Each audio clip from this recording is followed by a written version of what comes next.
Hello guys, welcome to Proxima What Ifs. So in this video, we will see, what if Deku became the vampire overlord of night and fell in love with Toga and all blood queens? If you enjoy these kinds of stories, don't forget to show us some love by hitting the like button and subscribing to the channel. Your support means the world to us. Now, let's start the story. Chapter 1. The First Night of the Crimson King.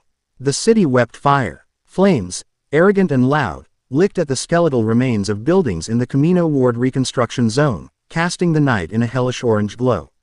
The air, thick with the scent of superheated concrete and ozone, was a physical weight against the lungs. For a normal man, it would have been an apocalypse. For Izuku Midoriya, it was simply the stage. He stood in the center of a cratered intersection, the asphalt beneath his boots cracked like sun-baked earth. His costume, the familiar hero gear that had once been a symbol of hope, was shredded and stained a deep, damning crimson. It was not his blood. His blood was a different thing now, a cold, potent ichor that sang with a power far beyond the borrowed light of One for All. That light was gone, snuffed out the night he had died and been reborn. In its place was an abyss, a chilling, absolute darkness that felt infinitely more his own.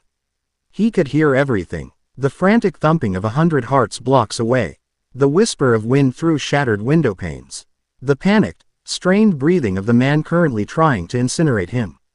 Endeavor, the #1 hero, was a walking inferno. His face, illuminated by the fury of his own quirk, was a mask of apoplectic rage.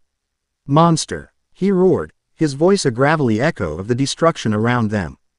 You were supposed to be a hero. A symbol. Look what you've become. Izuku tilted his head, a gesture that was no longer boyish or uncertain. It was serpentine, predatory. His eyes, once vibrant emerald, now held the cold, luminous glow of garnets in the dark. A symbol, he replied, his voice a low, resonant baritone that carried effortlessly over the din. I am, just not yours. He had stopped thinking of them as heroes. They were obstacles, threats to his continued existence. His new instincts, honed over a few terrifying, exhilarating weeks, stripped the world down to its essentials, predator and prey, dominion and submission. He was no longer a sheep hoping to guard the flock.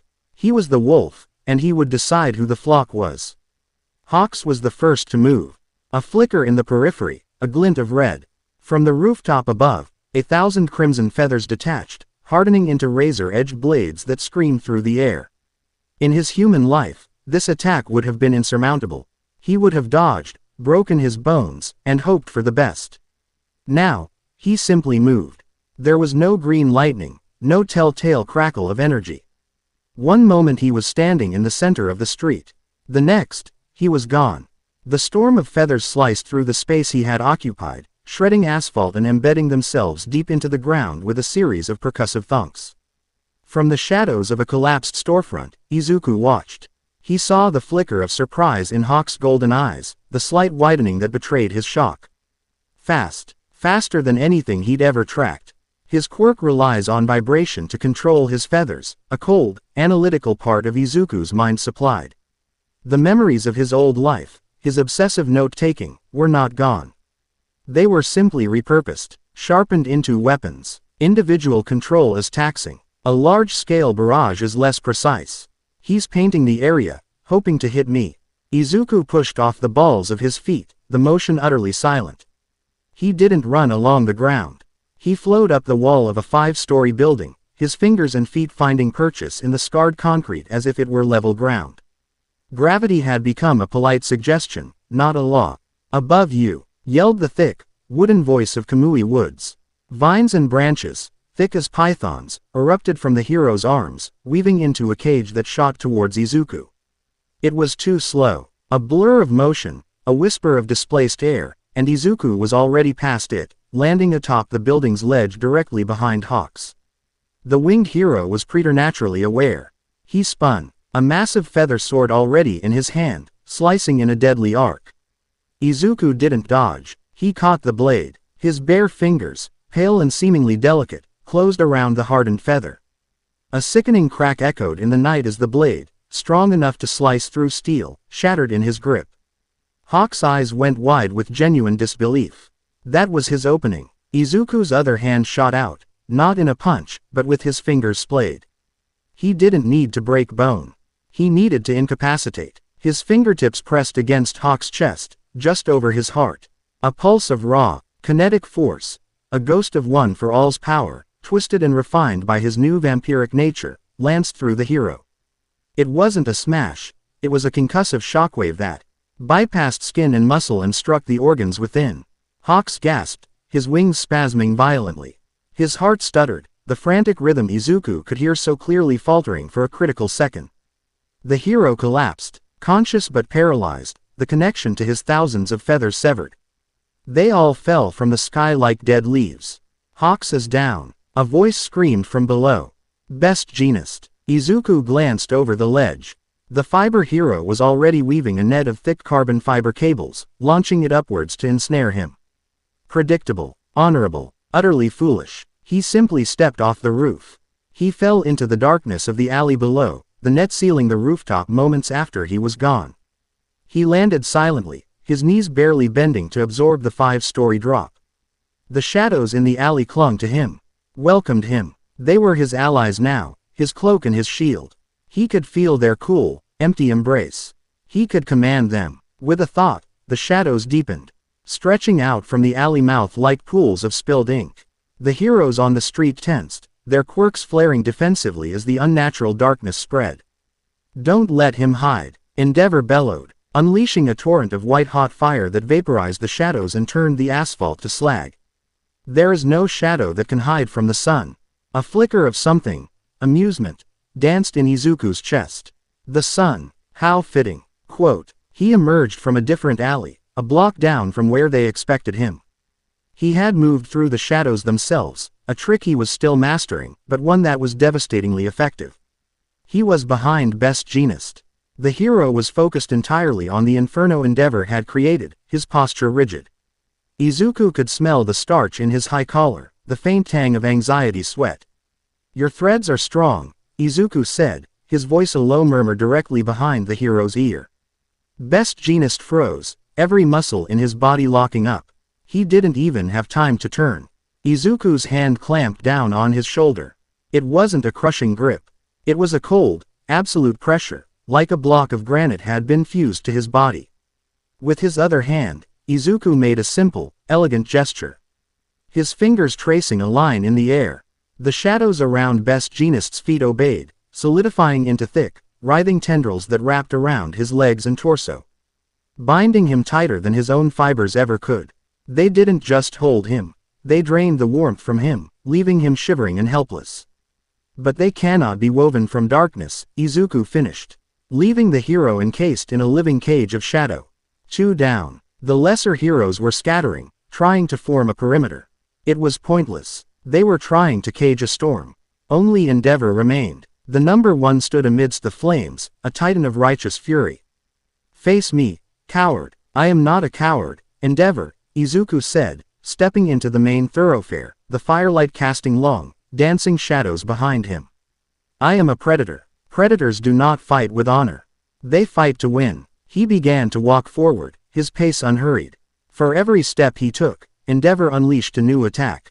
A jet of concentrated flame, a wave of incandescent heat, a prominence burn that could level a city block. Izuku met none of them head-on. He weaved through the onslaught, his movements a fluid dance of impossibility. He was a ghost, a wraith. The air would ripple, and he would be 5 feet to the left. The ground would crack, and he would be 10 feet closer.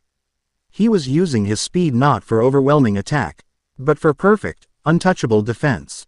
He was showing Endeavor, with every wasted, spectacular explosion of power, just how vast the gulf between them had become. The hero was growing desperate. His movements becoming wilder, less controlled. His flames burned hotter, but his precision was gone. He was tiring himself out, a fact Izuku could hear in the increasingly ragged tempo of his heartbeat. Finally, Izuku was within arm's reach. He stopped just outside the corona of Endeavor's heat, the air shimmering around him. The hero's blue eyes were wide, filled with a mixture of hatred and, for the first time, a sliver of fear. My turn, Izuku said softly. He lunged forward, entering the unbearable heat. His skin, pale and unnaturally resilient, blistered and blackened instantly. only to heal a moment later in a wisp of dark smoke. The pain was a distant, unimportant signal. He slammed his palm against Endeavor's chest, mirroring the move he had used on Hawks. But this was not a gentle pulse. This was the full, focused might of his new strength. The force didn't throw Endeavor back. It went in. The hero's flame armor sputtered and died.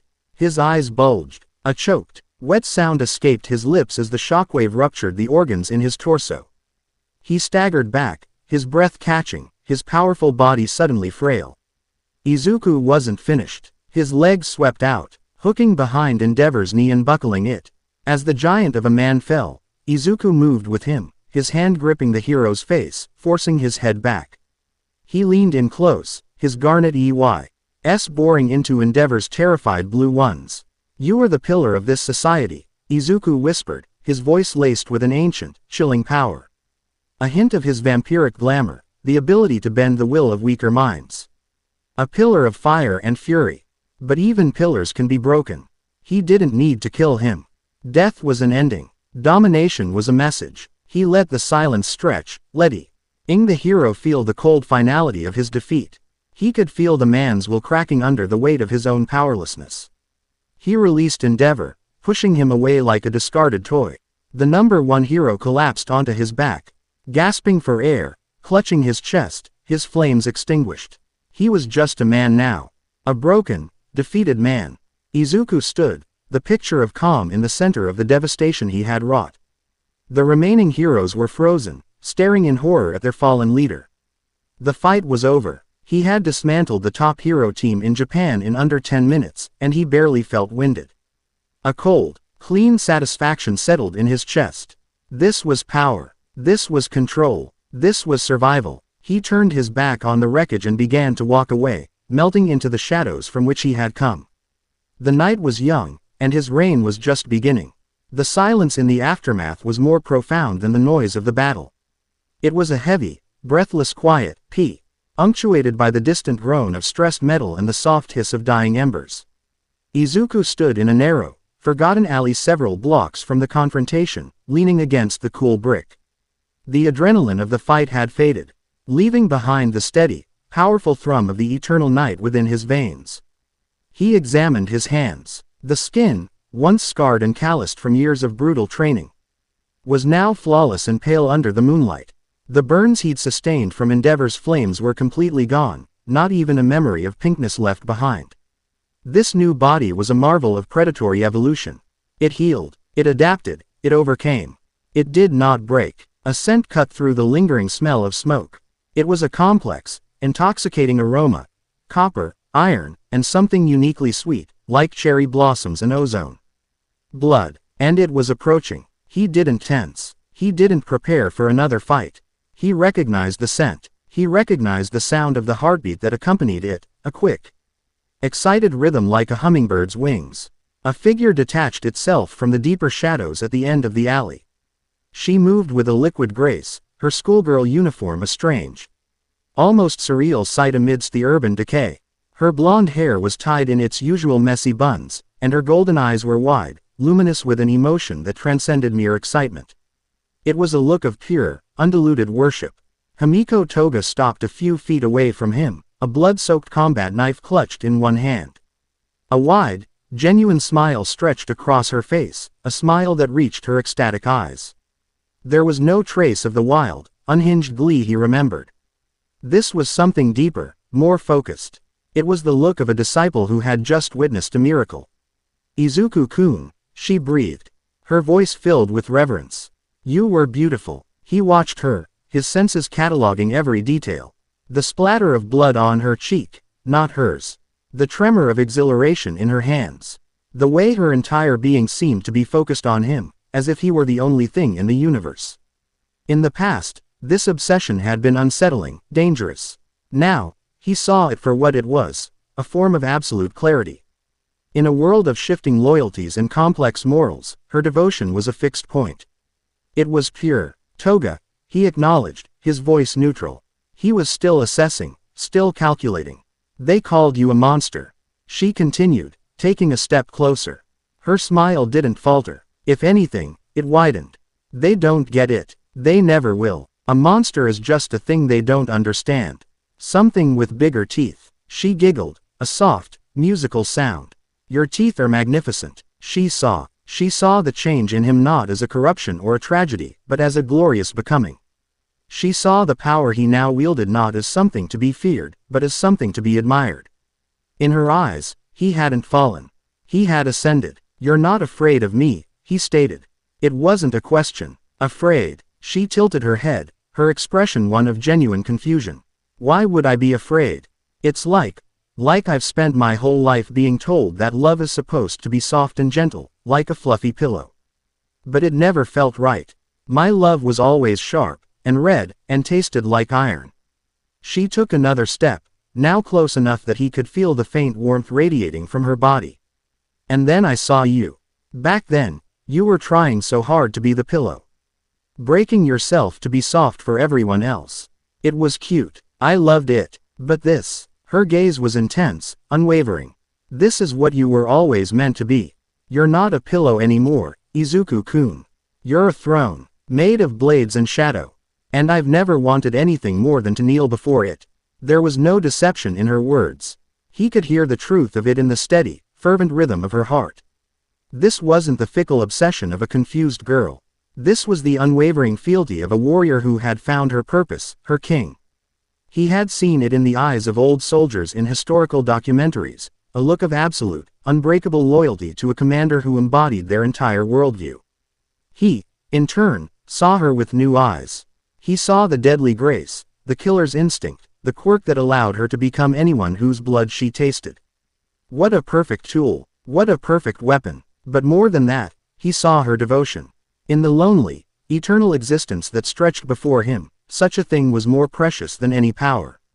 Kneel, then, he said, the words coming from a plaque. Of instinctual authority he was only just beginning to understand. Toga's ecstatic smile softened into something serene, something profound. Without hesitation, she dropped to one knee in the filth of the alley, her head bowed. She placed her bloody knife on the ground before her, a humble offering. I, Himiko Toga, swear my blood, my blade, and my life to you, Izuku Midoriya, she said, her voice clear and strong. Echoing slightly in the confined space. My love was once a cage I tried to build for you. Now, it is the sword I will carry for you. Command me, my king. I am yours. The air grew still. Izuku looked down at the kneeling girl, the first to recognize the shift in the world, the first to see him not as a fallen hero or a rising villain, but as a new and terrible power. A sovereign. He reached out, his pale fingers gently touching her chin, tilting her head up so their eyes met. Her golden irises were shimmering with unshed tears of pure joy. Your love is not a sword, Himiko, he corrected her softly. His voice was no longer just a sound. It was a physical presence, wrapping around her, validating her. It is the first jewel in my crown. He saw the flicker of understanding in her eyes. The dawning realization that he was not just accepting her fealty, he was elevating her. He was giving her a place, a purpose, a station she had never dared to dream of. Stand, he commanded. A queen does not kneel for long. She rose, her movements graceful, her eyes never leaving his. He could see 1,000 questions in them, but also a new sense of pride, of belonging. She had gambled everything on him, and he had rewarded her beyond her wildest imaginings. We need a place, he said, his mind already moving past the recent battle, onto the next, more crucial step. A fortress, a sanctuary, a place where the sun cannot reach, and where our authority is absolute. A castle, Toga asked, her voice filled with childlike wonder. More, Izuku replied, a faint, sharp smile touching his lips for the first time. It transformed his face, making him look both devastatingly handsome and terrifyingly dangerous. A heart for our kingdom. A place to call home. He turned and began to walk, and she fell into step beside him, a perfect shadow to his dark form. He had spent his first life chasing a dream that was never truly his. Now, he would build his own reality, and he had just found his first, most devoted subject. The foundation of the eternal night had been laid. They moved through the city like wraiths. The pandemonium following the battle with Endeavor provided the perfect cover. Sirens wailed in the distance, a frantic symphony of a world trying to make sense of its own irrelevance. Izuku paid them no mind. He was following a different sound now, a deep, subterranean hum he could feel in the soles of his feet and the bones of his skull. It was the resonance of a vast, empty space beneath the earth. He led Toga to a derelict industrial district on the city's edge. A graveyard of forgotten factories and rust-eaten warehouses. Their target was a massive, circular concrete structure, the sealed entrance to a long-abandoned subterranean transit project. The Sub-Link, a failed public works initiative from the pre-Quirk era, designed to connect the entire ward through a network of massive tunnels and centralized hubs. It had been made structurally unsound and sealed off for decades. A concrete tomb, waiting. The entrance was a slab of reinforced steel and concrete, 2 feet thick, bristling with rusted bolts the size of a man's forearm. Toga looked at it, then at Izuku. How do we? Izuku placed his palm flat against the cold, gritty surface. He closed his eyes, not to concentrate, but to better feel the world through his other senses. He felt the molecular structure of the concrete, the crystalline lattice of the steel rebar within. He felt the immense, dormant weight of the earth above and around them. This was his element. The dark, the deep, the solid. He did not push. He spoke to it, not with words, but with will. He extended a thread of his own power into the material, a sliver of the night that now lived in him. The command was simple, open. At first, nothing happened. Then, a low groan echoed from deep within the structure, the sound of immense stress. A spiderweb of cracks appeared under his palm, spreading outwards. Dust and pebbles rained down from the edges of the seal. Toga took a half step back, her eyes wide with awe. With a final, deafening shriek of tortured metal, the entire circular door crumbled, not exploding outwards, but collapsing inwards into a fine, gray dust that billowed out of the opening like a sigh. The air that followed was ancient and cold, carrying the scent of damp stone, decay, and profound stillness. After you, Izuku said, gesturing into the yawning blackness. The darkness within was absolute, a physical presence that swallowed the faint ambient light of the city. For Toga, it would have been blinding. For Izuku, it was as clear as day. His vampiric sight pierced the gloom, resolving the vast space before them in shades of silver and gray. They stood on a platform overlooking a cavernous central hub, so large that a skyscraper could have been laid on its side within it. Great, vaulted ceilings arched hundreds of feet overhead, supported by colossal pillars of raw, unadorned concrete. 6 massive tunnels, each large enough for a bullet train to pass through, radiated outwards from the central chamber like the spokes of a wheel. It was a testament to forgotten ambition. A city beneath the city. It's huge, Toga whispered, her voice a small sound in the immense space. She clutched his arm, her only anchor in the disorienting darkness. It's a foundation, Izuku corrected her. He walked to the edge of the platform, looking down into the main chamber 100 feet below. It is strong, but it is empty. It has no soul, no purpose. We will give it one. He raised his hand, palm open. The shadows in the chamber, which had been passive, inert pools of black, began to stir. They flowed from the corners and crevices, from the mouths of the great tunnels. Drawn towards him like iron filings to a magnet, they coalesced around his hand, swirling into a sphere of pure, void-like energy that seemed to drink the very concept of light. Toga watched, mesmerized. What are you doing? Decorating, Izuku replied, his voice resonating with nascent power. He cast his hand downwards. The sphere of darkness did not fall. It expanded, shot downwards in thick, black tendrils that slammed into the floor of the chamber. Where they struck, the concrete groaned and began to shift. The floor, once flat and utilitarian, began to rise. Pillars twisted and reformed, not into brutalist concrete columns, but into elegant, fluted structures that soared towards the ceiling, reminiscent of a Gothic cathedral's nave. The very walls began to flow like thick liquid. Stone softened, stretched, and re-hardened into new shapes under his silent command. Balconies, grand archways, and sweeping staircases emerged from the flat surfaces, sculpted from the living rock. He was not just building, he was commanding the earth and shadow to create for him. It was an act of raw, elemental creation. He focused his will on the center of the chamber. The floor buckled upwards, stone grinding against stone as a massive dais took shape. It rose 10, 20, 30 feet, a series of circular platforms leading to a flattened peak. And at its pinnacle, a throne began to form. It was not carved from a single block but woven from shadow and stone fused together. It was a monstrous, beautiful thing, with a high, sharp back that evoked the image of folded wings. Armrests ended in stylized, snarling beasts, and the entire structure seemed to thrum with a dark, latent energy. "Every king needs a throne," he said, the effort of this grand act of creation barely registering as a strain. The power flowing through him was a bottomless well. He then turned his attention to the light. The only illumination was the weak moonlight filtering in from the shattered entrance high above. He would have none of it. He willed the shadows to coalesce in the highest reaches of the cavern. They solidified, not into stone, but into something like polished obsidian. These, shadow crystals, began to emit a soft, internal luminescence, a cold, silver and crimson light that was the antithesis of sunlight. It was the light of a perpetual blood moon, bathing he newly formed throne room in an ethereal, majestic glow.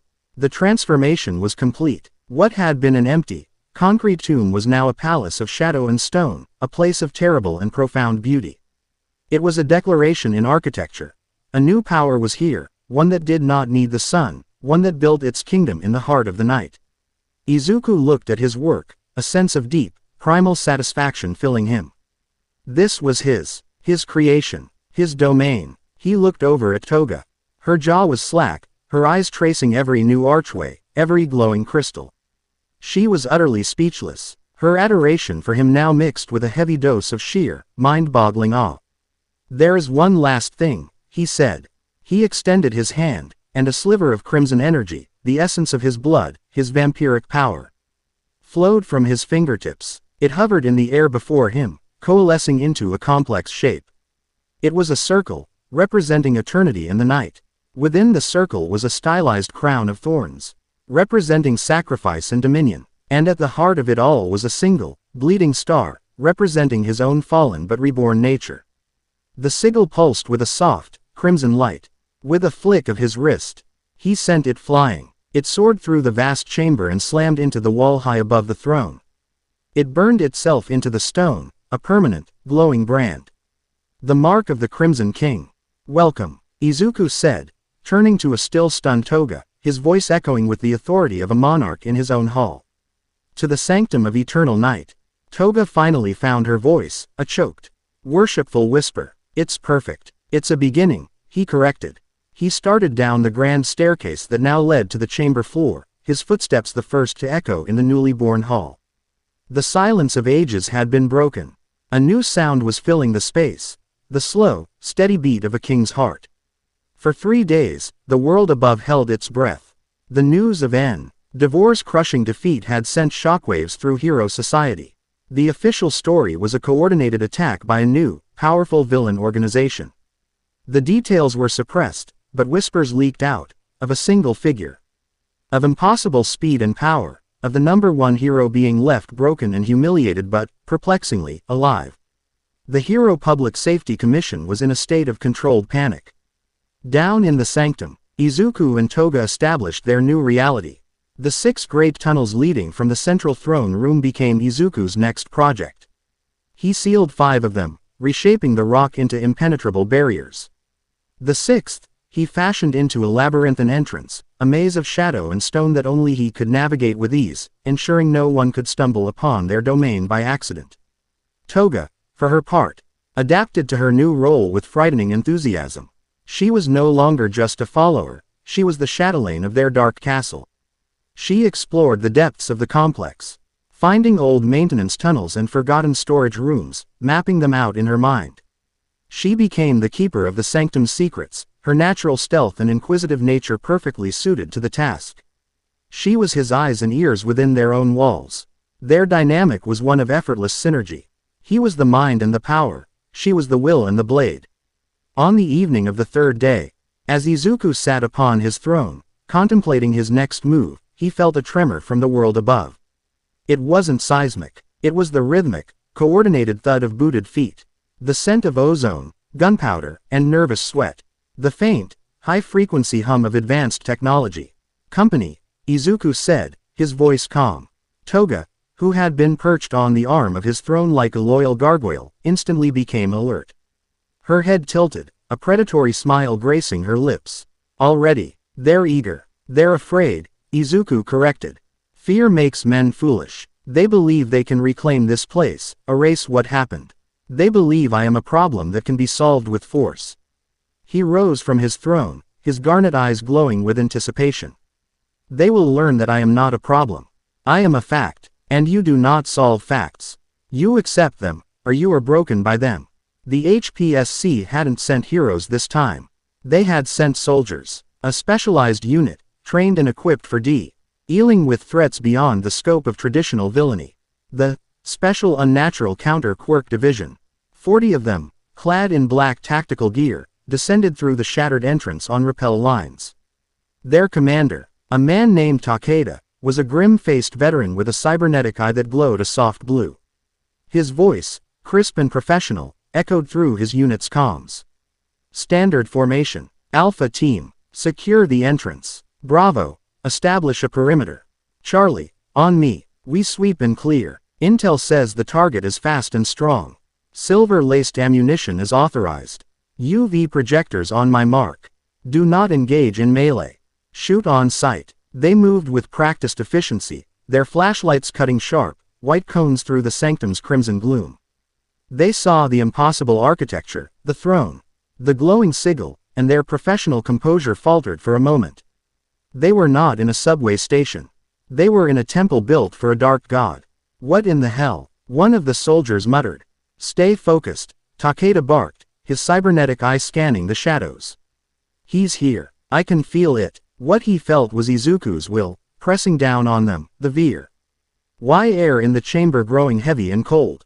The soldiers felt it too, a primal sense of dread that had nothing to do with their mission briefing. Lights, Takeda ordered. Powerful UV projectors mounted on their rifles flickered on, bathing the central chamber in harsh, artificial sunlight. It was a vampire's worst nightmare. The crimson glow of the shadow crystals dimmed under the onslaught. But the shadows did not vanish. They clung to the pillars and archways, writhing defiantly against the unnatural light. And from the deepest shadow at the base of the throne, Izuku emerged.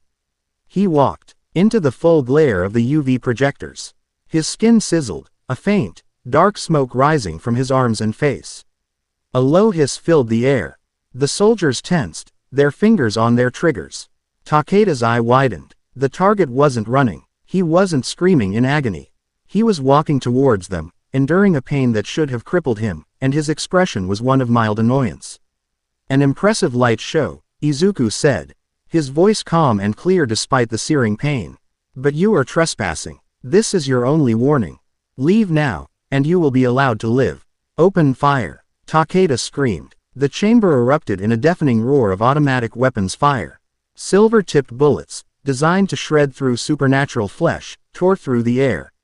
They hit nothing. Just as the first shot was fired, Izuku vanished. The spot where he stood was ripped apart by a hail of gunfire. At the same time, the sanctum's crimson lights flared, overwhelming the UV projectors for a split second. In that moment of blinding confusion, the darkness moved. A soldier on the left flank screamed, a high, choked-off sound. When his comrades turned, he was gone, dragged into the shadows beneath the grand archway. A moment later, another soldier from the right flank was yanked off his feet by a tendril of solid darkness, vanishing into the gloom. Panic began to set in. Their formation broke as soldiers spun around, trying to find a target that wasn't there. Hold the line, Takeda yelled, his cybernetic eye whirling as it tried to track the impossible speed. He's picking us off. Stay in the light. But the light was no longer their friend. From the shadows Takeda was so afraid a new figure emerged. A schoolgirl. She giggled, a sound that was horribly out of place, and then her face began to melt and reform. In seconds, she wore the face of the first soldier who had been taken. Hey guys, over here, Toga yelled, perfectly mimicking the soldier's voice. Half of Char. Light Team instinctively turned towards the sound, their training momentarily overridden by the sight of their comrade. It was the only opening Toga needed. She moved in a blur, her knife flashing. 2 soldiers went down with severed arteries before anyone could react. She was a whirlwind of joyous, bloody violence, her movements erratic and impossible to predict. She would stab one soldier, then us. His body as a shield to leap at another. While Toga sowed chaos, Izuku dismantled their technology. He moved unseen through the shadows at the edge of the UV light, a ghost in their machine. One by one, the projectors sputtered and died. Their power cables neatly severed. The sanctum was plunged back into its natural crimson twilight. Now, they were in his world. The soldiers fought bravely, blindly firing into the darkness. But they were fighting an enemy they couldn't see, in a place that was actively hostile to them. The very stones of the floor seemed to shift, tripping them. Shadows coiled around their ankles, holding them fast. Izuku moved among them, not as a warrior, but as a force of nature. He didn't kill them, he broke them. A hand on a shoulder would dislocate it. A simple push would send a man flying into a pillar with enough force to shatter his armor and every bone in his chest. He was demonstrating his power, showing them the futility of their resistance. In less than 2 minutes, only Commander Takeda was left standing. He stood alone in the center of the hall, surrounded by the groaning, broken bodies of his men. He was breathing heavily, his rifle empty, his face pale with shock and terror. Izuku materialized before him, his skin already fully healed from the UV burns. Toga appeared at his side a moment later, wiping her knife clean on her sleeve, her face flushed with victory. Takeda raised his sidearm, his hand trembling. What are you? I am the king of this place, Izuku said, his voice devoid of anger. It was a simple statement of fact. He gestured to the broken soldiers. They will live, Toga. She pouted, but sheathed her knife. I am leaving you alive for a reason, Commander Takeda, Izuku continued, taking a step forward. He reached out and gently took the pistol from the commander's unresisting hand, dismantling it with a few deft movements and letting the pieces fall to the floor. You are to be my messenger. He met the commander's gaze. And Takeda felt his will dissolving. Izuku's garnet eyes seemed to hold the weight of an eternal night, and a voice that was not his own began to speak in his mind. Listen carefully. You will return to your masters at the Hero Public Safety Commission. You will tell them that their authority ends at the surface. This domain, the Sanctum of Eternal Night, is now sovereign territory of the Crimson King. It is a nation unto itself. We claim it by right of power. Takeda's one good eye was wide, locked in a trance. You will tell them my terms. We will not prey upon the citizens of Japan. We will not seek to conquer or destroy. We ask only to be left alone. Any who seek sanctuary under my rule, vampire, or any other being hunted by your world, will be granted it. My laws will be absolute here. Izuku's mental voice grew harder, colder. And you will deliver my warning. Any further incursion into my territory will be considered an act of war. I have been merciful tonight. I will not be so again. Your world of light and our world of darkness can coexist, but you will not police my borders.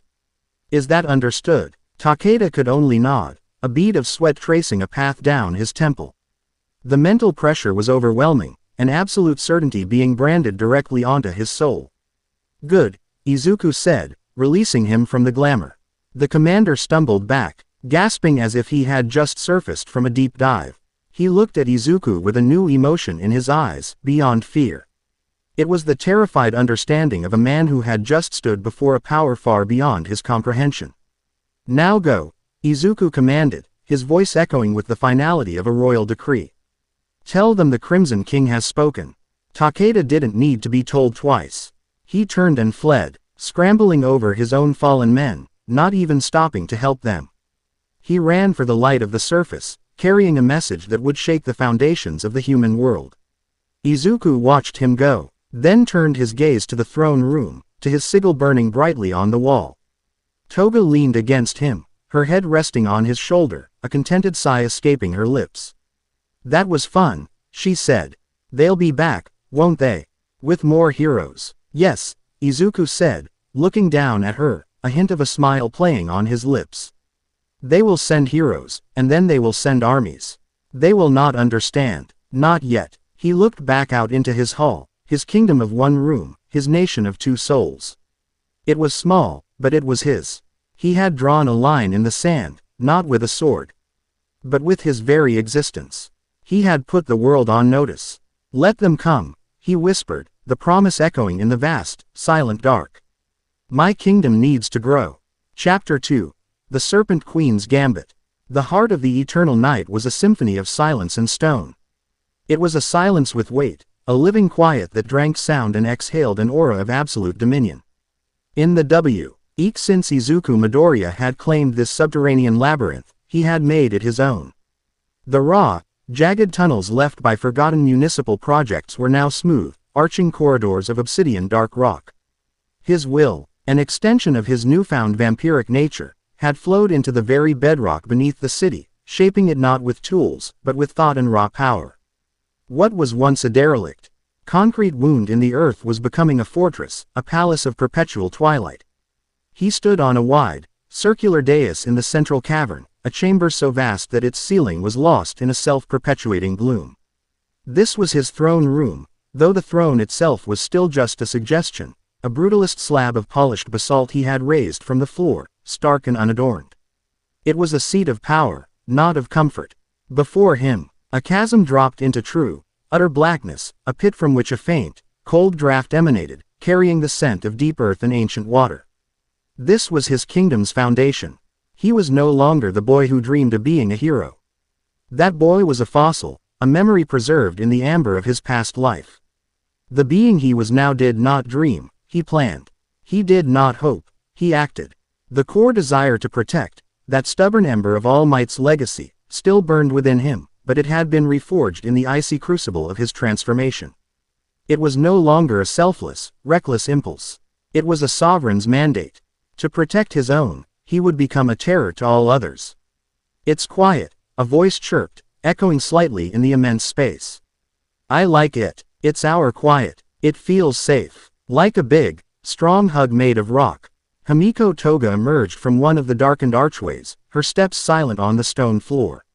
She was a whirlwind of joyous lethality, her usual schoolgirl uniform immaculate despite their recent, bloody endeavors. Her golden eyes, cat-like and unnervingly perceptive, scanned the cavern with proprietary delight. In her hands, she casually juggled a gleaming silver butterfly knife, the blade a flash of captured starlight in the gloom. It is a fortress, Izuku corrected, his voice a low baritone that seemed to resonate with the stone around them. He turned to face her, his own eyes, once a vibrant emerald green, now a deep, unsettling crimson with pupils that flared like dying stars. But a fortress is a tomb if it has no army. We are too powerful, yes, but too. He gestured to the vast, empty cavern. A king with no subjects is just a man in a cave. I intend to build a nation, Himiko. A permanent, unassailable queendom for our kind. For those who have been hunted, who have hidden in the filth and shadows for centuries, content with scraps from humanity's table. Toga stopped juggling her knife, her head tilting. The playful glint in her eyes sharpened into something far more serious, a razor's edge of understanding. Our kind. You mean, more like you. More vampires. They are fractured, Izuku explained, his gaze turning inward as he accessed the torrent of instinct and ancestral knowledge that had flooded his mind upon his turning. It was a chaotic library, but one he was slowly learning to navigate. They are broken into petty fiefdoms, ruled by cowards and fools who call themselves princes and barons. They squabble over feeding grounds and hide from the humans who could exterminate them with a concerted effort. They lack vision. They lack a true leader. They lack you. Toga finished, her smile wide and filled with genuine, terrifying adoration. She glided to his side, her presence a familiar comfort. She was the first to see him not as a monster, but as a messiah. Her devotion was the first brick in the foundation of his new world. They will need convincing, Izuku said. He began to pace the dais, his movements fluid and predatory. Power respects power. They will not bend the knee to a proclamation. I must give them a demonstration. A reason to believe, or a reason to fear. He stopped, his crimson eyes locking onto Toga's. The old world is waking up to our existence. The Hero Commission, the governments, they are slow, clumsy. But the thing that attacked us, the one that wore Mirio Tagada's face, the Herald of Dawn, that is something different. It is a dedicated, precise instrument of our destruction. Alone, we will be scoured from the earth. United, We can blot out their sun. Toga's smile thinned, her grip tightening on her knife. The memory of that searing, holy light, the power that had felt like a physical violation to their very nature, was still fresh. The fake Lemillion, she hissed. The name a curse on her tongue. He is the catalyst, Izuku stated, a cold finality in his tone. His arrival means the age of hiding is over.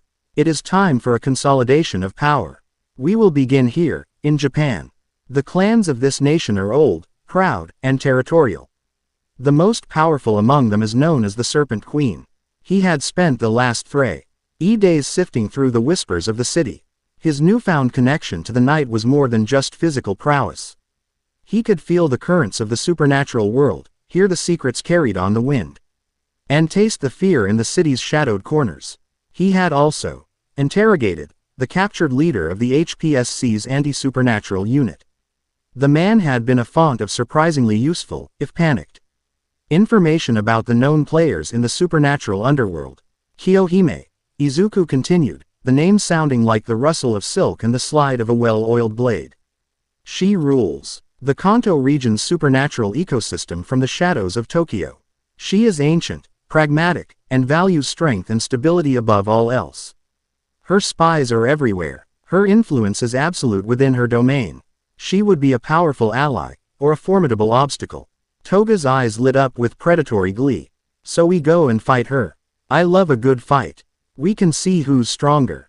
You'll win, Izuku, I know you will. A direct challenge would be a mistake, Izuku countered, holding up a hand.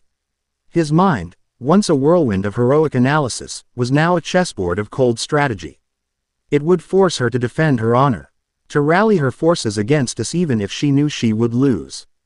It would be a waste of resources, a waste of lives that could be bent to our cause.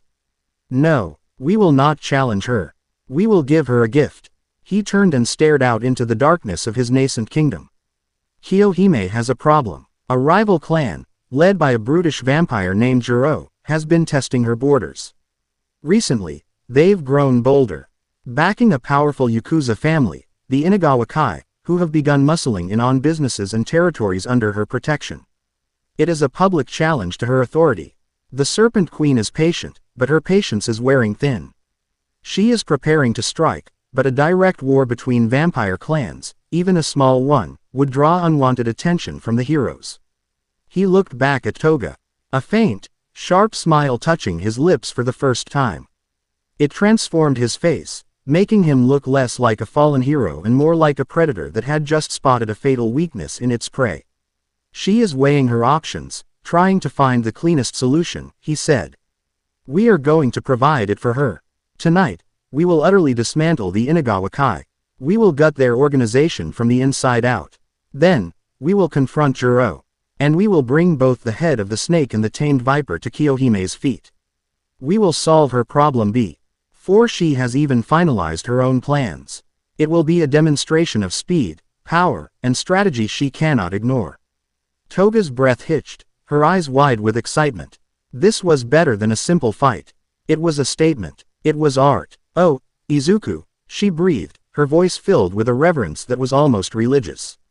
You think of the most beautiful things. Prepare yourself, Himiko, he commanded, his voice dropping to a low growl of anticipation. Tonight, we remind the underworld what true terror looks like. The Roppongi district was a riot of manufactured light and sound. A neon jungle where desire and depravity danced in the streets. Towers of glass and steel clawed at the night sky, their surfaces reflecting the endless river of traffic and the pulsing glow of 1,000 signs. To the mortal eye, it was the vibrant heart of Tokyo's nightlife. To Izuku, it was a hunting ground, a complex ecosystem of predator and prey, and tonight, he was the apex predator. He and Toga stood on the roof of a skyscraper, the wind whipping at his dark coat. The chaos below was a distant, muted roar. From this height, the city looked like a circuit board, intricate and alive with flowing energy. His senses, honed to an impossible degree, could pick out individual heartbeats in the crowds hundreds of feet below, smell the cloying mix of expensive perfume and cheap desperation, and see the heat signatures of security guards through the walls of their target building a block away. The Inagawa Kai headquarters was a monument to gaudy arrogance. It was a 40-story tower of black marble and tinted glass. A defiant monolith that screamed its power to the world. It was called the Obsidian Spire, and it was considered impenetrable. Its security was a blend of state-of-the-art technology and heavily armed.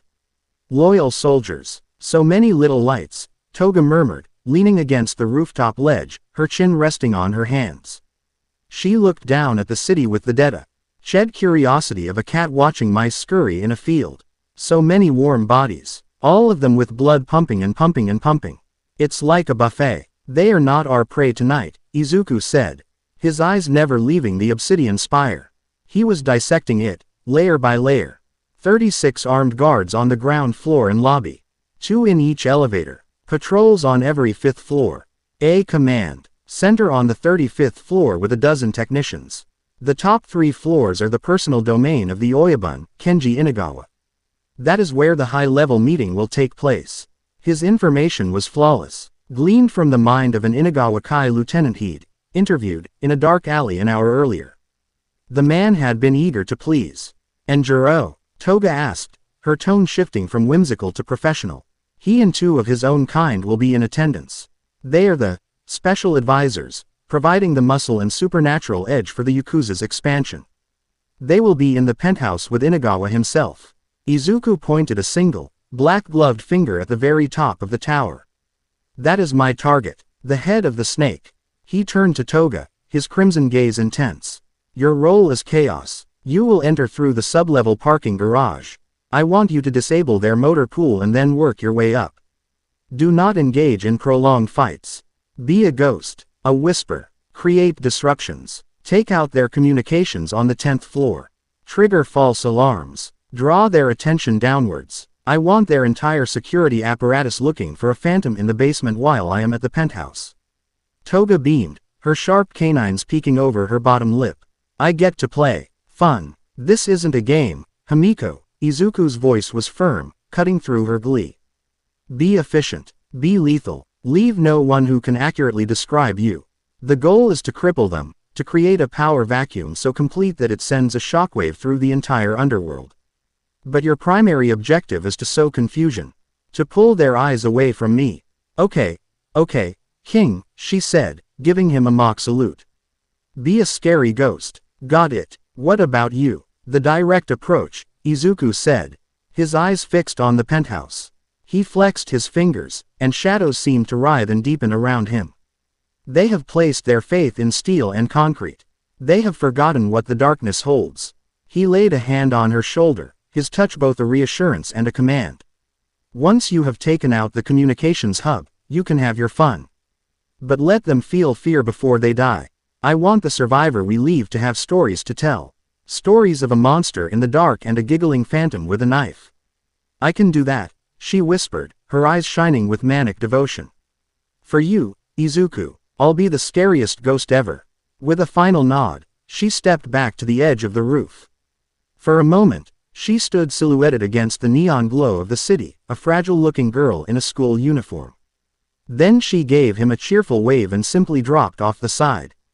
She fell like a stone for several stories before her movements became a silent, impossible parkour, Yusin. The architectural features of the neighboring building to descend into the urban canyon with inhuman grace. Izuku watched her go, a flicker of something akin to warmth in his cold, still chest. Her loyalty was absolute, a perfect weapon, his most trusted confidant. He turned his attention back to the Obsidian Spire. The time for subtlety was over. He took a step forward, right off the edge of the skyscraper. He did not fall. He simply strode out into the open air, shadows coalescing under his feet, forming fleeting, intangible steps. He walked across the sky, a king crossing the bridge to his new territory. The wind a silent herald of his arrival. The mortals below, lost in their revelry, never looked up. They never saw the encroaching night that walked like a man. The parking garage. Beneath the Obsidian Spire was a sterile concrete cavern, smelling of oil, exhaust fumes, and cold cement. It was a tomb for expensive cars. Sleek black sedans, ostentatious sports cars, and armored SUVs. Toga landed as silently as a falling leaf in the deepest corner of the lowest level, her form a small puddle of shadow that resolved back into the shape of a teenage girl. She giggled softly. He He sounded unnaturally loud in the quiet space. 2 guards stood by the elevator bank, bored and complacent. They held assault rifles, but their posture was lax, their attention on a small tablet playing a video. They were lambs, waiting. Toga licked her lips. Izuku had said to be a ghost.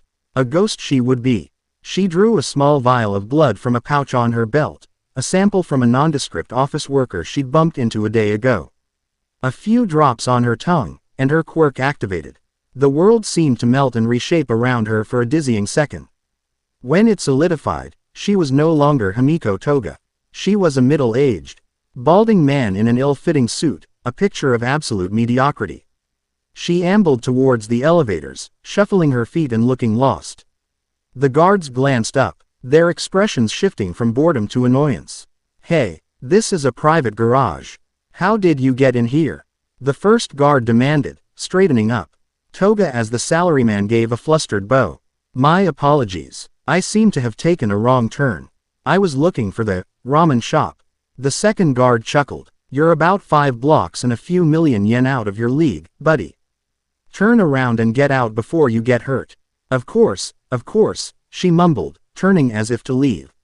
As she drew level with the first guard, her hand, previously hidden in her pocket, shot out. The butterfly knife was in her grip, the blade flipping open with a soft snick. It slid between the guard's ribs with surgical precision, piercing his heart before he could even register the attack. His eyes went wide with shock, a soft gurgle escaping his lips. The second guard's brain was still catching up. He saw his partner stiffen, saw the pathetic salaryman standing too close. He opened his mouth to shout a warning. But Toga was already moving. She spun, using the dying guard's body as a shield and a pivot point. Her other hand came up, snatching the guard's sidearm from its holster with practiced ease.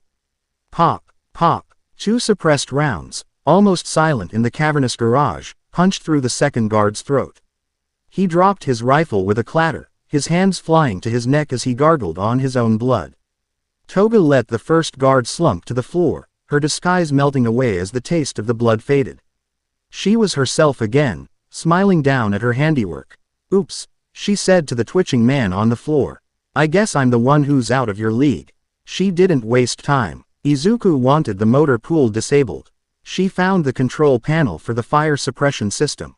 A few precise cuts with her knife, a quick rewiring, and she had bypassed the safeties. She strolled through the rows of luxury vehicles, planting small, custom-made incendiary charges under the gas tanks of a dozen key cars. The ones clearly belonging to high-ranking members. She returned to the elevators, pressed a button on a small detonator, and smiled as a series of muffled thumps echoed from the far end of the garage, followed by the hiss of the sprinkler system and the shriek of the fire alarm.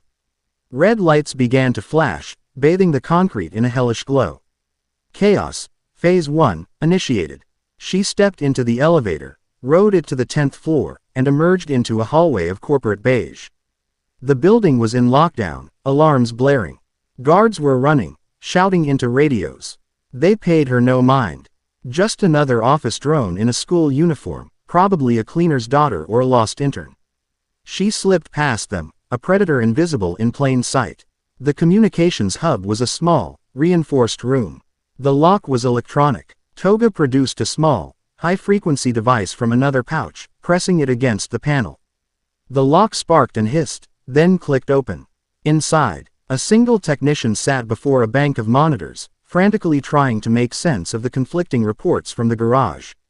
He never even heard her enter.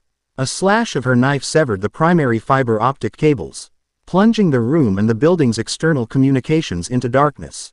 The technician spun around in his chair, his mouth open to scream. Toga put a finger to her lips. "Shish," she whispered, her smile the last thing he ever saw. "The grown-ups are talking." Her primary tasks were complete.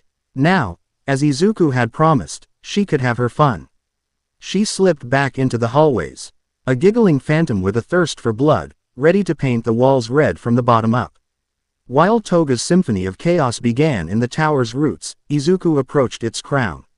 He stood on the air itself, 50 feet from the tinted glass of the penthouse. Inside, he could sense them. 10 heartbeats, 7 human, 3 other. Colder, slower, but thrumming with a predatory energy that was a pale imitation of his own. He didn't bother with a door. He drew his right arm back, and the shadows of the night seemed to gather around his fist, coalescing into a tangible gauntlet of pure darkness. He remembered the feeling of one for all, the crackle of cosmic power. This was different. This was not borrowed light. This was owned darkness. It was the absolute, crushing pressure of the abyss. He punched. The air itself seemed to shatter before his fist made contact.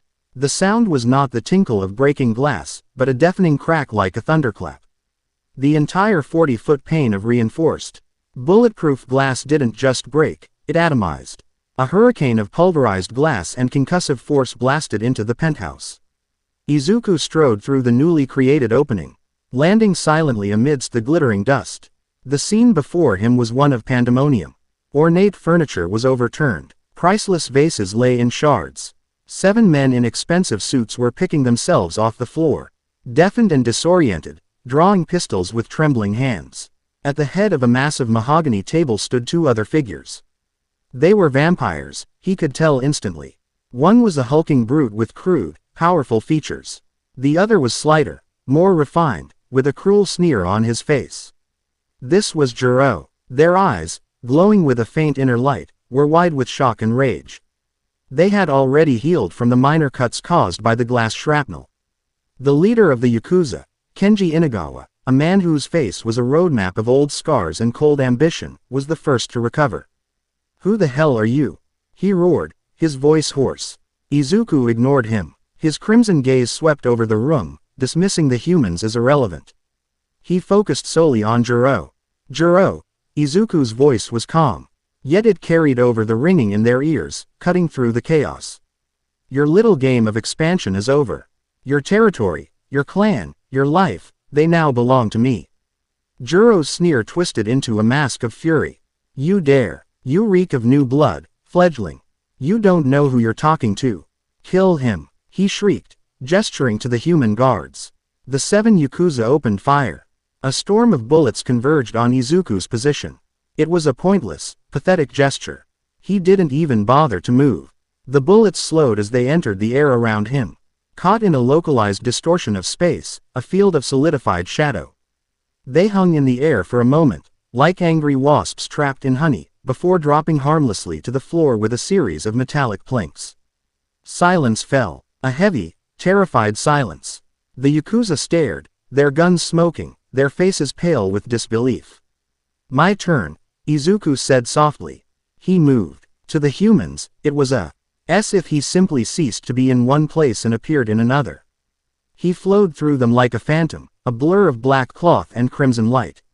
There was no wasted motion. A hand to a throat, crushing a windpipe. A finger to a temple, delivering a precise burst of concussive force. A casual backhand that sent a man flying through a wall. In less than 3 seconds, all 7 human guards were crumpled, broken heaps on the floor. Dead or dying, it made no difference. He came to a stop directly in front of Kenji Inagawa. The Oyabun, a man who had ruled his corner of the world through fear and violence for 40 years. Found himself utterly paralyzed by a terror he had never known. He tried to raise his solid gold pistol, but his arm wouldn't obey. Izuku looked down at the man, his expression one of utter disinterest. "You were a king in a very small pond," he said, his voice a low whisper. "But the ocean has just arrived." He ignored the Oyabun and turned his full attention to the 3 vampires. Jiro's hulking subordinate charged, roaring with rage, his hands morphing into thick, bony claws. Izuku met the charge with a single, open palm. The brute slammed into it as if hitting a wall of solid granite. A look of stunned confusion crossed its face. Izuku's fingers closed around the vampire's head, his grip tightening. "Crude," Izuku noted, his voice devoid of emotion. "All power, no control." There was a sickening crunch, like a melon being crushed. The brute's body went limp and slid to the floor, its head a misshapen ruin. The 3rd vampire, a woman with panicked eyes, tried to turn into a swarm of bats. A classic and flashy escape method. Before the transformation was even a quarter complete, Izuku was upon her. A tendril of shadow shot from his hand, impaling her through the chest and pinning her to the far wall like a butterfly in a collection. Her form dissolved into ash, leaving only the shadow spike, which slowly retracted back into his palm. Now, only Jiro and the terrified Oyabun remained. Jiro stood frozen, his arrogant sneer gone, replaced by a mask of primal fear. He was old, powerful by the standards of his kind.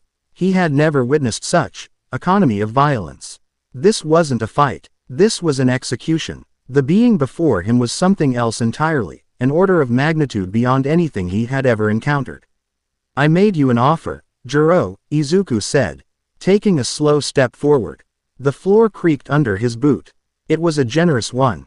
Now, the terms have changed. You will not be my subject. You will be my vassal.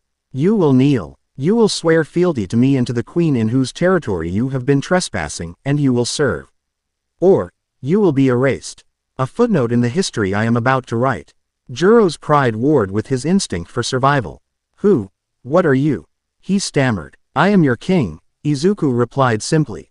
He raised a hand, and the shadows in the room deepened, flowing towards him, cloaking him in a mantle of living darkness. His crimson eyes burned like embers in the void. The Crimson King. Now, choose. The pressure in the room became immense, a physical weight that pressed down on Jiro, forcing the air from his lungs. He saw his own death in those crimson eyes, an eternity of screaming oblivion. His pride shattered, his arrogance evaporated. There was only the desperate, clawing need to live. With a choked sob, Jiro, the proud, ancient vampire, fell to his knees. He lowered his head, his forehead touching the expensive rug. I submit, he whispered, the words tasting like ash in his mouth. My king. Izuku let the shadows recede. He looked down at the kneeling vampire, then at the trembling human cowering behind the table. He had what he came for. The head of the Yakuza, and the loyalty of the rival. One broken, the other bent. A perfect gift for a queen. He turned to the one remaining, terrified human. The man who had been the Oyabun. You, Izuku commanded. The man flinched. You will live. You will go to your contacts in the Hero Public Safety Commission. You will tell them what happened here. You will tell them that the Inagawa Kai is finished, and that its territory, all of it, now belongs to the Serpent Queen, by order of the Crimson King. Make sure they understand. He walked over to the kneeling Jiro and placed a hand on his shoulder. Come, you have an apology to make. With his other hand, he seized Kenji Inagawa by the neck, lifting the sputtering man as if he weighed nothing. The three of them vanished into the shadows, leaving behind a penthouse of carnage, death, and one single, gibbering survivor to carry the tale. The nightclub was called the Gilded Cage. It was located in a discreet, unmarked building in the highest echelons of Ginza. A place where a single drink cost more than a month's rent for most people. It was one of Kiyohime's many fronts, a place where she could observe the mortal elite in their natural habitat, and conduct her own business in plain sight.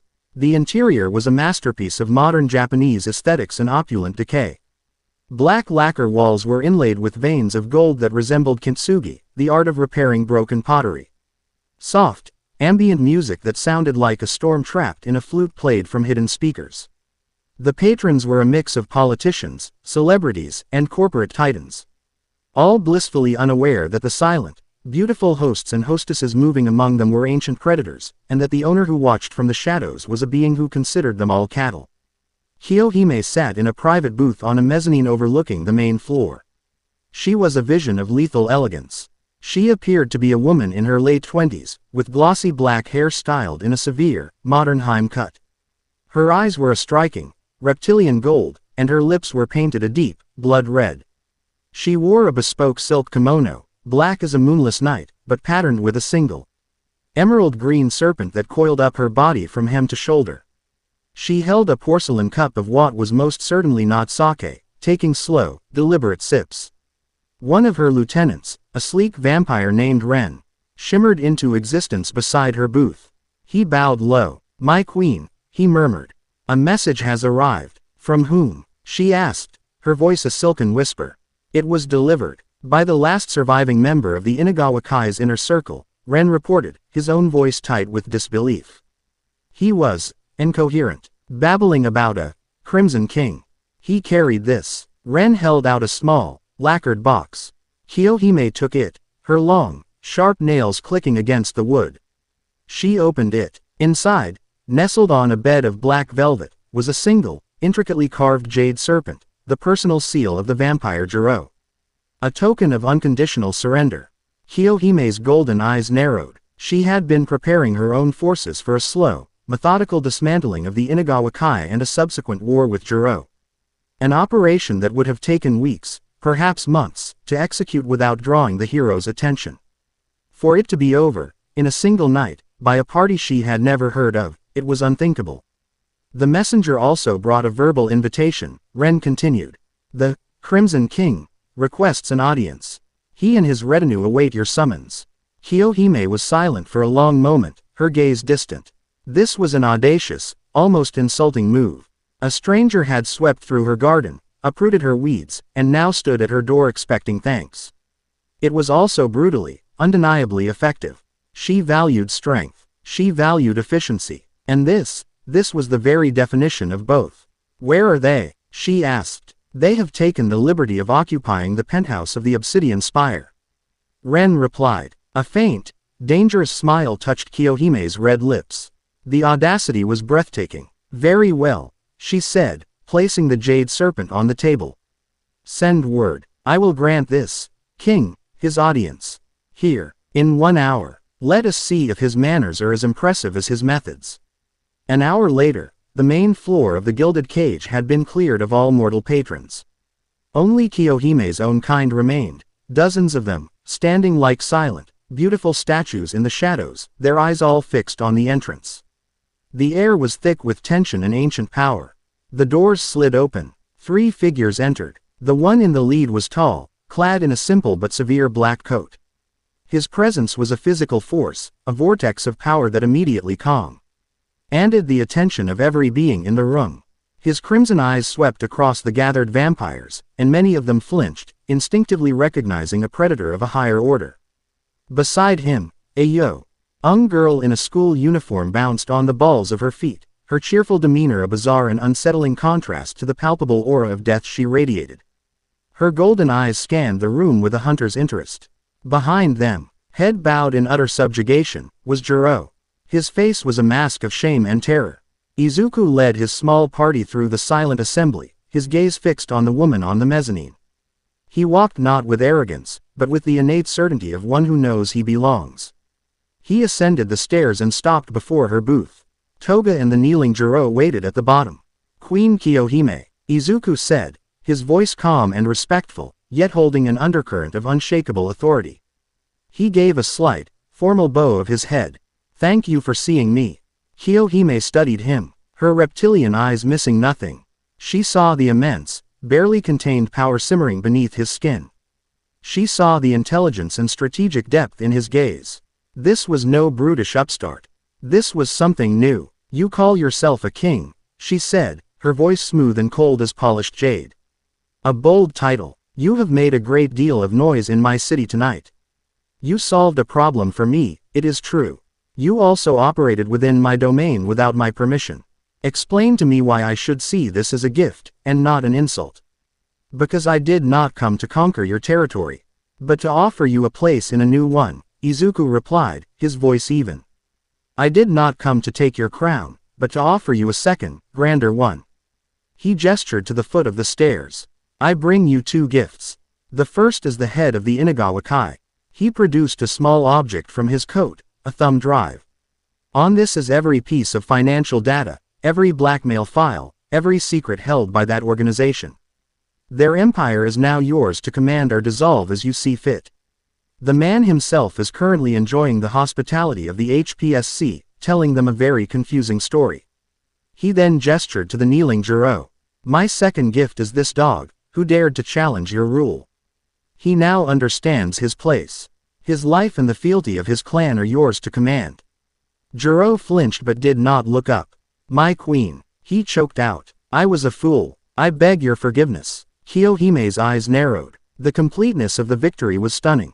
He hadn't just killed her enemies, he had broken them, tamed them, and delivered their resources to her on a platter. Your methods are thorough, she conceded, a flicker of genuine interest in her eyes. But your motives remain unclear. What is this New territory, you speak of. What is this? Grander crown. This was the critical moment. The sales pitch for a new world. Look around this room, Queen Kiyohime, Izuku said, his voice resonating with quiet power. Look at your court, powerful, ancient, beautiful. And for all your power, you hide. You operate from the shadows, you pull strings, you live in a gilded cage of your own making. Terrified of the teeming masses of humanity and the heroes they employ. Your existence is a secret. A fragile one. He leaned forward slightly, his intensity palpable. A new threat has arrived. One that does not care for our secrets. A holy fire that intends to burn every shadow from this world. They call themselves the Heralds of Dawn. They wield the sun as a weapon. Against them, your secrecy is useless. Your spies will be incinerated. Your wealth will be worthless. Your cage will become your tomb. He straightened up, his vision seeming to encompass something far beyond the walls of the club. I am building a new world. Not a hidden society, but a sovereign nation. A queendom of the eternal night, where our kind no longer needs to hide. Where we can stand in the open. Protected by our own laws and our own armies. I am uniting the clans. All of them, under a single banner. My banner. He locked his crimson eyes with her golden ones. I did not come to you as a challenger, Kiyohime. I came to you as a recruiter. I am not offering you subjugation. I am offering you a seat on my council. A position as one of my blood queens. You will continue to rule the East, your authority absolute. But you will do so as part of a global supernatural empire. You will have the combined might of every clan at your back, and you will lend your strength to our united front against the coming dawn. You will trade this cage for a crown that casts a shadow over the entire world. The room was utterly silent. Every vampire present held their breath, listening to words that were both blasphemy and salvation. To abandon the masquerade, the great hiding, was the ultimate taboo. But the promise of a world where they were no longer the hunted, it was a dream none had dared to even consider. Kiyohime stared at him, her mind racing. She was ancient. She had seen empires rise and fall. She had survived plagues, wars, and the birth of the Age of Quirks. Her survival was predicated on caution, on pragmatism. But this wasn't the rambling of a madman. This was a vision, delivered by a being who had demonstrated the power to make it a reality. He hadn't just defeated Jiro. He had fundamentally changed the political landscape of the Japanese underworld in a single night. What could he do with a year? With an army? And he was right about the heralds. Her OWN agents had brought her whispers of them. Of pro-heroes vanishing, only to reappear wielding a terrifying, holy light. Of old supernatural sites being cleansed with fire. She had dismissed them as rumors. Now, she understood they were the opening salvos of a war she was not equipped to fight alone. She looked from Izuku's burning crimson eyes to Toga's gleeful, loyal ones, and then to Jiro's broken form. Strength, loyalty, and dominance. He had all the hallmarks of a true ruler. Slowly, deliberately, Kiyohime, the Serpent Queen, ruler of the Kanto Supernatural, rose from her seat. She descended the stairs, her silk kimono whispering against the steps. She stopped directly in front of Izuku, so close she could feel the cold, still aura of power radiating from him. You speak of a queendom, she said, her voice soft but clear. And you would have me as one of your queens. You would be the first of my council, Izuku confirmed. But not the last. She held his gaze for a long moment, a silent battle of wills. Then, to the collective, sharp intake of breath from every vampire in the room, she sank into a graceful, formal bow, her head lowered. It was not the prostration of a defeated foe like Jiro, but the respectful deference of one monarch to another. The serpent has long coiled in the shadows, Kiyohime declared, her voice ringing with newfound conviction. Perhaps it is time she learned to fly. My resources, my armies, and my life are yours to command, my king. A slow, triumphant smile spread across Izuku's face. The second piece was in place. The foundation of his council was laid. He reached down, taking her hand and raising her to her feet. Welcome to the eternal night, Queen Kiyohime. Toga clapped her hands, her delight genuine and infectious. Yay, I have a sister queen. This is going to be so much fun. Kiyohime glanced at the bloodthirsty girl, a faint, amused smile touching her own lips. This new age would be chaotic. It would be bloody. But for the first time in centuries, it felt like the future held something more than just survival. It held the promise of victory. The reign of the Crimson King had truly begun. Chapter 3. The First Herald of Dawn. The nascent kingdom of the Eternal Night was learning to breathe. In the weeks following the subjugation of the Shi-Hasaikai and the subsequent fealty of Kiyohime, the Serpent Queen, a new rhythm had settled into the cavernous heart of Izuku Midoriya's domain. It was the rhythm of a forging, the steady, percussive beat of a nation being hammered into existence from shadow, stone, and blood. The air, once merely cold and ancient, now thrummed with purpose. Ghouls, loyal and tireless, moved with the quiet efficiency of worker ants, carving out new living quarters, training grounds, and armories under the direction of Kiyohime's most trusted architects, who had come to lend their expertise. The few vampire clans that had sworn fealty to Kiyohime sent emissaries, there in it. IAL skepticism melting away in the face of the sheer, raw potential of the Crimson King's fortress. Izuku stood on a high balcony overlooking the central cavern, a vast chamber that could have swallowed a sports stadium whole. Below, 1,000 souls, vampires of varying lineage, ghouls, and other creatures of the night who had heard the whispers of a new sanctuary, moved in the soft, ethereal glow of bioluminescent fungi that traced the cavern walls like constellations. He was not Izuku Midoriya, the hero student, not anymore. That boy was a ghost, a memory of a skin he had shed. He was the Crimson King, and this was the view from his throne. At his side, Himiko Toga leaned against the obsidian railing, her chin resting on her hands. She wasn't watching the activity below.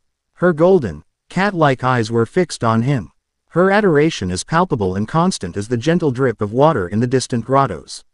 She wore a new garment of her own design, a dark, form-fitting combat suit that blended leather with modern tactical fabrics, a far cry from her old-school uniform.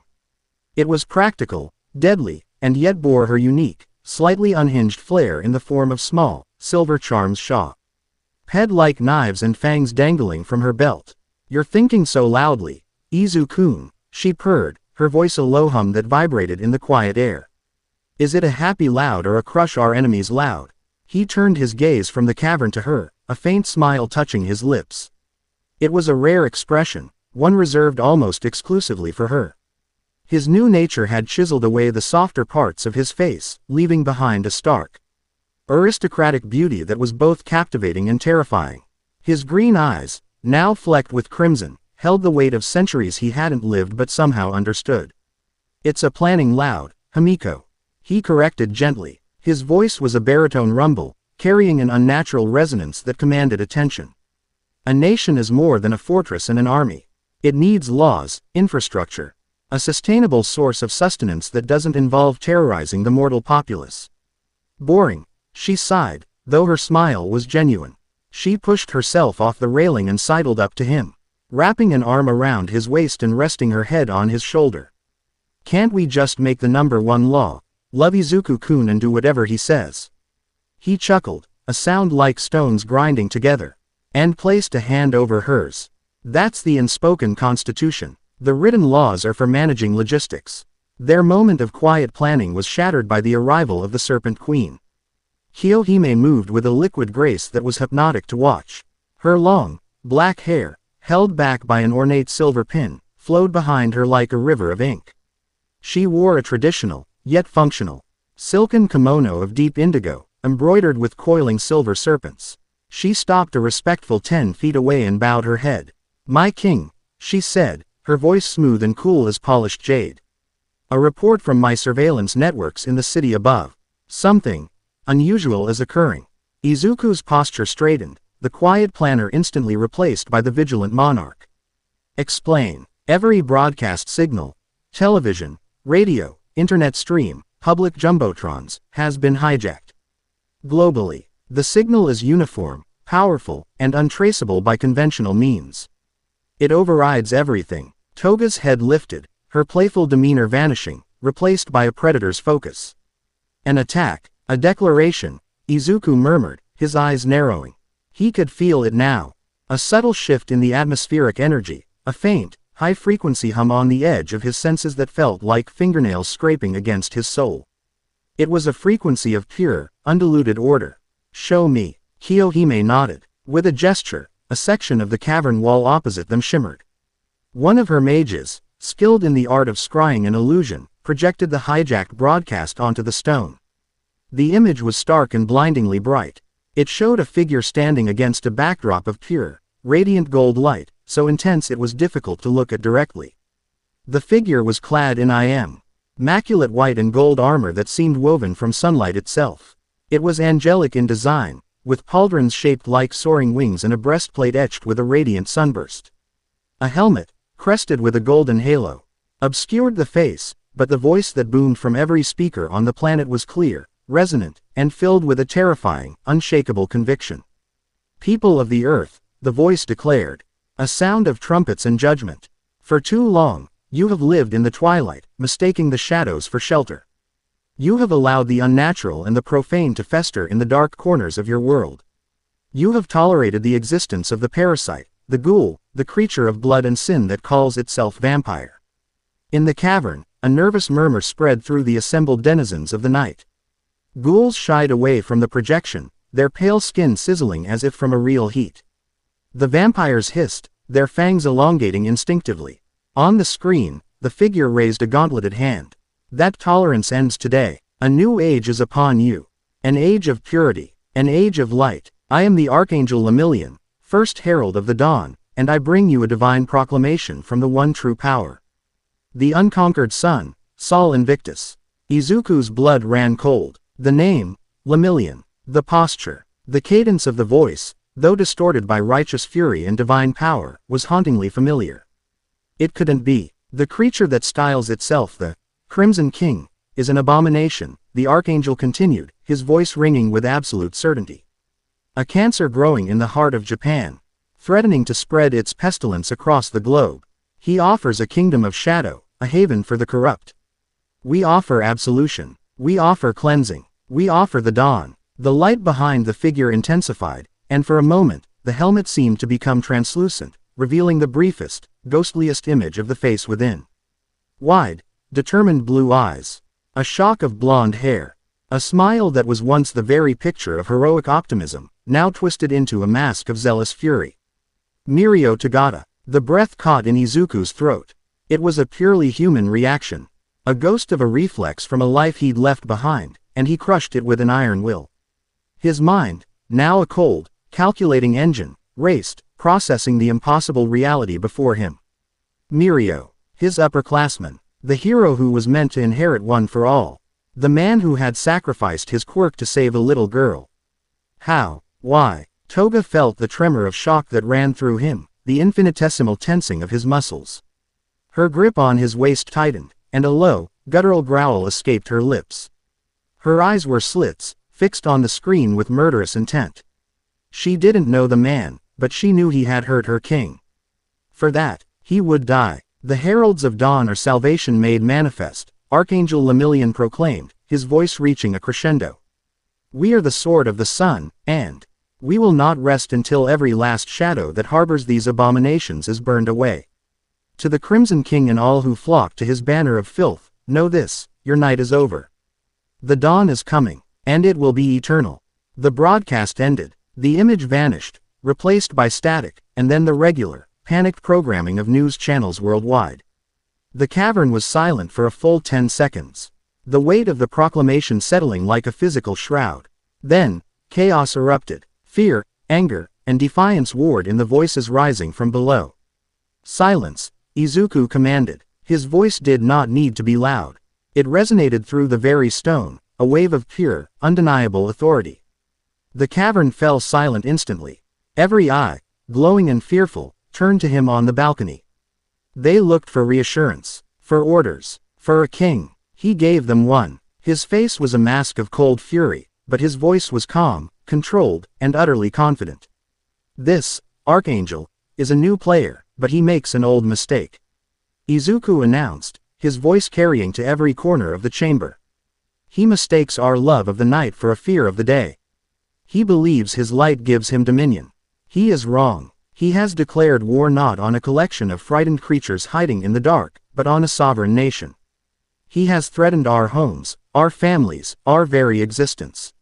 He paused, letting the words sink in. He met the eyes of vampires and ghouls, of the powerful and the weak. Let him bring his dawn, Izuku declared, his voice dropping to a dangerous, predatory growl. We will meet it with an eclipse of our own making. He promises a purge. I promise him a war he cannot win. Now, to your stations. Triple the perimeter patrols. Arm yourselves. The first blow of this war will not be ours. But we will be ready to answer it. A roar of unified, defiant sound answered him. The fear was gone, burned away by the cold fire of their king's resolve and replaced with a grim determination. The denizens of the eternal night moved with renewed purpose, the forging of their new nation now tempered by the promise of imminent battle. As the crowd dispersed, only Toga and Kiyohime remained with him. The projected image was gone, but its ghost lingered in the air. Kiyohime was the first to speak, her expression grave. Sol Invictus, the unconquered sun, that is a name from the old myths. A forgotten god of a forgotten empire, worshipped as the patron of soldiers and the ultimate source of light and life. If this herald truly wields its power, he is a threat beyond any pro-hero. He is, Izuku confirmed. His gaze distant. I know the man inside that armor. Or I knew him. His name was Mirio Tagata. He was one of the most powerful and pure-hearted heroes I have ever known. Toga looked up at him. Her expression a mixture of confusion and concern. A hero. Why would a hero do this? He is no longer a hero, Izuku said, his voice flat and devoid of emotion. He had already compartmentalized the pain. The grief was a luxury he would allow himself later. Now, there was only the strategic reality. He is a zealot, a vessel. That power he wields, it is not a quirk. It is something else entirely. Something divine, and antithetical to our very nature. It is poison in the form of light. He turned to Kiyohime. The archangel made his declaration to the world, but he delivered his challenge directly to me. However, he is a strategist. A direct assault on this fortress would be costly and foolish. He will not strike at the heart of my power. He will strike at the limbs to prove I cannot protect them. Kiyohime's eyes narrowed in understanding. He will attack my territory. Yes, Izuku affirmed. Your domain is my newest and most public acquisition. To attack you is to attack my authority. He will make a public example of your clans, to show the world that my protection is meaningless. He wants to sow dissent and fear, to break our alliance before it is even solidified. The Serpent Queen's expression hardened, her regal features tightening with cold fury. Then he will find the serpents of Japan have venom far more potent than he imagines. My territory is warded, my warriors are loyal. Their loyalty is not in question. Their ability to withstand this specific threat is, Izuku stated bluntly, but not unkindly. Your wards are designed to repel mortals, pro-heroes, even rival supernatural creatures. They are not designed to repel the literal, weaponized concept of sunlight. Your warriors are assassins and skirmishers, masters of the shadows he intends to burn away. They will die fighting a battle they are not equipped for. Kiyohime's pride warred with her pragmatism. She wanted to argue, to defend the honor of her clan, but the cold logic in her king's words was undeniable. The memory of the searing light from the projection was enough to prove his point. What are your orders, my king? She asked, the words tasting of bitter necessity. We will not wait for his attack. We will prepare for it, Izuku said, turning to face the map of the city carved into a massive stone table in his strategic command center, a chamber just off the main balcony. The three of them moved to it, the glowing fungi above casting their long, dancing shadows over the miniature cityscape. He will strike here, Izuku said, placing a finger on the Roppongi district. The heart of Kiyohime's visible power base, a district of nightclubs, high-end businesses, and hidden opulence controlled by her clans. It's a target of high value, both financially and symbolically. He will want to make a statement. He looked at Toga. Hamiko, you will be my vanguard. I want you to move through the district, unseen. You are not to engage. You are an early warning system. I want to know the second their presence is felt. Use the ghoul messengers in the sewer networks. They are fast and they will go unnoticed. Toga's smile was sharp and predatory. A hunt. I like it. She gave his hand a quick, affectionate squeeze before melting into the shadows, gone as if she had never been there. Izuku then turned back to Kiyohime. Gather your strongest fighters, the ones who can withstand at least a moment of direct sunlight. Your elders, your most powerful blood mages. Position them in the subterranean levels of the district, the subway tunnels, the basements of your establishments. They will be our reserve force and our second line of defense. The streets will be a death trap. Their battle must be fought underground. And you, my king? Kiyohime asked. I will be the anvil, Izuku replied, his crimson-flecked eyes glowing with a chilling intensity. And his holy light will be the hammer. We will see which of us breaks first. He wants to make an example of you to prove my weakness. I will make an example of his heralds to prove my strength. The wait was an exercise in calculated tension. For 2 full days, the eternal night held its breath. Toga, a ghost in the neon-drenched streets of Roppongi, sent back a steady stream of reports through the ghoulish messengers. All was quiet. The mortal world was in a panic, debating the Archangel's proclamation. Heroes were on high alert.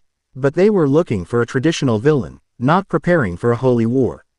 They were irrelevant. On the 3rd night, it happened. The air in Roppongi, thick with the scents of expensive perfume, street food, and exhaust fumes, suddenly changed.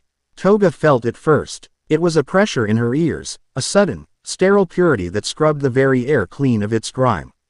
It made her skin crawl. A message was dispatched. Minutes later, the sky above the district tore open. There was no sound, no explosion. Just a silent, brilliant fissure of golden light, as if the heavens themselves had cracked. From this fissure descended 10 figures, their sun-metal armor gleaming with an inner luminescence that turned the night sky into a false dawn. At their lead was Archangel Lemillion, his halo a searing corona of power. They descended not with the grace of angels, but with the terrifying, inexorable purpose of falling meteors.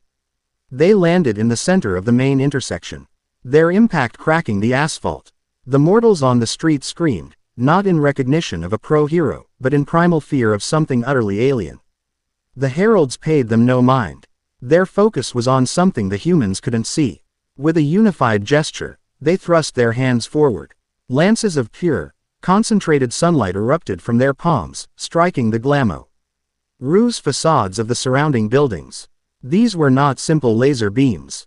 Where the light touched, it did not merely burn or melt, it unmade.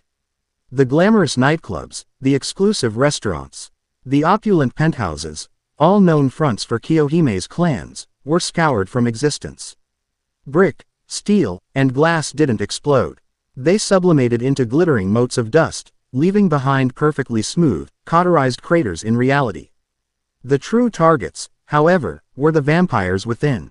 A piercing, multi-toned shriek echoed through the supernatural spectrum as dozens of Kiyohime's subjects were caught in the initial volley.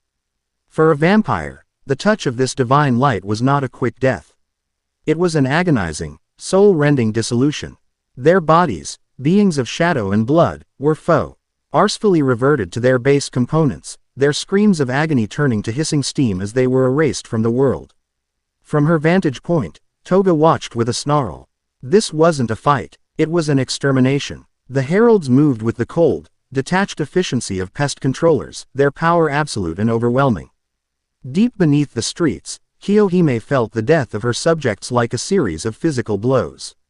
Each one was a string in the vast web of her influence, and dozens had just been snapped. A wave of cold, venomous fury washed through her, but she held her ground, trusting her king's plan. The heralds advanced, sweeping their light in wide, destructive arcs. They were cleansing the entire city block, leaving nothing but scorched earth and shimmering, superheated air. Abominations. One of the heralds, a woman with a helm shaped like a falcon's head, said, her voice amplified and metallic. You cannot hide from the light. As if to answer her, the very shadows in the street began to move. They deepened, coalesced, and writhed as if alive. Archangel Lemillion paused, his head tilting. The ambient light from street lamps and neon signs began to flicker and die. Not as if their power was cut, but as if the light itself was being devoured. A cold that had nothing to do with temperature descended on the block, a profound and absolute absence of energy. From the deepest pool of this new, unnatural darkness, a figure rose. Izuku Midoriya, the Crimson King, stood before them. He wore no armor, only a simple, dark tunic and trousers that seemed woven from the night itself. The only color on him was the piercing, crimson glow of his eyes. He did not radiate power in the explosive way the heralds did. His was a quiet, crushing pressure, a gravity well of shadow that bent the world around him. "You have come to my kingdom to hunt," Izuku said, his voice a low, chilling whisper that carried perfectly in the sudden silence. "You should know that you are not the only predators here." Archangel Lemillion floated forward, his feet hovering an inch off the ground, the light from his armor pushing back against Izuku's encroaching darkness. "The Crimson King, the heart of the decay. We will purge you first, and the rest of your kind will wither and die." Izuku's lips curled back in a predator's smile, revealing the tips of his fangs. "You speak of purges and cleansing. I am offering you a single chance to leave my territory. You will not get another." "Blasphemy!" The falcon-helmed herald snarled, and thrust her hand forward. A spear of concentrated sunlight shot towards Izuku. Izuku didn't move to dodge. He simply raised a hand. The darkness around him surged, forming a swirling, void-like shield. The light spear struck it and vanished without a sound. Not blocked or deflected, but consumed. Annihilated. The heralds all took an instinctive step back. Their divine light was absolute, the ultimate weapon against the creatures of the night. It had never been simply negated. "You believe your power comes from a sun god," Izuku said, his voice laced with contemptuous pity. "Your power is light, and light requires a space to exist in. I, on the other hand, can create the space where it does not. A true and perfect nothingness." He made a fist, and the entire city block was plunged into an abyssal darkness. It was not just the absence of light. It was a tangible presence, a thick, suffocating blanket of pure shadow that muted sound and stole breath. To the heralds, it was like being submerged in an ocean of antithesis. Their inner light straining against the oppressive void. "Attack," Lemillion commanded, his own light flaring to create a 10-foot bubble of visibility around himself. The battle began. The heralds, disoriented and cut off from one another in the crushing dark, found themselves fighting a war on unfamiliar terms. They could project bursts of light to see, but these only served as beacons, pinpointing their locations. And the shadows began to kill. A herald near the edge of the darkness suddenly cried out, a strangled gasp. When his comrades flashed a beam of light in his direction, he was gone. A moment later, a second cry, this one cut short. Toga, suffused with Izuku's power, was in her element. The absolute darkness was her playground. She moved with impossible speed and silence, her knives, now coated in a shadow venom of Kiyohime's design, finding the chinks in the herald's armor. She was a whisper of death, a giggle in the dark, her vampiric senses allowing her to navigate the void with perfect clarity. She wasn't strong enough to kill them outright, but her poisoned blades caused their connection to the divine light to flicker and short out, leaving them vulnerable. From beneath the ground, Kiyohime's forces erupted. Shadowy serpents made of solidified darkness rose from the sewers and alleyways, striking and coiling around the herald's legs. Her vampire assassins, shielded from the worst of the heralds, ambient glow by Izuku's supernatural darkness, swarmed the disoriented holy warriors, their attacks fast and brutal. The battle turned from a purge into a chaotic, desperate melee. The heralds were powerful, each one a match for a high-end pro-hero, but they were soldiers of the light, fighting a war in the heart of the abyss against a king who commanded it. Izuku moved through the chaos toward the brightest light, the source of the enemy's morale, Archangel Lemillion. He didn't run. He simply flowed through the shadows, appearing before the herald leader in the blink of an eye. It was only then, as they stood face to face, mere feet apart, that the full weight of the moment crashed down on Izuku. The helmet did nothing to hide the suffocating aura of righteousness. But beneath it, Izuku could sense the faint, flickering echo of the man he once knew. The boundless optimism, the heroic spirit. It was there, imprisoned and corrupted. "Mirio," Izuku said, the name a strange weight on his tongue. "What have they done to you?" For the briefest of instants, the fiery zeal in the Archangel's presence wavered. A flicker of confusion. The helmet tilted. "That name is from the time of my weakness. A shell I shed to be reborn in the light." "You were not weak," Izuku countered, his voice a low, intense growl. "You were a hero. You saved lives. You sacrificed everything for a single child. The thing you are now is a disgrace to that memory. I will save all the children of this world from your blight." Lemillion roared, and the GHT radiating from him exploded outwards. He lunged, his body phasing through the physical world. This was his quirk, permeation, but it was fundamentally different now. As he became intangible, his body gave off a searing, holy energy. He wasn't just passing through matter, he was passing through it with the purifying force of a miniature sun. Izuku reacted on pure instinct. He couldn't dodge what he couldn't touch. Instead of retreating, he fed more of his power into the darkness around them, making it denser, colder, more absolute. He focused not on Mirio's body, but on the divine energy it was channeling. As Mirio's sanctified, intangible fist passed through Izuku's chest, it felt like his very soul was being set on fire. The pain was excruciating, 1,000 times worse than any physical blow. But Izuku endured. He gritted his fangs, and as Mirio's arm solidified for a follow-up attack, Izuku's hand shot out, not grabbing the arm, but the light that surrounded it. He was not a creature of flesh and blood anymore. Not entirely. He was a being of night, and he could touch the very essence of day. He seized the divine energy, and the effect was like grabbing a live power line. Agony surged through him, but he held on. Mirio cried out, a sound of shock and pain. For the first time, his power had been directly contested. He tried to phase again, but Izuku's grip, empowered by the abyss around them, held the very concept of his energy in place. Who was Sol Invictus? Izuku demanded, his face inches from Mirio's helmet, his own crimson eyes burning through the gloom. Wa, Chi God demands its followers become puppets. The unconquered sun is the only truth. The only salvation. Mirio snarled, wrestling to free himself. He drove a knee towards Izuku's gut, phasing it through him. The agony intensified, but Izuku's grip did not loosen. This was the stalemate. Mirio's light burned Izuku from the inside out, a constant, soul-flaying torment. But Izuku's darkness was a cage, smothering and containing Mirio's power, preventing him from bringing its full, explosive force to bear. They were two absolutes, locked in a brutal, agonizing equilibrium. Around them, the battle raged. Toga, a blood-soaked dervish, danced between two heralds, her knives a silver blur. She took a glancing blow from a blade of light, and her scream of pain was sharp and real, but she answered it with a manic laugh, driving her own blade into the neck joint of her attacker. Kiyohime, a regal general, directed her serpents of shadow, ensnaring a herald and dragging him screaming into a sewer grate, where her warriors waited to finish the job. The heralds were falling. They were powerful, but they were an army without a general, their leader locked in a titanic struggle with a force of nature he had underestimated. They had come expecting to cleanse a nest of vermin. They had found a hornet's nest the size of a mountain, and they had just kicked it. Seeing his forces being systematically dismantled, a new emotion entered the Archangel's aura, frustration. This was not how the glorious purge was supposed to begin. You cannot win, Shadow Spawn. Mirio yelled, his voice strained.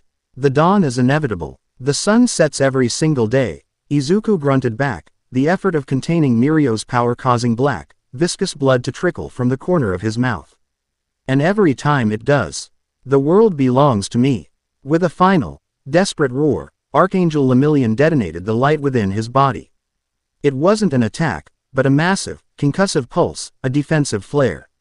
The force of it threw Izuku back, his grip finally broken. The darkness over the city block shattered like glass, and for a moment, the overwhelming radiance of the 10 heralds, or what was left of them, returned. 7 heralds remained standing, and 2 of those were heavily wounded, their light flickering. 3 of their divine soldiers were gone, either dragged away or disabled by Toga's poisons. On the vampire side, the losses were far greater. The initial volley had claimed dozens, and the battle in the street had claimed more. The ground was littered with piles of fine, gray ash that had once been Kiyohime's subjects. Archangel Lemillion stood panting, his light dimmer than before. He looked at the devastation, at his battered forces, and then at the Crimson King, who was already rising to his feet.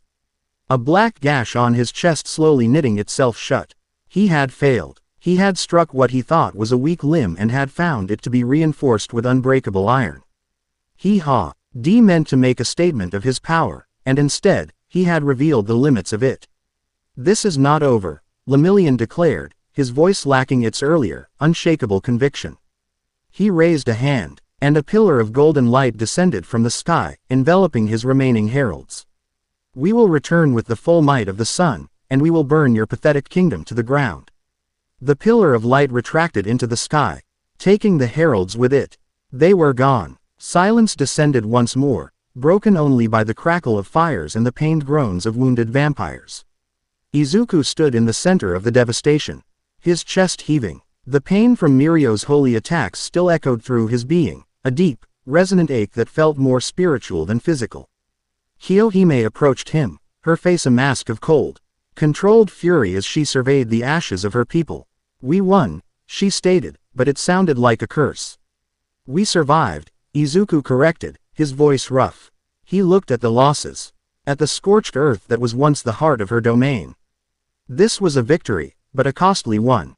He achieved part of his goal. He proved that standing with me comes at a price. Toga appeared at his side, limping slightly, a nasty-looking burn on her shoulder sizzling faintly. But her eyes were bright, alight with the thrill of the fight and a fierce pride. She ignored her OWN wound and immediately began fussing over the cut on his lip, her touch surprisingly gentle. "You were amazing, Izu-kun," she breathed, her voice filled with awe. "You just ate the light. And that mean shiny man, you fought him. You hurt him." Izuku caught her hand and gave it a reassuring squeeze. "He hurt me, too. This power they wield, it is a poison tailor-made for our kind. We cannot fight a prolonged war against it.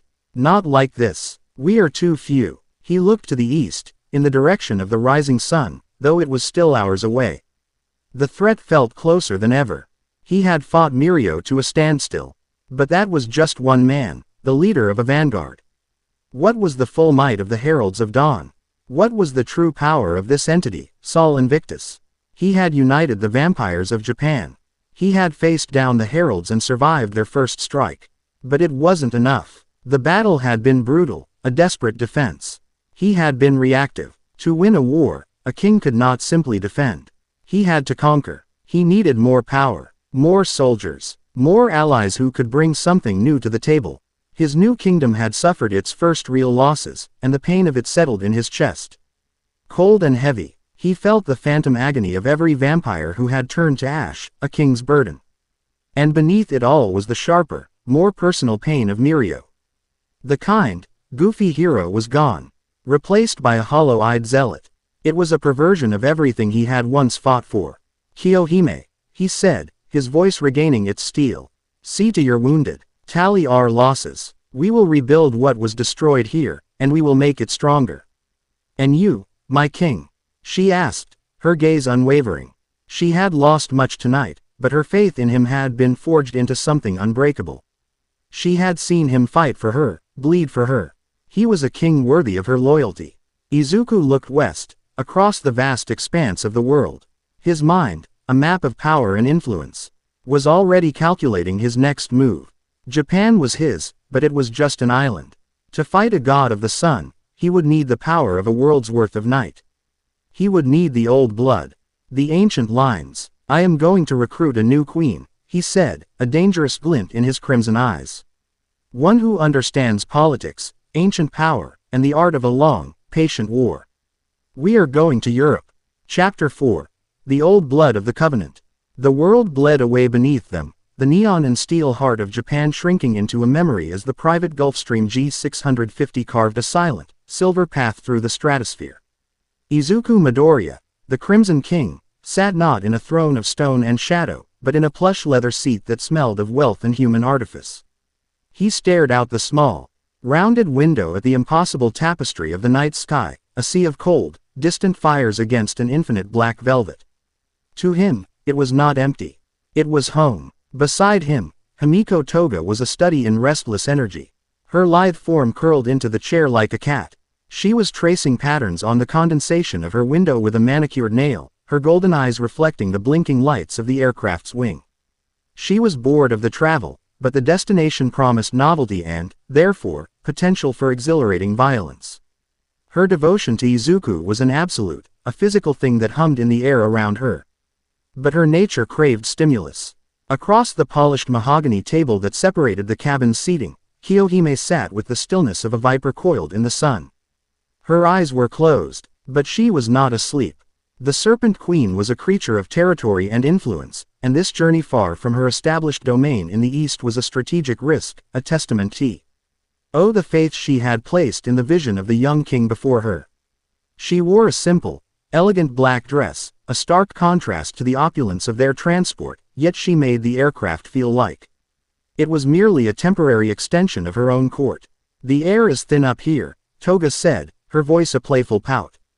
"It tastes of nothing. I miss the city. It tastes of sweat and fear and cheap noodles." Kiyohime's eyes opened. "Slivers of ancient amethyst. Patience, little blade. The air in the lands we approach is thick with history. It tastes of iron, spilled blood, and forgotten promises. You will find it much to your liking." Izuku turned his gaze from the cosmos to his queens. He had secured the east, a brutal but necessary first step. Now, he faced a different kind of challenge. Yoheim had been won through a demonstration of superior strategy and overwhelming force. She was a pragmatist. Lady Carmilla Volkov, queen of the Carpathian court and matriarch of the European clans, was something else entirely. According to Kiyohime's intelligence, she was an institution, a creature of tradition, politics, and unyielding pride. She had ruled from the shadows for centuries, viewing the march of human history as a tiresome parade to be manipulated, not confronted. "Carmilla will not be impressed by strength alone," Izuku stated, his voice a low resonance that filled the cabin, effortlessly cutting through the dull roar of the engines. "She and her court believe themselves to be the true inheritors of our kind. They see power not in conquest, but in endurance. In their eyes, we are vulgar." "Vulgar." Toga giggled, the sound like tiny, sharp bells. "I think we're lovely. We don't hide what we are. They wear masks and pretend to be human until the doors are locked." "How boring." "It is a philosophy born of survival," Kiyohime corrected, her tone instructive rather than chastising. "For centuries, they have weathered inquisitions, pogroms, and the rise of human science by being ghosts. They believe open conflict is suicide. They believe you, my king, are a meteor, brilliant and powerful, but destined to burn out and bring ruin upon us all." Izuku nodded, accepting the assessment. "Then we must prove we are not a meteor, but a new sun. One that shines in the darkness instead of the day." He looked at his hands, the faint, almost imperceptible tracery of green lightning that sometimes ghosted his skin now completely absent, replaced by a palpable aura of crimson-tinged shadow. He had been a symbol of hope once. Now, he needed to be a symbol of power, of a new kind of salvation. Carmilla's ways are a relic. They are a perfectly preserved suit of armor from an age before cannons. Impressive, but ultimately useless against the weapons now aimed at us. Heralds of Dawn are not superstitious villagers with torches. They are a holy war machine. Hiding will not save the old blood. It will only ensure they die in their gilded cages, one by one. His words hung in the air. A declaration of intent. This was not a negotiation he was flying towards. It was an enlightenment, to be delivered by persuasion if possible, and by force if necessary. Their descent began hours later.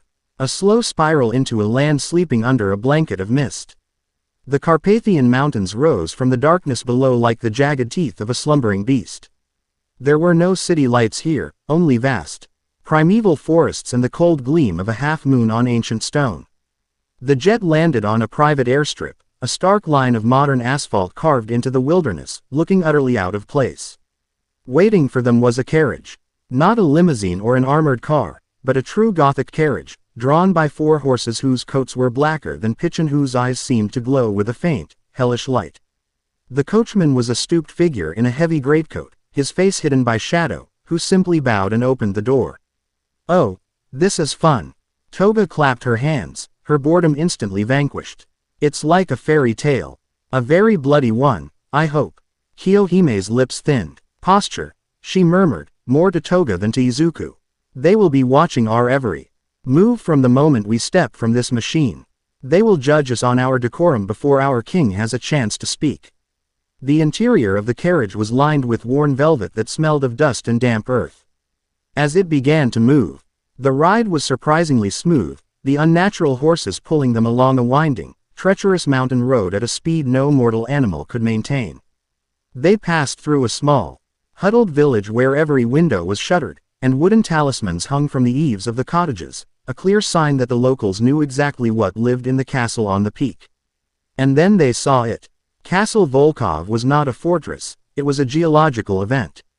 It erupted from the mountain's peak, a cluster of impossible towers and spires that clawed at the night sky.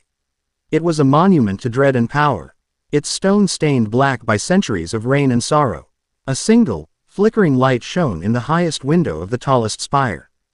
As the carriage crossed a stone bridge over a chasm of pure blackness, Izuku felt the subtle shift in the air. The domain of an ancient power.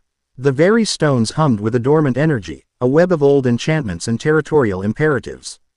He was a king entering another's kingdom, and every instinct in his new, predatory body was on high alert. The carriage rolled to a stop in a vast, torchlit courtyard. The massive, iron-bound doors of the keep creaked open, moved by unseen hands. A figure stood silhouetted in the doorway. He was tall and impossibly gaunt, dressed in the severe black attire of a majordomo. His face was a pale, bloodless mask, and his eyes held the weary indifference of one who has seen empires rise and fall. "I am Varney," he announced, his voice a dry rustle of dead leaves. "Her Majesty, Lady Carmilla Volkov, awaits the Lord of the Rising Sun in the Grand Hall. Your attendants may refresh themselves." He gave Toga and Kiyohime a look of profound disinterest, as if they were particularly exotic pets. Toga bristled, a low hiss escaping her lips. Kiyohime placed a calming hand on her arm, her expression unreadable. Izuku stepped forward, his presence immediately commanding the space. The air grew colder, heavier. "They are not attendants," he said, his voice calm but layered with the absolute authority he now wielded. "They are my queens. Where I go, they go." Varney's eyebrow arched a fraction of an inch. The first sign of any emotion.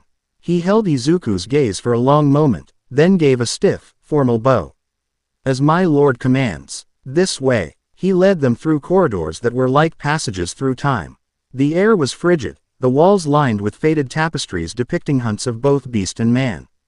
Suits of ornate, cruel-looking armor stood sentinel in alcoves, their visors dark and empty. The silence was absolute, broken only by the echo of their footsteps.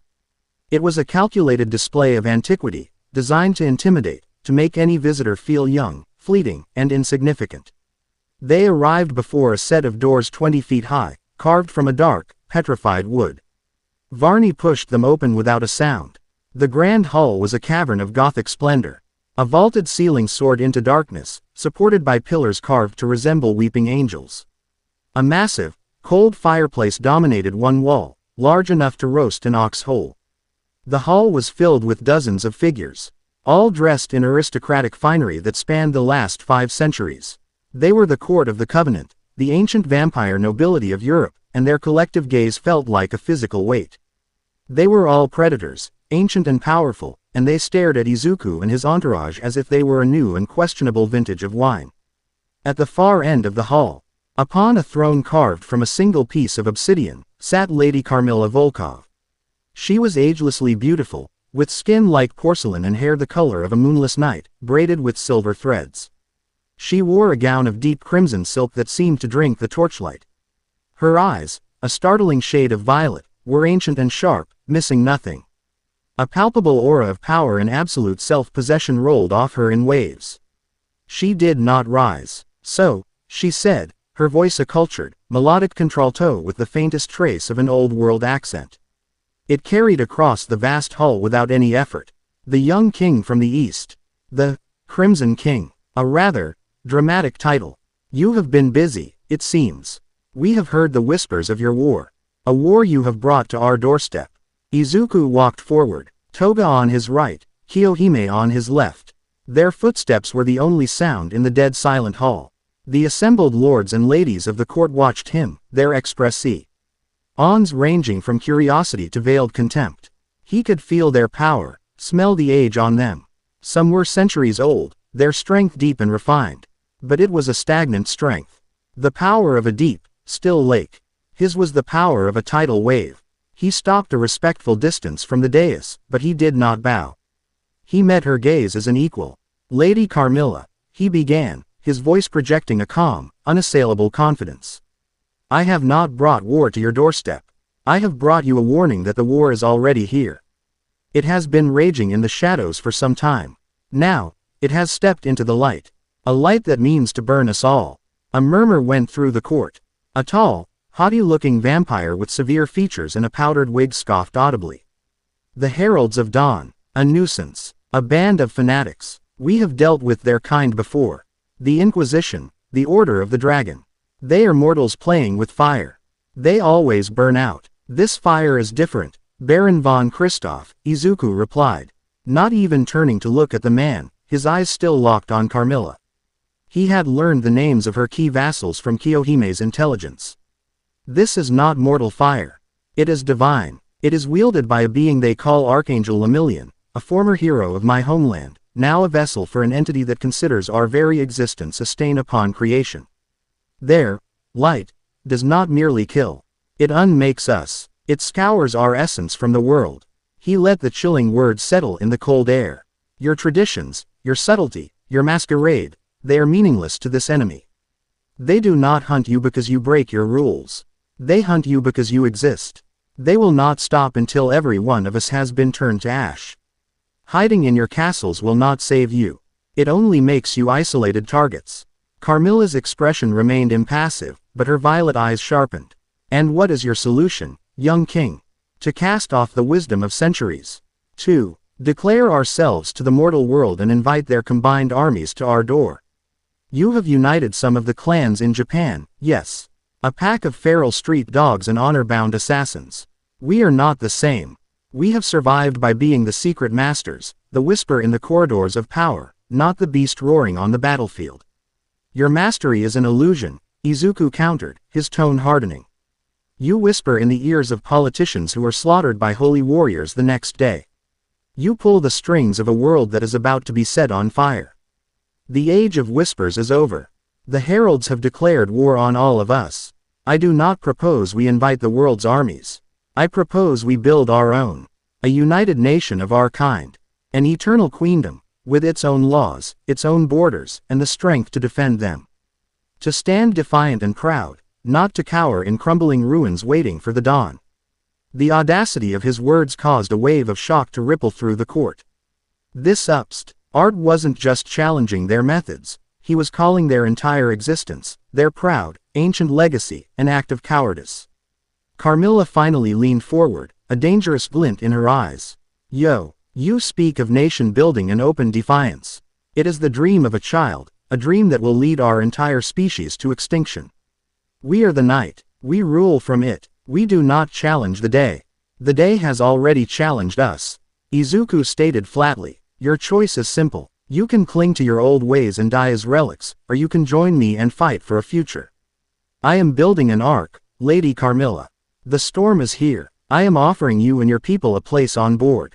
He stood his ground, a pillar of modernity and raw power in a hall dedicated to the past.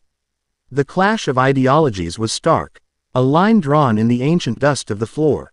For a long, tense moment, no one spoke. The Crimson King had made his plea, and the future of the European vampires hung on the word of their ancient queen. She regarded him, not as a king, but as a puzzle, a dangerous and fascinating anomaly. "Your passion is compelling," she said at last, her voice laced with condescension. "But passion does not win wars. We shall see if your vision has substance. You and your queens will be our guests. We have much to discuss." It was a dismissal. The audience was over, as Varney led them away to their appointed chambers. Izuku knew the first battle had been fought and had ended in a stalemate. But he had planted the seed of doubt in the ancient queen's mind. Now, he just needed to make it grow.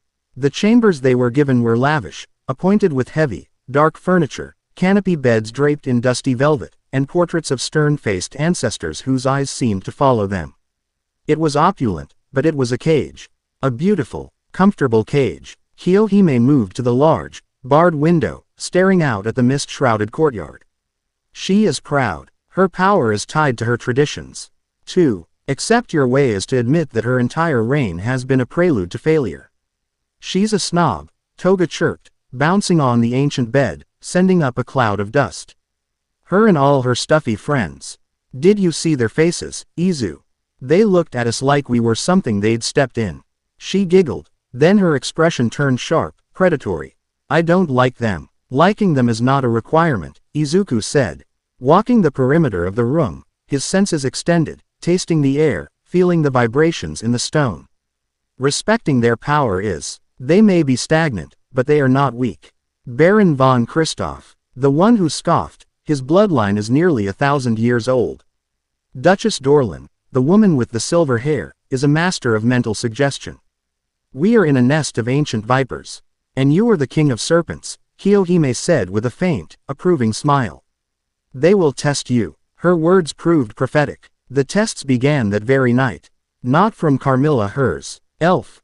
Her methods were more refined, but from the ambitious, arrogant members of her court who saw Izuku as a threat to their status. The first attempt was laughably crude. A servant, his eyes glassy and his movements stiff, brought a decanter of what he claimed was vintage, blood-enriched wine. Toga, who was perched on the back of a large armchair like a gargoyle, merely sniffed the air as the servant entered. Izu, she sang, a playful warning in her tone. That man smells funny, like desperation, and wolfsbane. Izuku didn't even turn. Thank you for the offer, he said to the servant, his voice pleasant. But we have our own provisions. The servant's face twitched, a flicker of panic in his enthralled eyes. Before he could react, a shadow detached itself from the corner of the room. Kiyohime moved with liquid grace, her hand a blur as she snatched the decanter. She swirled the dark liquid, her nostrils flaring slightly. A crude poison, she diagnosed, her voice dripping with contempt. And poorly masked, an insult to the art of assassination. She let the decanter drop. It shattered on the stone floor, the poisoned liquid hissing as it ate into the ancient mortar. The servant collapsed, a single, precise cut on his neck a testament to Kiyohime's displeasure. He was not dead, merely unconscious. Baron von Christoph's work, Kiyohime surmised, wiping a non-existent speck of dust from her fingers. It has his scent of arrogant incompetence. The second attempt was more direct.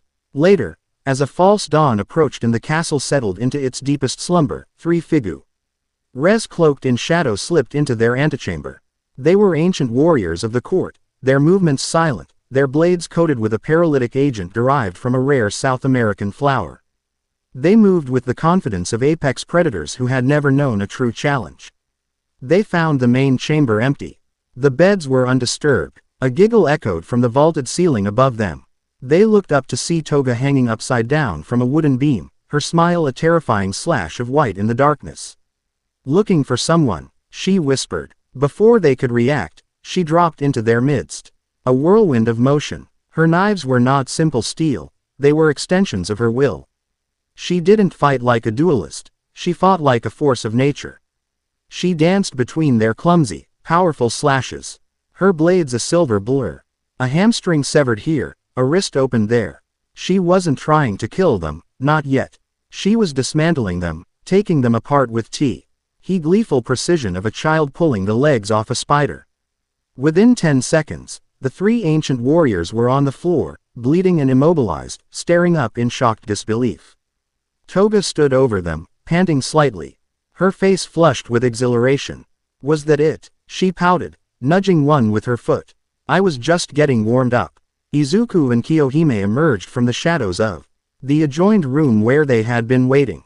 Izuku looked down at the defeated assassins, his expression unreadable. This was Duchess Dorlin's attempt, he said. Subtler. She used her mental prowess to cloud the minds of the guards on this floor, allowing her personal guard access.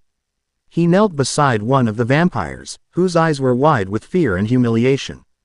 Tell your Duchess that the next time she sends her dogs, I will send back their heads. He stood and turned to Toga, a flicker of genuine warmth in his crimson eyes. Excellent work, my queen. Toga beamed, her chest puffing out with pride.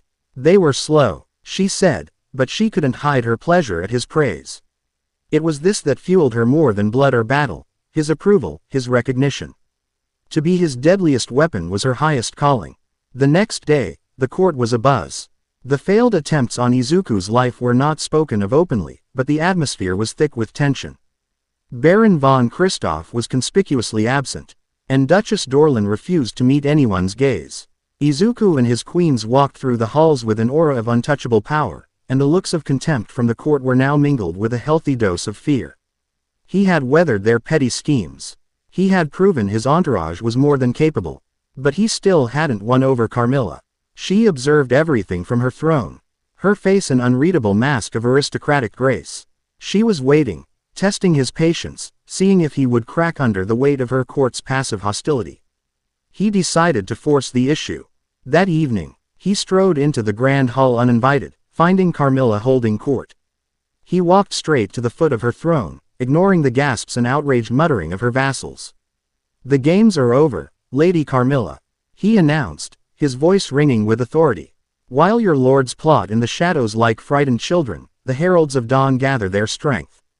I have indulged your political theater. No more. I demand a final answer. Will the covenant stand with the living, or will you die with the past?" Before Carmilla could answer, a piercing shriek echoed from outside the castle walls. A sound of pure, unholy power. It was followed by an earth-shattering explosion that shook the ancient fortress to its very foundations. The massive stained glass window at the far end of the hall, which depicted a forgotten saint slaying a dragon, burst inward in a shower of colored glass and searing white light. Through the shattered opening, figures descended on wings of pure energy. The heralds of dawn had arrived. Chaos erupted in the grand hall. The ancient, powerful vampires, so confident in their own might, shrieked and recoiled as the holy light washed over them. It didn't just burn, it sizzled, causing their flesh to smoke and blacken on contact. Two arms. Baron von Christoph, who had finally reappeared, bellowed, drawing an elegant rapier. He lunged at the nearest herald, a warrior encased in golden armor. The herald simply raised a hand, and a lance of light shot forth, striking the baron in the chest. He didn't even have time to scream before he was reduced to a pile of smoldering ash. The court dissolved into panic. Carmilla's personal guards, clad in baroque plate armor and wielding enchanted blades, formed a protective circle around her throne. But they were hopelessly outmatched. Their ancient magic sputtered and died against the divine energy of the heralds.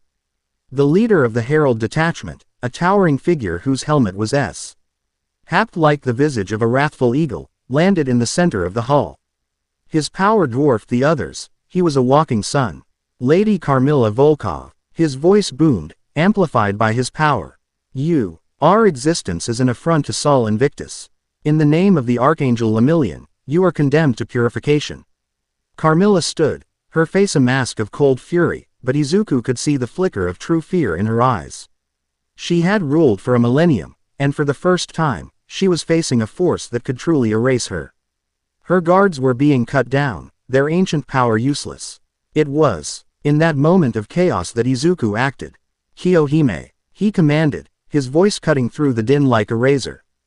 "Control the battlefield. Sow confusion. Toga, flank them. Be my scalpel." "With pleasure, my king," they chorused, their voices a duet of deadly intent. Kiyohime melted into the floor, her form dissolving into a pool of living shadow that spread across the hall in an instant. The torchlight guttered and died as a sphere of absolute darkness enveloped the heralds, plunging them into a void that their holy light struggled to pierce. Screams of confusion and pain erupted from within the darkness as Kiyohime's shadow tendrils, sharp as obsidian, began their work. Toga became a red and blonde blur. She used the panic and chaos as cover, vaulting over tables and using Pillar Rs to launch herself at the heralds from their blind spots. She was not a frontline combatant against these beings, she was a saboteur.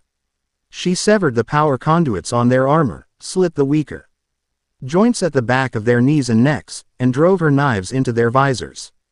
Every move was a disabling strike, designed to create openings for others.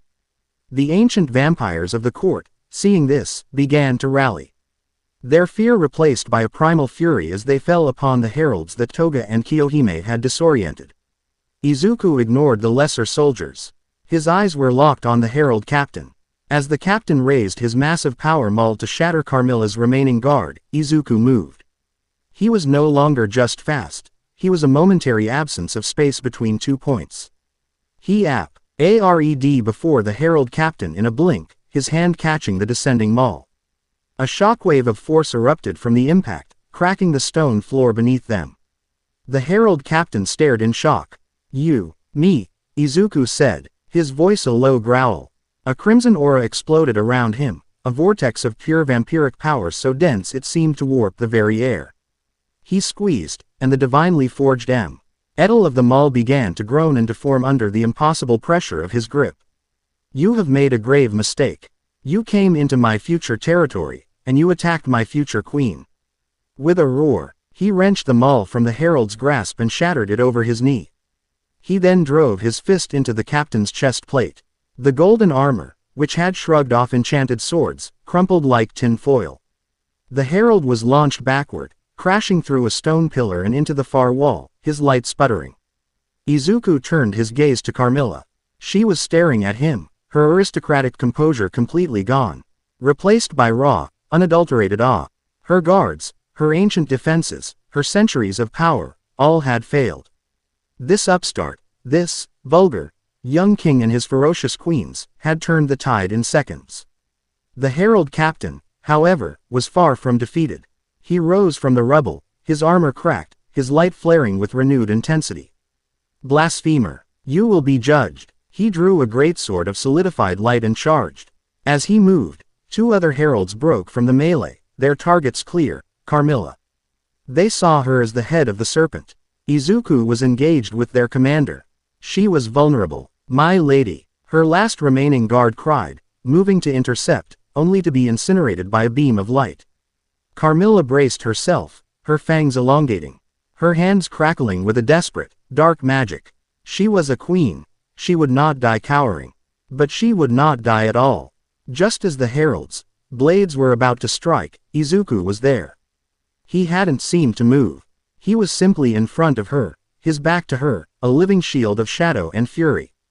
He caught both swords of light with his bare hands, the holy energy searing his flesh, which healed almost as fast as it burned, sending up plumes of acrid smoke. He gritted his teeth, not from pain, but from sheer rage. I told you, he snarled at the two stunned heralds, she is under my protection. He closed his fists. The blades of light shattered into a billion motes of fading energy. Then, moving faster than their eyes could track, he drove his smoking hands into their chests, phasing through their armor as if it wasn't there. He grabbed whatever was inside and pulled. The heralds convulsed, their light extinguished in an instant as he ripped their mortal hearts from their bodies. They collapsed, empty husks of armor. The entire hall fell silent. The remaining heralds, seeing their captain defeated and their elite comrades dispatched with such brutal finality, faltered. Kiyohime's shadows and Toga's relentless attacks had already whittled down their numbers. This final act of savage, overwhelming power broke their morale completely. The Herald Captain, struggling to his feet, saw the tide had turned. Fall back, retreat, he roared, firing a blinding flash of light to cover their escape. The surviving heralds disengaged, using their wings of light to flee through the shattered window. Izuku let them go. He stood over the bodies of the heralds he'd slain, his hands still smoking, his crimson eyes glowing with cold fury. The battle was over. The silence that followed was heavier than any before. The surviving members of the court stared, not at their savaged hull or their fallen kin, but at him. They were looking at a power they couldn't comprehend. He wasn't just a king. He was a god of war. Izuku turned slowly to face Carmilla. She was still standing where he had shielded her, her violet eyes wide. He had not only defended her, he had claimed her in front of her entire court. He walked toward her, his footsteps echoing in the tomb-like silence. He stopped before her dais, his expression unreadable. He had proven his point in the most undeniable way possible. The heralds were real. Their ways were obsolete. His way was the only path to survival. Carmilla looked from Izuku to Toga, who was cheerfully wiping her bloody knives on a fallen herald's cloak, and to Kiyohime, who had coalesced from the shadows, her expression as serene as ever. She saw not a brute and his minions, but a king and his loyal, terrifyingly effective commanders. She saw a coordinated war machine that had accomplished in minutes what her entire court could not have managed in a century. She looked at the ashes of Baron von Christoph, a vampire who had advised her for 300 years. His arrogance and tradition had gotten him killed. Izuku's power and pragmatism had saved them all. Slowly, with a grace that seemed impossible after the carnage, Lady Carmilla Volkov, Queen of the Carpathian court, descendant of the oldest bloodlines, sank to one knee. A collective gasp went through her court. It was an act of submission none of them had ever witnessed, or even thought possible. "You were right," she said, her voice clear and steady, all traces of condescension gone, replaced by a profound, hard-won respect. She lifted her gaze to meet his. "Our age is over. A new age begins tonight. My life is yours. My resources, my armies, my knowledge, they are all yours." She bowed her head. "I, Carmilla Volkov, swear fealty to you, Izuku Midoriya, the Crimson King. Lead us into the eternal night, my lord. And we shall follow." Izuku looked down at the kneeling queen. He had come for an ally. He had gained a vassal. He reached down, not to lift her up, but to offer his hand. She took it, her cold, ancient fingers closing around his. A covenant of old blood and new was sealed in a hall of death and shattered light. The European vampires, with all their ancient power and secrets, were now his. His kingdom had just doubled in size, and his council of queens had found its third member. The West now belonged to him. Chapter 5. The Trial of the Feral Queen. The Gulfstream G650 was a needle of impossible luxury stitching a path through the heavens. Inside, the hushed whisper of recycled air and the faint hum of twin Rolls-Royce engines were the only sounds that betrayed their velocity. They had left the ancient, brooding chill of the Carpathian Mountains behind, trading the scent of pine and petrichor for the sterile atmosphere of the stratosphere. Below, the Mediterranean was a sprawling, sapphire canvas, indifferent to the monstrous power contained within the aircraft's fuselage. Izuku Midoriya, the Crimson King, sat not in a throne of stone and shadow, but in a plush, cream-colored leather seat that probably cost more than his mother's apartment.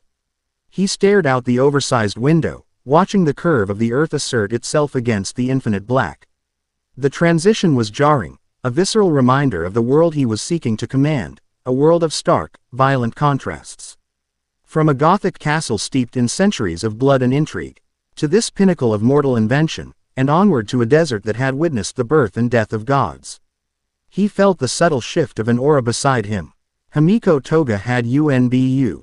CK led herself and now knelt on the floor, resting her chin on the armrest of his chair, her golden eyes wide with a mixture of adoration and feral glee. She was a living paradox, a creature of unrestrained impulse who had found her one singular point of focus. In her, obsession had been forged into a loyalty so absolute it was a physical force, a gravity that orbited him. "Izuku," she chirped, her voice a conspiratorial whisper. "Do you think she'll be pretty?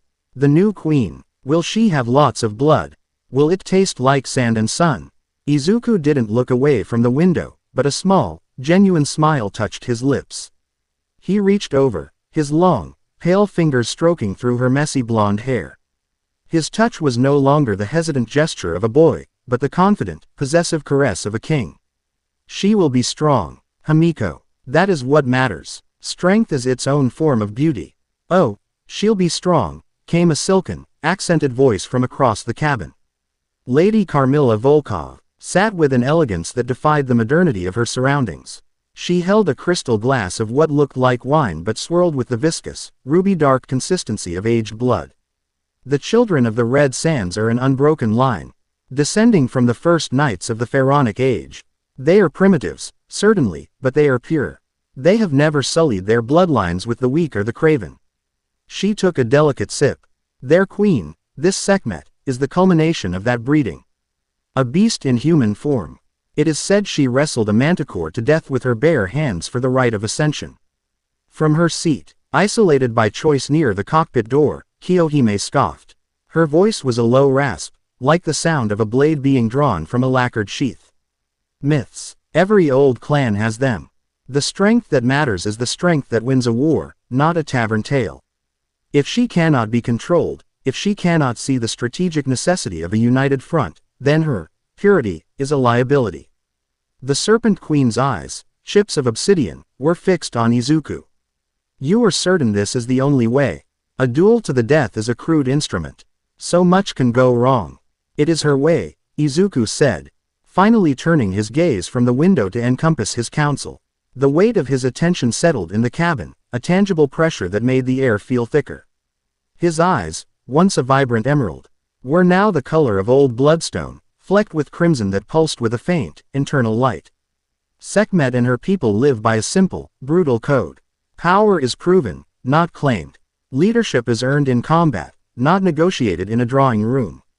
To approach her with anything less than a direct challenge to her supremacy would be seen as an insult. She would dismiss us as weak, as schemers unworthy of her notice. He leaned forward, the casual movement belying the immense power coiled in his frame. We are not here to negotiate, Kiyohime, or to impress, Carmilla. We are here to complete our foundation.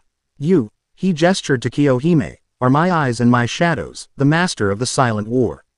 You, he nodded to Carmilla, are my voice and my shield, the mist. Rests of our history and our place in the world. Toga, his gaze softened for a fraction of a second as he looked at the girl beside him, is my heart and my dagger, the embodiment of our new, unrestrained nature. He paused, letting the words sink in. I need a fist, a mailed, spiked fist to shatter the armies of our enemies. I need a war master. Sekhmet is that fist. I will not break her, I will aim her. Carmilla inclined her head, a gesture of grudging acceptance. Your logic is sound, my king. As always, but do not underestimate her. She is not a strategist. She is a force of nature. Hting her will be like trying to wrestle a hurricane. Good, Izuku said, a predatory smile stretching his lips, revealing the tips of his fangs. I've had enough of fighting heroes who hide behind their ideals and holy men who cower behind their god. A hurricane sounds refreshingly honest. The conversation subsided, each queen lost in her own thoughts. Izuku felt the thrum of their collective power, a symphony of different notes that he was learning to conduct. Kiyohime's was a cold, sharp staccato of focused intent. Carmilla's was a deep, resonant cello of ancient power and layered intrigue. Toga's was a wild, unpredictable violin screech of pure, chaotic devotion. And his was the deep, underpinning bass note that bound them all together, the undeniable thrum of an overlord authority. He had come so far in such a short time. The memories of his old life, of All Might's smile and Yue's halls, felt like a story he'd read about someone else. The core of his being, the desire to protect, to build something that sheltered the innocent, remained, but the vessel had been reforged in blood and shadow. He was no longer a hero seeking to save everyone. He was a king, and a king's duty was to his people first. All others were secondary. This duel was not for glory or pride. It was for the thousands of his kind who would die if he failed to unite them, if he failed to forge them into a weapon capable of defying the sun itself. The jet began its descent hours later, banking over a landscape that was a monochrome palette of ochre and burnt sienna. The sprawling, chaotic metropolis of Cairo was a glittering smear on the horizon, but they flew past it, deeper into the desolate heart of the desert. The sun was a malevolent eye, scorching the land with a heat so intense it felt like a physical presence. Even through the filtered windows of the plane, Izuku felt a primal, instinctive revulsion to its light, a deep-seated hatred for the star that had become the symbol of his enemy. They landed on a private, sun-bleached airstrip that seemed to exist for no other reason than to serve the whims of the obscenely wealthy. A fleet of black, armored SUVs was waiting, engines idling and sending heat shimmers rising from the asphalt. The moment the cabin door opened, the heat rolled in, a solid wall of air that stole the breath. For his queens, the daylight was an annoyance, an irritation. They wore long, flowing robes with deep hoods, their preternatural physiology allowing them to endure what would kill a lesser vampire. For Izuku, it was agony. His skin didn't burn, not like in the old myths. But the light felt like 1,000 tiny needles pressing into him, a constant, draining pressure on his power. He moved with purpose, his own black, hooded cloak drawn tightly around him. His face a mask of serene indifference that hid the discomfort. He would show no weakness, not here. The convoy moved out, leaving the jet and the modern world behind. They drove for hours, the paved road giving way to a dirt track, which in turn dissolved into nothing but tire marks in the endless sea of sand. The landscape was mesmerizing in its emptiness. Dunes shifted like sleeping giants. their curves and lines drawn by an unseen hand. The sky was a vast, unforgiving blue. As dusk began to bleed purple and orange across the horizon, they arrived. Rising from the sands like the fossilized spine of some colossal beast was a ruined temple complex. Great, headless statues of forgotten gods stood sentinel, their bodies half swallowed by the dunes. Pillars carved with faded hieroglyphs reached for the sky like broken fingers. A palpable aura of immense age and forgotten power clung to the place, a silence far older and deeper than the one in Izuku's own fortress. The SUVs came to a halt a respectful distance away. Izuku and his queens disembarked, their feet sinking into the cool evening sand. The sun had dipped below the horizon, and in its absence, the desert came alive. The oppressive heat gave way to a sudden chill, and the sky exploded with a riot of stars unseen in any city. The Temple of Ammit, Carmilla murmured, her voice filled with a rare note of reverence. The Devourer of Souls, an appropriate venue for a trial by combat. Izuku let his hood fall back, his senses expanding to taste the air. It was crisp and dry, carrying the scent of sand, ancient stone. And something else, something wild and musky. Blood, and power. She's here, he said softly. As if summoned by his words, figures began to emerge from the deepening shadows of the ruins. They were tall, lean, and dark-skinned, their bodies covered in intricate ritualistic scars. They wore minimal armor of hardened leather and bone, and carried weapons that were brutally functional, kopeshes with wicked curves. Heavy spears tipped with obsidian. Their eyes glowed with the same faint, crimson light as all vampires, but theirs held a feral, untamed quality. These were the children of the Red Sands. Warriors, predators. They formed two silent lines, creating a path that led into the heart of the temple complex. They did not bow. They did not speak. They simply watched, their gazes intense and calculating.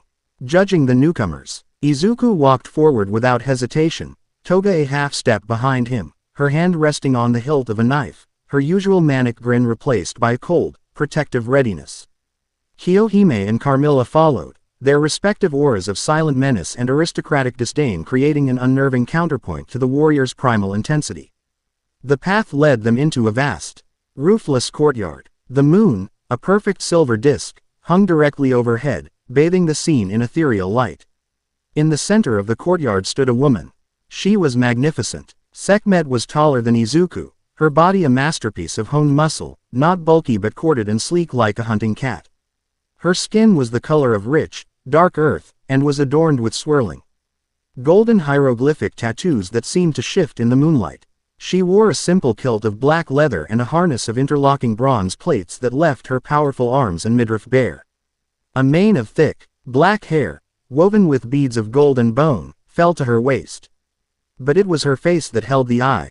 It was a face of stark, brutal beauty, with high cheekbones, a strong jaw, and full lips. Her eyes were not crimson, but the color of molten gold, burning with an intelligence that was pure predator. She held no weapon. She didn't need one. She was the weapon. She watched them approach, her expression unreadable. Her gaze flickered over Toga's eager bloodlust, Kiyohime's coiled stillness, and Carmilla's regal bearing, before finally locking onto Izuku. It was like being sized up by a lioness, a complete, dispassionate evaluation of his strength, his threat level, his worth. "You are the Crimson King," she said. Her voice was a low, smoky contralto, carrying the rasp of sand and the authority of command. It was not a question. "I am," Izuku replied, his own voice calm and steady, a stone against which her intensity broke. "And you are Sekhmet, Queen of the Red Sands." "I am a queen of nothing," she countered, taking a step forward. "I am the alpha of my clan. A title I claimed by tearing out the throat of the one who held it before me. It is a TLE I will hold only until one is strong enough to do the same to me." Her golden eyes narrowed. "Your queens call you king. Do you cower behind titles you have not earned in the dust and blood?" Quote, "My titles were earned in the wreckage of my enemies and the loyalty of my allies," Izuku stated, his voice dropping, taking on the resonant timbre of his power. The air grew heavy around them. "I have crushed the Hasaikai. I have bent the will of the ancient houses of Europe. I have faced the holy fire of the heralds of dawn and thrown it back in their faces. My right to rule is written in the Ood I have spilled and the power I command. Sekhmet's lips curled into a semblance of a smile. It was not a pleasant sight. Words. The desert wind is full of words. They build nothing. They kill nothing. You come to my lands. To the cradle of our kind, and you speak of unity. Of a kingdom. You offer me a place in this kingdom of yours. She began to circle him slowly, her movements fluid and utterly silent. My people have survived for 5 millennia by trusting only in their own claws and fangs. We bow to no one. We are not pawns in the games of foreign lords. This is not a game, Izuku said, turning to keep her in his line of sight. A holy war has been declared against us. A new god calling itself Sol Invictus seeks to burn every shadow from the world, and us with it. Your isolation is a luxury you can no longer afford. Alone, your clan will be scoured from these sands. Together, we can drag their god from the heavens and make it kneel. Sekhmet stopped in front of him, so CLOs he could feel the heat radiating from her skin. Bold words, but they are still just words. If you wish for my clan to follow you, if you wish for me to call you king, you must prove you are worthy of leading the charge. You must prove that your strength is greater than my own. She raised her hand and pointed a single, sharp nail at his chest. I, Sekhmet, warlord of the children of the Red Sands, issue the right of Kala. Trial by combat, to the death, your power against mine, no tricks, no armies, no queens, just you, and me, and the moon is our witness. If you win, my life is yours to take, and my clan is yours to command. If you lose, her smile widened. My warriors will feast well tonight. Behind him, Izuku could feel a wave of protest from Carmilla, a surge of killing intent from Kiyohime, and a giddy thrill from Toga. He silenced them all with a subtle flare of his aura, a quiet command to stand down. He looked Sekhmet directly in her molten gold eyes, his own bloodstone gaze unwavering. There was no other path. This was the only language she understood. It was the language he now spoke most fluently himself. I, Izuku Midoriya, the Crimson King, accept your challenge. A collective, guttural hiss of approval went up from the assembled warriors. Sekhmet's feral grin became genuine. She threw her head back and let out a short, sharp laugh that was more of a bark. Good, she roared, her voice echoing off the ancient stones. Then let the trial begin. Let us see if this new king is a true predator, or just another scavenger waiting to be devoured. She took 3 powerful steps back, sinking into a low, wide fighting stance. Her hands, which had seemed empty, now sported lethal, bone-white claws that extended from her fingertips, each at least 6 inches long and sharp as razors. The golden tattoos on her skin began to glow with a soft, internal light, and the air around her crackled with raw, untamed power. The dust at her feet stirred, not from wind, but from the sheer force of her presence. Izuku met her stance with a quiet readiness of his own. He shrugged off his heavy cloak, letting it fall to the sand. Beneath, he wore simple, functional black pants and a dark, high-collared tunic. He didn't need armor. His skin, harder than stone, was armor enough. He didn't extend claws or bare fangs in a show of aggression. He simply stood there, a figure of calm, collected lethality. The contrast between them was stark. She was a raging sandstorm, he was the unshakable mountain that would meet it. From the sidelines, Toga bounced on the balls of her feet, her eyes sparkling. He's so cool. He's going to tear her apart. Carmilla placed a restraining hand on her shoulder. Hush, child. This is not a spectacle. This is a coronation, or a funeral. Be silent and watch. Her own knuckles were white where she gripped the head of a concealed cane. Beside her, Kiyohime's hands were tucked into her sleeves, her face an unreadable mask, but her focus on the duel was absolute. There was no bell, no signal. The fight began when Sekhmet exploded. She didn't run. She launched herself across the courtyard, covering the 30-foot distance in the space of a single heartbeat.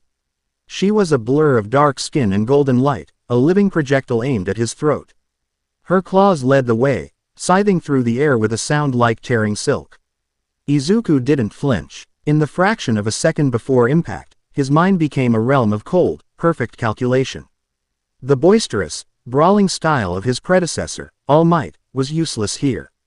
This required the precision of Gran Torino, the analytical foresight of Night Eye, the fluid adaptability of the other wielders whose combat knowledge was now an intrinsic part of his being. He saw not a single attack, but a dozen potential trajectories. He moved, not backward, but forward and to the left, stepping inside the arc of her claws. His movement was preternaturally smooth, a dance of evasion. As her arm swept past where his head had been, he brought his right hand up, not in a fist, but with his fingers formed into a rigid spear. He jabbed at the cluster of nerves in her armpit. Clang! His fingers, which could punch through solid concrete, struck her body and were met with a resistance like forged steel. A jolt ran up his arm. She was impossibly durable, Sekhmet grunted, more in surprise than pain, and immediately spun, her other hand lashing out in a backhanded slash aimed at his ribs. Izuku pivoted on his heel, letting the momentum carry him away. The tips of her claws raked across his tunic, shredding the fabric but failing to break his skin. He felt the force behind the blow, though, it was like being struck with a sledgehammer. He used the spin to create distance, putting 10 feet between them once more. Phase 1 was complete. Assessment. Her speed was phenomenal, her power was immense, and her body was a living weapon. A direct confrontation, blow for blow, would be a foolish and lengthy affair. Sekhmet grinned, a flash of white teeth in the moonlight. You are fast, little king. But you fight like a dancer. Show me your fangs. She came at him again. But this time her attack was different. It wasn't a single, linear charge. She moved in a weaving, unpredictable pattern, her speed making her seem to flicker in and out of existence. One moment she was to his left, the next his right. Fainting high, then sweeping low with a kick that could shatter stone. Izuku's world narrowed to the space of the duel. The watching queens, the silent warriors, the moonlit ruins, they all faded away. There was only the predator and her prey. Or, as he saw it, the storm in the eye. He stood his ground in the center of her whirlwind, his body moving in short, economical bursts. A tilt of the head to avoid a claw, a slight shift of his torso to let a kick whistle past, a raised forearm to parry a strike. He was a rock in the rapids, letting her raw energy flow around him. He was not just defending. He was learning. He was mapping her attack patterns, timing the rhythm of her movements, identifying the almost imperceptible tells in her shoulders and hips that preceded each strike. She was all aggression, pure offense, leaving herself open for fractions of a second with every attack. A human fighter would never be able to exploit those openings. He could. After another 30 seconds of her relentless assault, he saw his chance. She lunged with a piercing stab, both sets of claws aimed at his chest. Instead of dodging, Izuku dropped. He fell into a low crouch, the attack passing over him, and swept his leg out. It wasn't aimed at her feet, but at the crumbling base of a nearby half-pillar, a 10-foot-tall remnant of the temple's former glory. His kick connected with the ancient stone, and with a sharp crack, the pilar's base fractured. The massive cylinder of rock toppled, not randomly, but in a precise trajectory directly into Sekhmet's path. She reacted with pure instinct, her eyes widening for a moment before she snarled and drove both of her clawed hands forward. She didn't dodge the pillar, she attacked it. Her claws sank into the stone, and with a roar of effort, she shattered the front half of the falling column into a shower of gravel and dust. It was a staggering display of raw strength.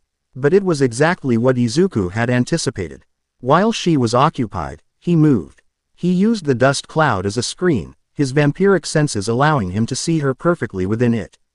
He darted around the point of impact, silent as a wraith. As she stood there, triumphant amidst the debris, he struck from her blind spot. He drove the heel of his palm into the back of her knee. The impact, focused and precise, buckled her leg.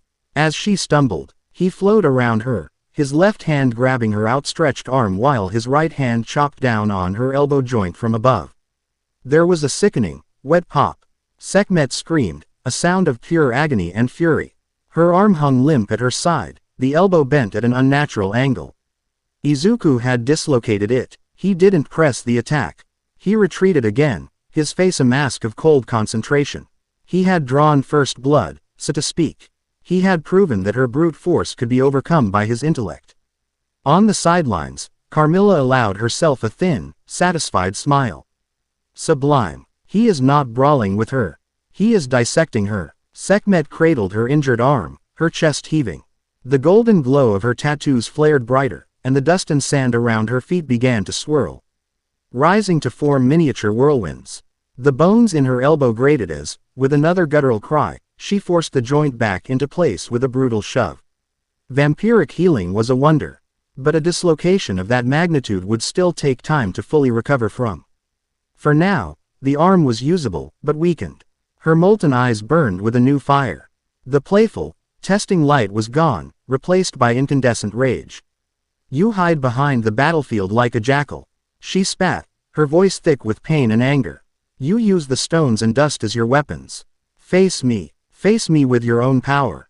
"I am," Izuku replied calmly. "My mind is my greatest weapon. Your mistake is in thinking a battle is won only with claws. Then you will die with that thought in your throat," she roared. The sand around her erupted. It wasn't a simple whirlwind anymore. It rose up like a living thing, a wave of abrasive particles that she commanded with her will. The sandstorm shot across the courtyard, not to strike him, but to engulf the entire area, creating a swirling vortex of zero visibility. To any other creature, this would be a death sentence. Blinded, disoriented, they would be torn to shreds by the unseen predator within the storm. But Izuku was not any other creature.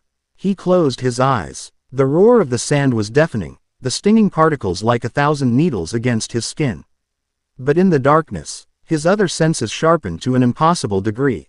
He could hear the frantic beat of Sekhmet's heart, fueled by her rage. He could smell the coppery tang of her blood and the ozone scent of her flaring power.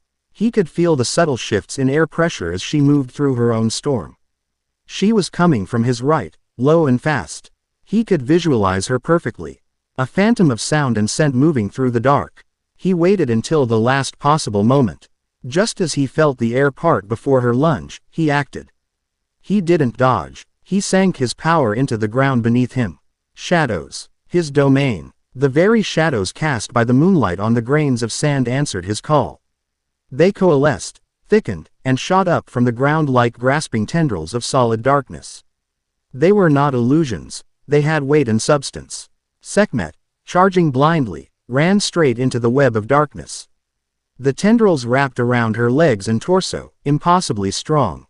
Halting her mid-stride, she thrashed and roared, her claws tearing at the shadowy bonds, but they were like elastic steel, yielding but not breaking. "What is this sorcery?" she bellowed, trapped and furious.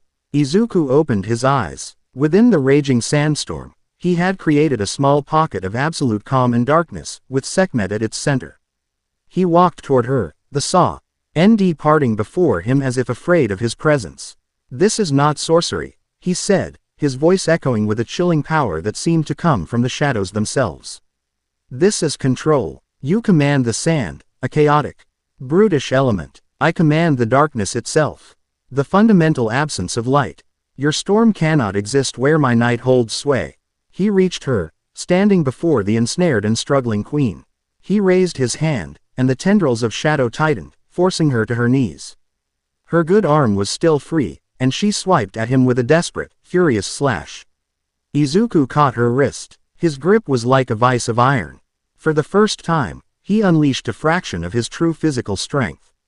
Not the explosive power of One for All, but the dense, implacable, crushing power of a vampire overlord. Sekhmet's eyes went wide as she felt the bones in her wrist begin to creak and groan under the pressure.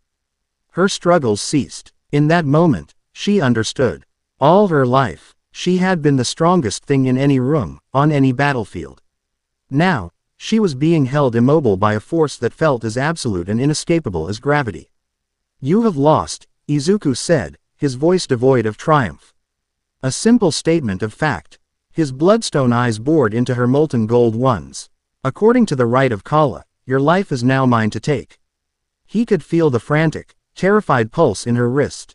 Beneath the rage and the pride was a being that did not want to die. He could see it in her eyes. He held her there for a long, silent moment, the sandstorm slowly dying. Down around them as her concentration broke, the shadows holding her fast. The moon shone down on the tableau, the kneeling warrior queen, held captive by the young, unmovable king. The other child, Ren of the Red Sands, had their weapons drawn, their bodies tense, but they did not interfere. The rite was sacred. Their queen had lost. Izuku held her gaze, seeing past the warrior to the leader beneath. He saw the fierce protectiveness she had for her people, the pride she took in their heritage, the burden of leadership she had carried alone for so long. And he made his choice. He released her wrist. With a mental command, the shadow tendrils dissolved back into the ground, freeing her completely.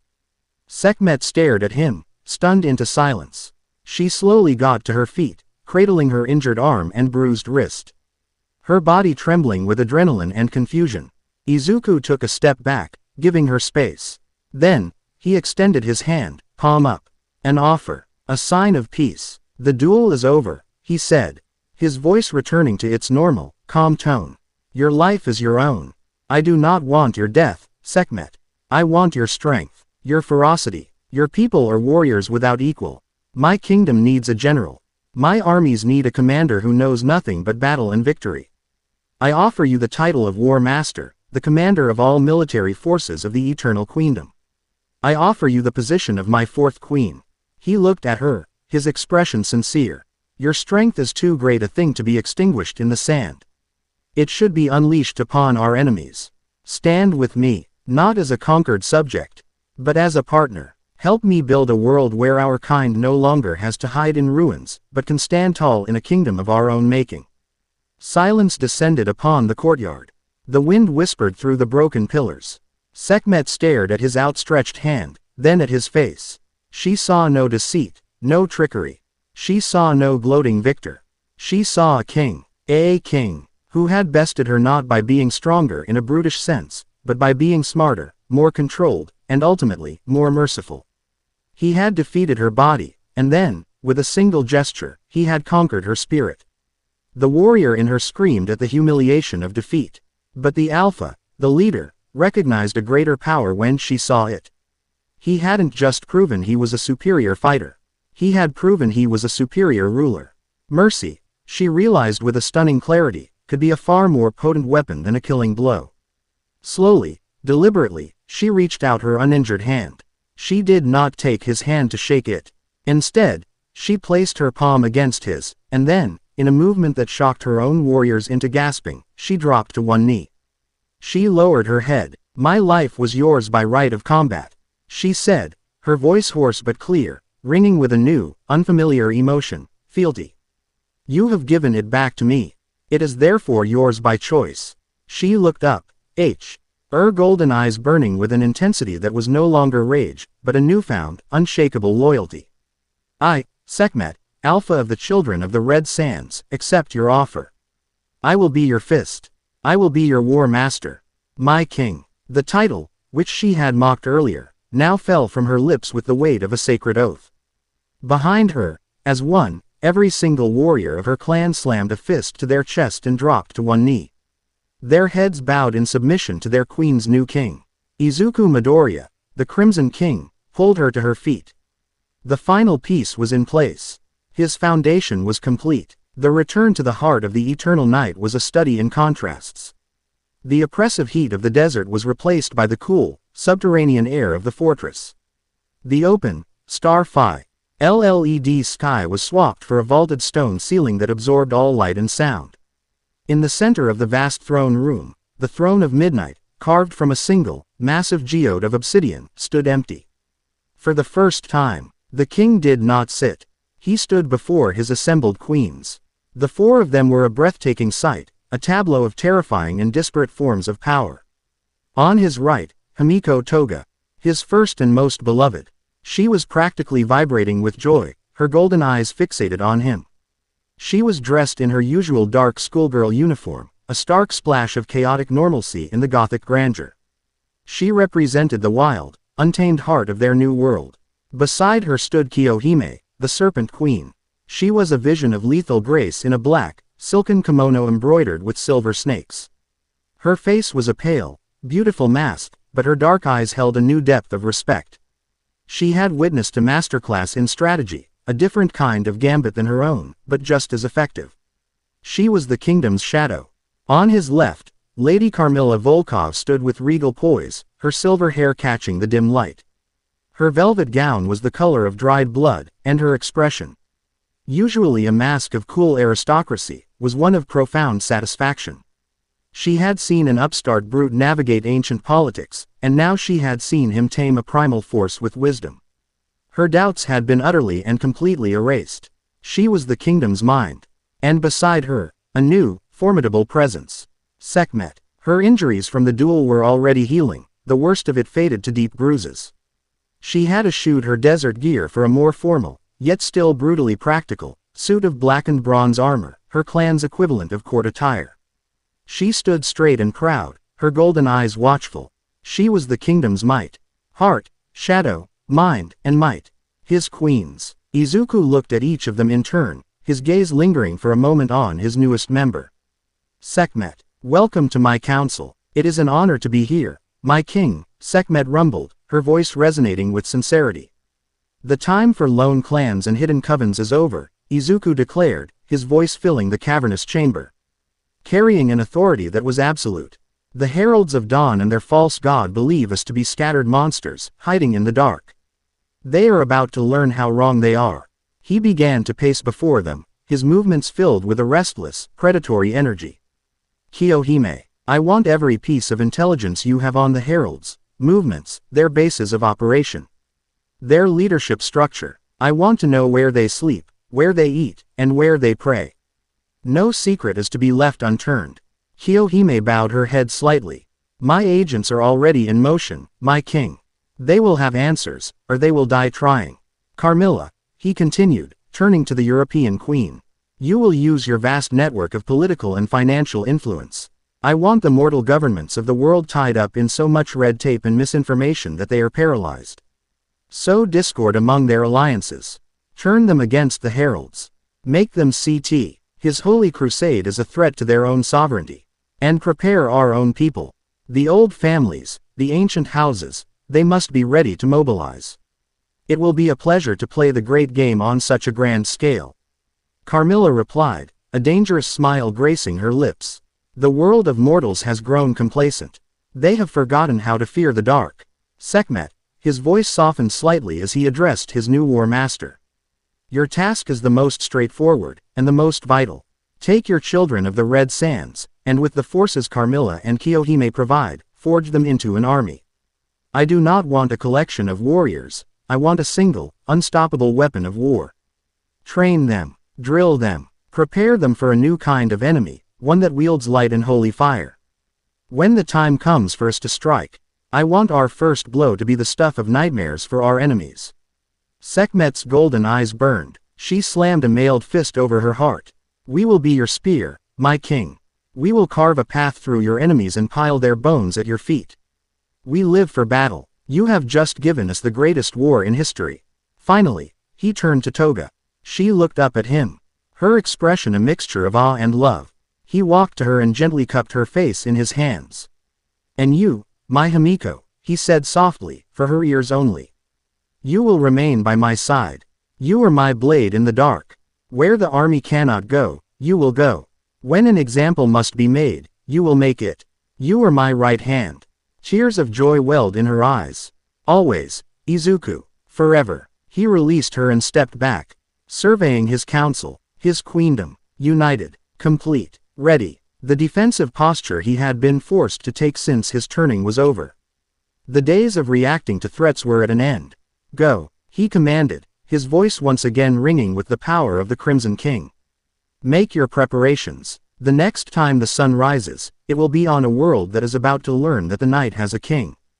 And his reign is just beginning. One by one, they turned and departed, leaving him alone in the vast throne room. He finally walked to the throne of midnight and sank into it. The cold stone a familiar comfort. He was a strategist, a ruler, a warrior. He had proven it all. He had united his people. Now, the real war could begin. A war not for survival, but for dominion. A war for the coming of the eternal night. Chapter 6. A global declaration of night. The throne room was no longer just a repurposed subterranean cavern, it was the heart of a nascent godhead. The raw stone walls, once cold and indifferent, now thrummed with a subtle, resonant power. Veins of crimson crystal, grown and shaped by Izuku's own will, pulsed with a soft, internal light, weaving intricate patterns across the vaulted ceiling like a captured constellation of dying stars. The air was thick with the scent of ancient dust, cold stone, and the faintest, metallic tang of quiescent power. At the chamber's apex sat the throne, not carved from stone but forged from solidified shadow and obsidian, a jagged, brutalist masterpiece that seemed to drink the light around it. Izuku sat upon it, not as a conqueror resting on his laurels, but as a predator coiled in anticipation. He wore no crown, no regal finery. His attire was simple, functional, and black as a moonless midnight. A high-collared tunic and fitted trousers that allowed for effortless movement. His power was his crown, the palpable aura of dread and authority his royal mantle. The emerald green of his eyes had been entirely consumed by a burning, intelligent crimson that swept over the assembled figures before him, missing nothing. To his right, a step below the dais, stood Himiko Toga. She was a study in Contrasts, her schoolgirl-inspired combat uniform a mockery of innocence against the backdrop of this abyssal court. Her smile was a razor blade wrapped in honey, her golden eyes fixed on Izuku with an adoration so fierce it was a tangible force. She was his first, his anchor, the wild, joyful heart of his brutal new world. Her hand rested on the hilt of a knife, not out of tension, but out of a plaque. It readiness that was far more terrifying. To his left, the other three blood queens formed a formidable tableau. Kiyohime, the serpent queen, stood with a stillness that suggested a viper ready to strike. Her silken kimono was the color of a stormy sea, her face an unreadable mask of courtly grace. In her hands, she held a sleek, technologically advanced tablet, its screen reflecting in her dark, calculating eyes. She was the mind, the spymaster, the silent hand that moved the hidden pieces on the board. Lady Carmilla Volkov, regal and ancient, was the embodiment of aristocratic power. Her velvet gown was the color of spilled wine, and the silver jewelry at her throat seemed to weep moonlight. Her posture was ramrod straight, her expression one of cool, critical assessment. She was the history, the lore, the political acumen of 1,000 years of shadow play. She had brought with her the old ways, and now she watched as Izuku prepared to shatter them. And then there was Sekhmet, the feral queen. She did not stand still. She prowled, a caged lioness made of muscle and desert heat. Clad in leather wrappings and adorned with the bones of her kills, she was a creature of pure, unadulterated strength. Her amber eyes burned with impatience, her very presence a promise of violence. She was the fist, the spearpoint, the raw, glorious fury of their new nation. Is everything in position, Kiyohime? Izuku's voice was a low baritone, a sound that resonated in the bones, devoid of the stammering uncertainty that had once defined him. Kiyohime's fingers danced across the tablet's surface. My phantoms have compromised every major satellite network, military, civilian, and private. They are piggybacking on the HPSC's own emergency broadcast system. When you give the word, King, every screen on the planet that is powered on will see you. Every radio will hear you. It will be as if God himself has chosen to speak. She offered a thin, pleased smile. A fitting parallel. The military response will be immediate. Carmilla noted, her voice a silken purr with an edge of steel. They will attempt to trace the signal's origin. It will be a tantrum of global proportions. Let them, Sekhmet growled, cracking her knuckles. My warriors hunger. A tantrum is just a battle cry from a weaker throat. They won't find us, Kiyohime stated with absolute certainty. The Signa L is being rerouted through 1,000 dead ends and ghost servers. By the time they have a lock, it will point to a long-abandoned weather station in Antarctica. They will find nothing but ice and penguins. Izuku gave a slow, deliberate nod. His gaze shifted from his queens to the swirling vortex of shadow he had summoned in the center of the room. It was his lens, his connection to the world's nervous system of information. He could feel it, the thrum of billions of lives, a symphony of electronic chatter, all of it blissfully unaware that it was about to be silenced by a single, dominant voice. They have hunted us for centuries, Izuku began, his voice filling the chamber. They have branded us monsters, abominations, creatures of sin to be purged by their holy light. They have forked us into the dark corners of the world, to live as rats in the walls of their civilization, fighting over scraps. He rose from his throne, his movement a fluid, silent surge of power. He paced before his queens, a caged apex predator defining the boundaries of his domain. Carmilla's way was to hide, to manipulate from the shadows, to treat humanity as a vineyard from which to occasionally sample. Kiyohime's was to rule a hidden underworld, a kingdom of secrets. Sekhmet's was to claim the wastes, the places humanity had abandoned. All of you sought survival. All of you were masters of it. He stopped and turned to face them, his crimson eyes glowing with intensity. But survival is no longer enough. To survive is to simply postpone extinction. A predator that only hides will eventually be found and exterminated. We are not rats. We are not parasites. We are the next evolution of humanity, a people of the night. And a people deserve a nation. Toga's smile widened, her eyes shining with manic pride. She saw the boy she had bled for and the king he had become fused into a perfect whole. The heralds of dawn have declared a holy war, Izuku continued. They seek to unite humanity against a common foe. They want to paint us as a singular, mindless evil. They have given us a gift, an opportunity to define ourselves before they can. We will not be the monsters in their story. We will be the heroes of our own. He looked at Kiyohime. Begin the broadcast. The Serpent Queen bowed her head. As you command, my king. With a final tap on her screen, a switch was thrown somewhere in the digital ether. The vortex of shadow in the center of the room stabilized, the swirling chaos resolving into a crystal-clear image of Izuku, standing before his throne. He was projecting himself, his very essence, into the homes and lives of every human on Earth. Across the planet, the world stopped. In a Tokyo apartment, a young couple was arguing over bills when the television suddenly flickered.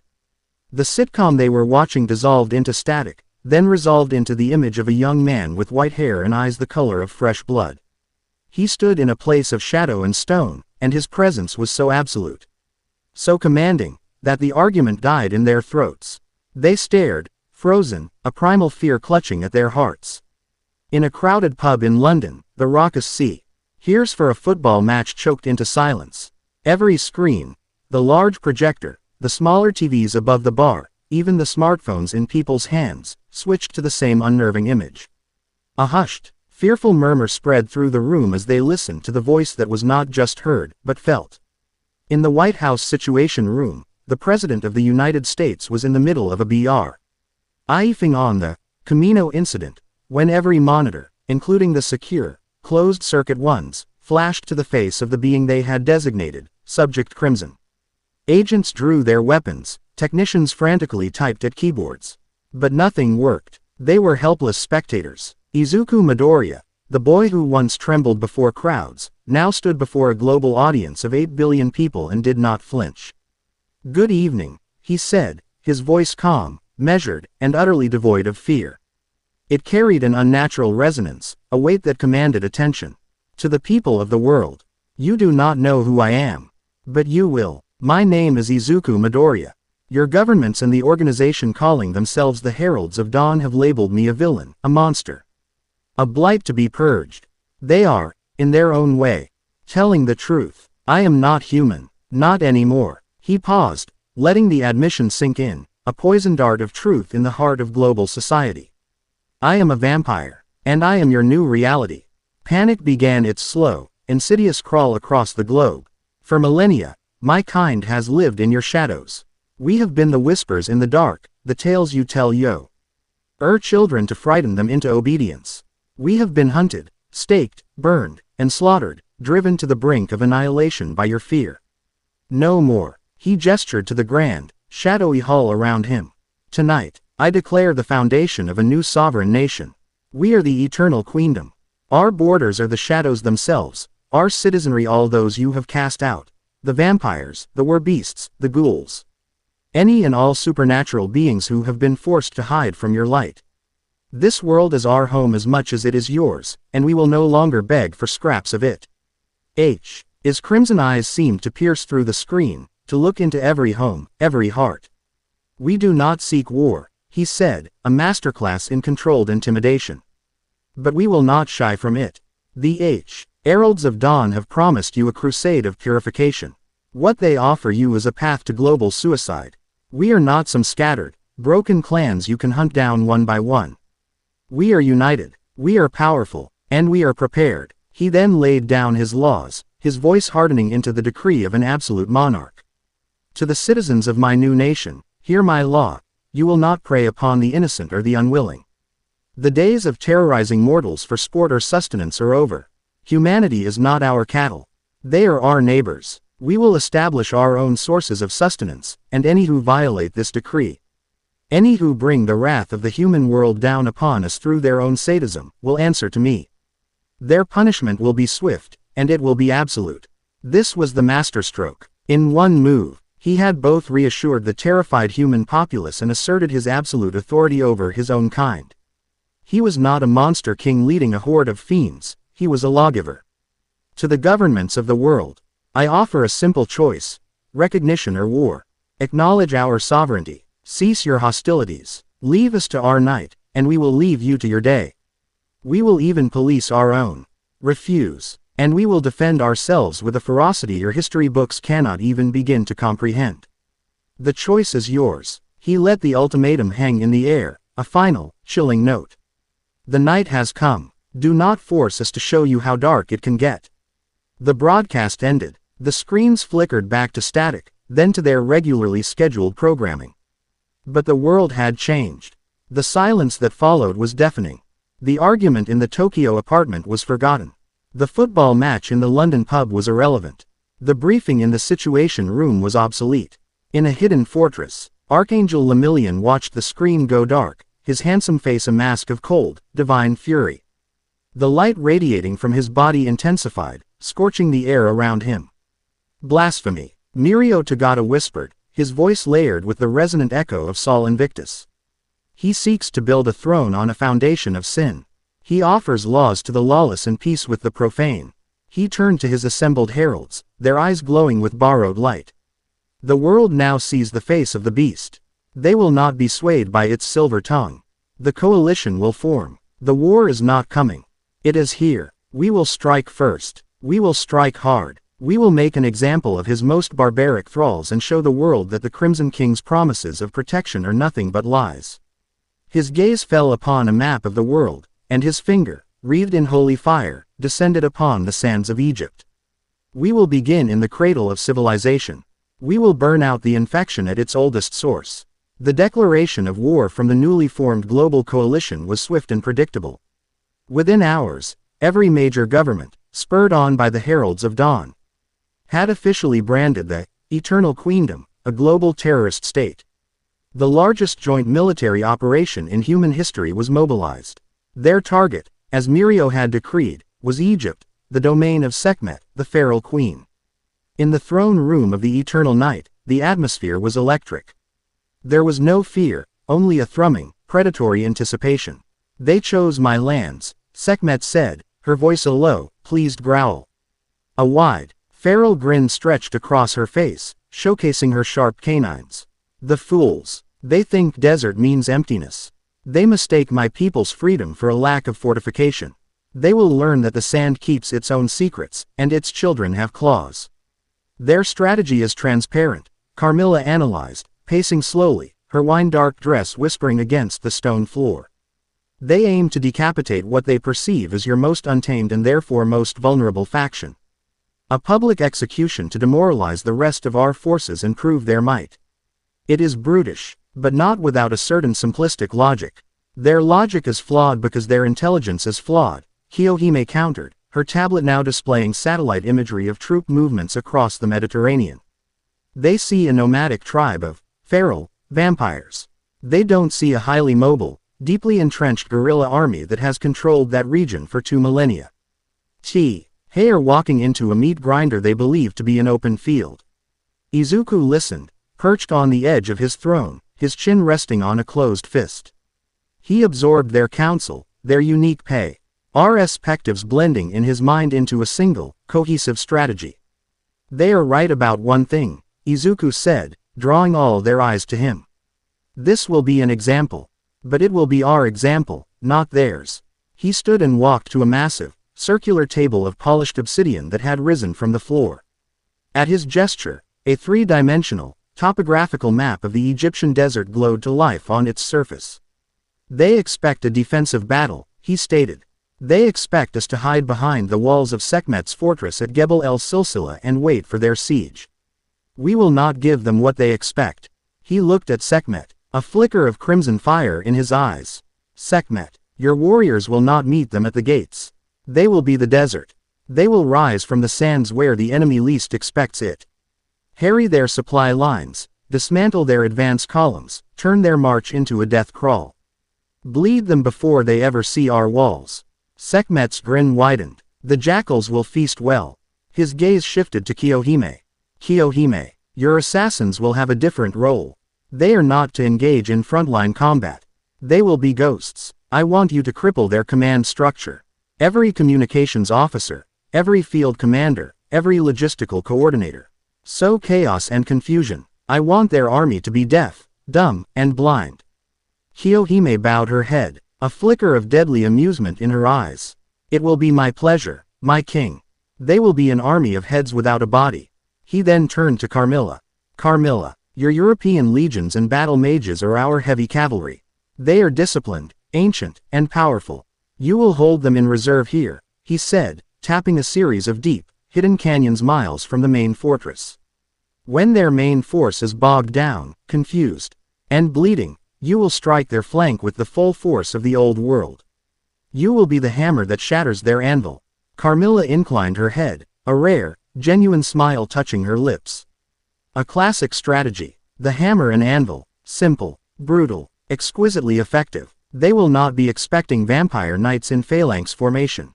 Finally, he looked at Toga, who had been watching him with unwavering focus, her entire being humming with excitement. And you, my queen, he said softly, his voice for her alone. You and I will be the tip of the spear.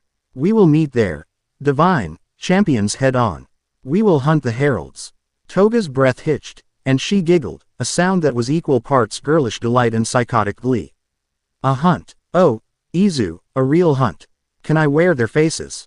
You can do whatever you wish, Izuku replied, his own lips curving into a predatory smile, as long as you leave Archangel Lemillion to me. His gaze hardened as he looked back at the holographic map. They have declared this a holy war. They have called us a blight. We will show them the power of this blight. We will show them the teeth of the night. This battle will not be a victory. It will be a message, written in the blood and fire of their holy army. A message to the entire world. The eternal queendom is here. And it is here to stay. The night of the battle fell over the Egyptian desert like a shroud of black velvet. The moon was a sliver, the stars cold and distant diamonds scattered on an endless cloth. The air was cool and still, carrying the scent of sand and ancient stone. But beneath the serene surface, the desert was alive. It was watching. It was waiting. The global coalition army was a magnificent, terrible thing. It rolled across the sand sea like a tide of steel and fire, a league-wide front of main battle tanks, armored personnel carriers, and mobile artillery platforms. Overhead, squadrons of attack helicopters and stealth jets cut through the sky. Their engines a dull roar that promised annihilation. At the very front of this armored spearhead marched the Heralds of Dawn, 50 of them, glowing like vengeful angels. Their light pushing back the oppressive darkness. And at their head, floating just above the ground on wings of pure, golden light, was Archangel Lemillion. He looked magnificent, a figure from mythology. His armor shone with an internal radiance, and his eyes burned with holy fire. He felt the power of Sol Invictus coursing through him, a righteous, cleansing inferno. He saw the loom-ing silhouettes of the canyon fortress of Gebel el-Silsila in the distance and felt a surge of divine certainty. This would be a cleansing. The first sign that something was wrong came not as an attack, but as a silence. The command and control vehicle in the center of the formation suddenly went dead. All communications, radio, satellite, laser link, cut out simultaneously. One moment, the Commander was receiving updates from his squadrons, the next, there was only static. Before he could even shout an order, the shadows in the corner of the vehicle deepened, congealed, and 3 figures in black, featureless bodysuits emerged. The last thing the command staff saw were the glinting tips of Tonto blades. A few miles away, a fuel depot convoy, essential for the tank divisions, erupted in a series of silent, blossoming fireballs. Kiyohime's phantoms were at work.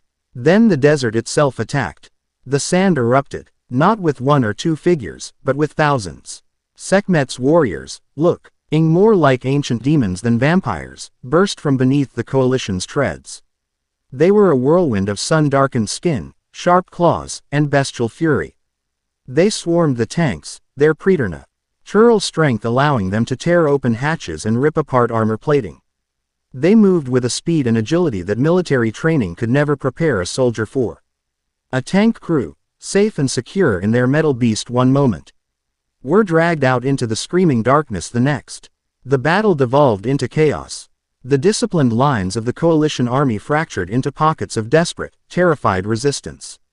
The heralds, forced to spread out to protect the mortals, found their light-based attacks less effective against foes who used the terrain with such mastery, disappearing back into the sand only to strike from another direction. It was into this maelstrom of blood and confusion that Carmilla's legions struck. From the western canyons, they emerged. A full 1,000 of them, clad in baroque, midnight black plate armor etched with glowing crimson runes. They marched in perfect, silent phalanxes, their heavy tower shields locked together, their blood-tempered lances leveled. They were a vision from a forgotten, terrifying age. Accompanying them were Carmilla's battle mages, their hands weaving intricate gestures as they unleashed devastating spells. Bolts of necrotic energy tore through helicopter rotors. Illusions of monstrous sandstorms caused entire platoons to fire on each other, and curses of weakness and fear sapped the will of the human soldiers. The western flank of the coalition army, already beleaguered by Sekhmet's warriors, simply collapsed under the inexorable, disciplined advance of the vampire knights. It was a perfect execution of the hammer and anvil. The feral warriors were the anvil, holding the army in place, while Carmilla's legion was the hammer, shattering it to pieces. Amidst the chaos, a different kind of terror was unfolding. A single figure, giggling with delight, moved through the elite herald units like a phantom. Toga was in her element. She drank a drop of blood from a fallen herald captain and transformed, her form shifting into a perfect replica. She shouted confusing orders, her voice a duplicate of their commanders, turning squads against each other. Then, with a flicker of movement, she would be behind a herald. Her knife finding the gap in their divine armor, her other hand covering their mouth to stifle their scream. She would drain them in seconds, her power surging, before changing into a new face and continuing her gleeful, bloody dance. She was chaos incarnate, a joyful, personalized horror show for the soldiers of God. And at the heart of it all, where the fighting was thickest, Izuku made his appearance. He didn't emerge from the ground or the shadows. He descended from the sky, a black meteor that slammed into the ground with enough force to crack the earth and send a shockwave that threw tanks aside like toys. He rose from the crater, his white hair stark against the darkness, his crimson eyes burning with cold, focused power. He was a beacon of absolute night, and his gaze immediately found the beacon of absolute light. Archangel Lemillion turned, his senses screaming at the sudden concentration of overwhelming power. He saw Izuku, and for a moment, the entity within him recoiled. This was not the fledgling he had fought weeks ago. This was something more. The power radiating from the Crimson King was deeper, more controlled, and terrifyingly potent. So, the king finally shows his face, Lemillion boomed. His voice a chorus of divine authority. I came to personally deliver my response to your declaration of war, Izuku replied, his voice a low, calm counterpoint to Mirio's celestial roar. Their battle began not with a charge, but with an explosion of opposing forces. Lemillion unleashed a torrent of golden light, a spear of pure solar energy that could incinerate a city block. Izuku didn't dodge. He raised a hand, and from the ground around him, a wave of tangible, physical darkness rose up, a shield of absolute void. The light spear hit the darkness and was simply extinguished. Not blocked, not deflected. It ceased to exist, consumed by the perfect nothingness Izuku commanded. Mirio's eyes widened in shock. This was new. You fight with a borrowed power, Herald, Izuku said. Taking a step forward, a parasite that wears the face of a good man. You think light is the ultimate power. Let me teach you about the dark. He vanished. One moment he was there, the next he was gone. Mirio's senses, which could track any spiritual or physical entity, found nothing. It was as if Izuku had been erased from existence. Then pain erupted from his back. Izuku reappeared behind him. his fist having just slammed into Mirio's spine. The divine armor cracked, and the archangel was sent flying. The fight was a brutal ballet of impossible physics. Mirio phased through the ground, his body becoming intangible, only to re-emerge and fire blasts of searing light. Izuku, however, was prepared. He wasn't just controlling darkness, he was becoming it. He would merge with the shadows, his presence completely vanishing, making Mirio's intangibility useless. You can't phase through something that has no physical form to begin with. Stand still and face judgment, demon. Mirio roared, unleashing a nova pulse of light in all directions, designed to incinerate anything within a 100-meter radius. In response, Izuku plunged the entire area into a sphere of utter blackness. It was a perfect void, a pocket of reality where light could not be born. Inside the sphere, Mirio's nova pulse sputtered and died. He was blinded, his divine senses nullified. He was alone in the cold, silent dark. He felt a presence before him and struck out with a fist wreathed in holy fire. His fist connected with something solid, and his attack was caught. A crimson glow illuminated Izuku's face, his eyes burning with cold fury. He held Mirio's fist in a crushing grip, his other hand grabbing the archangel by the throat. "You talk of judgment," Izuku whispered, his voice dripping with contempt as he effortlessly overpowered the herald's physical strength. "The man whose body you're wearing, he understood judgment. He understood justice. He was a hero. You were just a weapon. A zealot puppeteered by a cosmic tyrant afraid of the dark." With a roar, Izuku channeled his own vampiric power, a torrent of crimson and black energy, directly into Mirio's body. It wasn't designed to kill him, but to attack the divine entity linked to him. The golden light of Sol Invictus flared violently, trying to repel the profane energy. Mirio screamed, a sound of both his own voice and the shriek of the entity within, a discordant agony of shadow and light at war in a single body. The divine armor around Mirio shattered, exploding outwards in a shower of golden shards. He fell to the ground, his light flickering and weak, the connection to his patron god severely damaged. He was broken, defeated. Izuku stood over him, not with triumph, but with a cold, final authority. He could feel the last vestiges of the true Mirio Tagata stirring within the broken vessel, a flicker of horror and recognition in the man's eyes. But it was buried too deep. The defeat of the IR champion broke the heralds' morale completely. Seeing the archangel fall, they faltered. And in a battle against the children of the night, a moment's hesitation is a death sentence. Sekhmet's warriors, Carmilla's knights, and Kiyohime's assassins fell upon the remaining heralds with renewed, vicious purpose. The holy war had become a slaughter. As the first, pale hint of dawn threatened the eastern horizon, the battle was over. The global coalition army was not just defeated, it was annihilated. The desert was littered with the burning husks of tanks, the wreckage of helicopters, and the bodies of thousands of soldiers. The heralds of dawn were either dead or had been forced into a desperate, humiliating retreat, carrying their fallen archangel with them. Izuku stood on a high dune, the cool pre-dawn wind whipping his white hair around his face. His queens assembled beside him, their forms silhouetted against the encroaching light. Toga leaned against his side, humming a happy, tuneless song.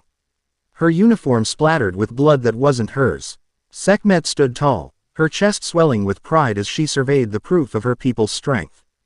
Kiyohime was already on her tablet, cataloging the victory and assessing enemy losses. Carmilla watched the sunrise with a thoughtful expression, a new respect for her young king solidifying in her ancient heart. The vampire armies had already withdrawn, melting back into the canyons and beneath the sands to escape the coming sun. They left behind a single, high-ranking human general, his uniform torn, his face a mask of utter shock and terror. Left alive intentionally, Izuku approached him, his crimson eyes holding the man's terrified gaze. "You will return to your masters," Izuku said, his voice carrying over the quiet desert. "You will tell them what you saw here tonight. You will tell them that their gods are powerless against us. You will tell them that their armies are nothing but food for our war machine." He leaned in closer, his voice dropping to a deadly whisper. "And you will give them a message from the Crimson King. The Battle of the Black Sun was our first and final warning. The Eternal Queendom is not a threat to be managed. It is a power to be respected. Stay out of our lands. Stay out of our night. Or the next time, we will not stop at your army. The next time, we will bring the darkness to your cities. And we will burn your world down from the shadows. He turned his back on the trembling general and walked towards the fading darkness with his queens. He had proven his point. His kingdom was no longer a myth or a fledgling society, it was a global superpower. He was the king, and his united forces had met the full might of the world in battle and had won a crushing, undeniable victory. The war was far from over. But the first, most decisive battle had been won. The world now knew the true meaning of the eternal night. Chapter 7. The Hearts of the Queendom. The lull was a deceptive thing. It was not peace. Peace was a state of being, a gentle exhale of the soul. This was the held breath of the world, the silent, terrible moment between the lightning flash and the thunder's roar. The battle of the Black Sun had been the lightning, a blinding declaration of power that had seared the authority of the Crimson King onto the global stage. Now, in the aftermath, the world held its breath, waiting for the inevitable. Earth-shaking clap of thunder that would signal the true beginning of the war. Their new capital, a spoil of that very war, was a monument to this tension. The Solar Citadel, once a floating sanctuary of alabaster and gold, a testament to the divine power of Sol Invictus, was now a paradox. It hung in the stratosphere like a captured god, chained by the encroaching shadows of its new master. Izuku Midoriya, the Crimson King, had not destroyed it. Destruction was artless, a tool of lesser beings. He had instead begun a process of conversion, of conquest. Not just of territory but of ideology itself. Shadows, deep and cool and possessive, now stretched where once there had been only perpetual, sterile light. The golden filigree that traced the citadel's corridors was being slowly, meticulously overlaid with obsidian and hematite. Angelic statuary had been moved, not smashed, into designated galleries, museums to a fallen power, while alcoves now housed silent, watching gargoyles carved from moonstone. The constant, soft hum of divine energy had been subsumed by a deeper, thrumming resonance, the collective heartbeat of the thousands of vampires now garrisoning this flying fortress. It was the sound of a new world's heart learning its rhythm. The eternal day that had once defined the citadel was gone. Deku had used his command over shadow and ambient energy to impose a proper cycle.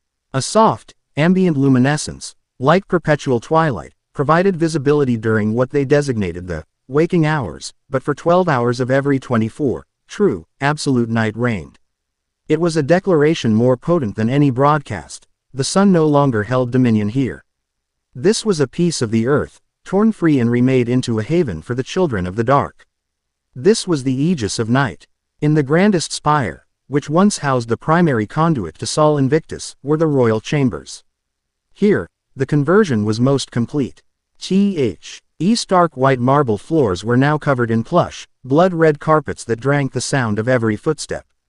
The vast, panoramic windows, which once looked out upon a sun-drenched sky, were now formed of a unique, polarized crystal that showed the world below as it truly was, a sphere of breathtaking blue and white, spinning in the velvet void of space. By day, the sun was a distant, muted star. By night, the constellations blazed with a clarity no earthbound creature had ever witnessed. It was a throne room with a view of creation itself. It was here, on a wide balcony that jutted out into the void, that the king and his first queen stood. The chill of the upper atmosphere was a non-existent concept to them, their immortal bodies generating their own internal warmth. Below, the curve of the earth was a masterpiece painted in hues of azure and emerald. The silence was profound, broken only by the whisper of their own breathing. Himiko Toga leaned her head against Izuku's shoulder. Her small frame nestled securely against his side. She wore no armor, no battle regalia. A simple, flowing black dress, elegant and understated, a stark contrast to the usual manic energy that radiated from her. In these quiet moments, another side of her emerged, one of deep, placid contentment. Her golden eyes, usually wide with chaotic glee, were soft as she watched the planet turn. "It's pretty," she murmured, her voice a low hum against his chest. "I never thought I'd get to see it like this. It always looked so messy from down there. All the people, running around, pretending they aren't just bags of lovely, warm blood." Izuku's arm tightened around her. He wore simple black trousers and a deep crimson tunic, unbuttoned at the collar. The regal authority never truly left him. It was in his posture, the steady, unwavering intensity of his emerald eyes, but with her, the weight of the crown seemed to rest a little lighter. "It is messy," he agreed, his voice a low baritone that resonated with the silence. "But it's also resilient. It's fighting so hard to reject us." "Let it fight," Toga said, a familiar spark entering her tone. "It's more fun when they struggle. Makes the Ove feel more real when you finally get it." She tilted her head up, looking at his profile. The sharp line of his jaw, the faint dusting of freckles that were still there, a ghost of the boy he had been. "Are you worried, Izuku?" It was a simple question, yet it carried the weight of their entire journey. He turned his gaze from the world to her, and the universe shrank to the space between them. "I don't feel worry," he said. And it was the truth. The emotion itself, the anxious flutter of uncertainty he remembered so vividly from his human life, was gone. It had been burned away in his transformation, replaced with a cold, clear stream of strategic analysis and absolute resolve. "I assess threats. I calculate probabilities. The odds are formidable. The world's governments, the heralds of dawn, Sol Invictus. But I am not worried." Toga watched him, her gaze analytical. She knew him better than anyone, better even than he knew himself at times. She could see the fusion within him, the brilliant, heroic mind of Deku. The boy who catalogued heroes for fun, now applied with the ruthless efficiency of an apex predator. "That's not what I asked." She reached up, her fingers tracing the faint scar on his cheek. "I didn't ask if the king was worried about the war. I asked if Izuku was worried." He fell silent. Her touch was a familiar anchor. He captured her hand, his cool fingers lacing with hers. He thought of the boy she was referencing, the one who cried at the drop of a hat, who trembled before every fight. That boy was a fossil, a memory preserved in the amber of his new form. "And yet, that part of me would be terrified," he admitted, his voice softer now. "He'd be paralyzed. He wouldn't know what to do against a world full of heroes who want him dead." Against Mirio. The name hung in the air, cold and heavy. Toga's expression didn't change, but he felt a slight tensing in her hand. She had been there. She had seen the archangel, had felt the searing purity of his light. She had seen the vacant, zealous eyes of the man who had once been his friend. "That's not him," she said with flat certainty. "The thing we fought, the shiny, loud man. That's just a puppet. The Mirio you knew is gone. You have to know that. When someone changes, they change for good. Look at us." She gestured between them. "You think the girl who skipped school to stab Eddie people is the same one standing here. You think the boy who broke his bones to save everyone is the same man who commands armies. We're not them anymore. We're better. Are we?" The question was quiet, not born of doubt, but of genuine philosophical curiosity. "I've taken lives, Himiko. I've broken nations. I've become the monster that heroes like him are sworn to destroy." "Good," she said, her grip tightening on his hand. Her golden eyes burned with a fierce, unwavering light. "Monsters get things done. Heroes die crying in alleys. I saw it. I lived it. They talk about justice and hope. But what they really want is for everyone to fit inside their neat little boxes. Anyone who bleeds differently, loves differently, is differently, they get thrown away. We were both thrown away, Izuku." She pushed herself up on her toes and kissed him, a soft, lingering press of her lips against his. It was not the frenzied, blood-stained kiss of the battlefield, but something far more profound. It was a kiss of shared conviction. "You didn't become a monster," she whispered against his mouth. "You just became a king who has what it takes to protect other monsters. You're building a world where we don't have to hide anymore. That's more heroic than anything any of them have ever done." He looked at her, truly looked at her. At the fierce loyalty in her eyes, the absolute belief. She had been the first to see him. Not as a fallen hero or a nascent villain, but as something new, something necessary. In the immediate, chaotic aftermath of his turning, when he was grappling with the predatory instincts and the overwhelming power, she hadn't recoiled. She had knelt. Her devotion had been the first brick in the foundation of his new identity. And now, that devotion had blossomed. It was no longer the simple, dangerous obsession of a girl in love with the idea of blood and violence. It was the unyielding, ferocious love of a queen for her king, a woman for her partner. He saw it in the way she stood by his side, not behind him. He heard it in the way she spoke of their future, always, we. It was this realization that brought a flicker of an old, forgotten emotion to the surface. Not worry, not fear, but a deep, primal protectiveness that was so powerful it was almost painful. The thought of losing her, of this bright, chaotic flame being extinguished, was unacceptable. It was a strategic impossibility. A future he would burn galaxies to prevent. I am afraid of one thing, Toga said suddenly, her voice dropping to a near inaudible whisper. She looked away from him, back towards the spinning globe below. It's stupid. Nothing you feel is stupid, he countered immediately, his tone leaving no room for argument. She took a shaky breath. On the battlefield, I'm not scared. Getting cut, getting burned, it's fun. It's part of the dance. I know I can win. And even if I didn't, dying doesn't scare me. Not really. I always figured I'd die young, in some bloody, beautiful way. She turned back to him, and for the first time since he had known her, he saw true, undiluted fear in her eyes. It was a shocking, gut-wrenching sight. But now, she said, her voice cracking slightly, now, I think about you, about them winning. I think about a world where they put you down, where they undo all of this. A world where you're just, gone. She shook her head, a violent, jerky motion. And I'm still here, in that world, without you. And that scares me, Izuku. It scares me so much I can't breathe. He said nothing. Instead, he pulled her into a fierce embrace, his arms wrapping around her like steel bands, burying his face in her hair. He held her as if he could physically shield her from the very concept of that future. He felt the slight tremor running through her body, and his own cold, dead heart ached with a phantom pain. Listen to me, Himiko, he said, his voice a low, commanding rumble against her ear. That world will not come to pass. I will not allow it. Before I was turned, I made a promise to myself. That I would save people. That I would be a hero who always wins. The definition of people has changed. The methods have changed, but the promise remains. He pulled back just enough to look her in the eyes, his own glowing with a soft, emerald light. You were the heart of this queendom, Himiko. You were its first citizen, its first soldier, and its first queen. Everything I have built upon the foundation of your faith in me. A world without you is not a world I would rule, and a world without me is not one you will ever have to endure.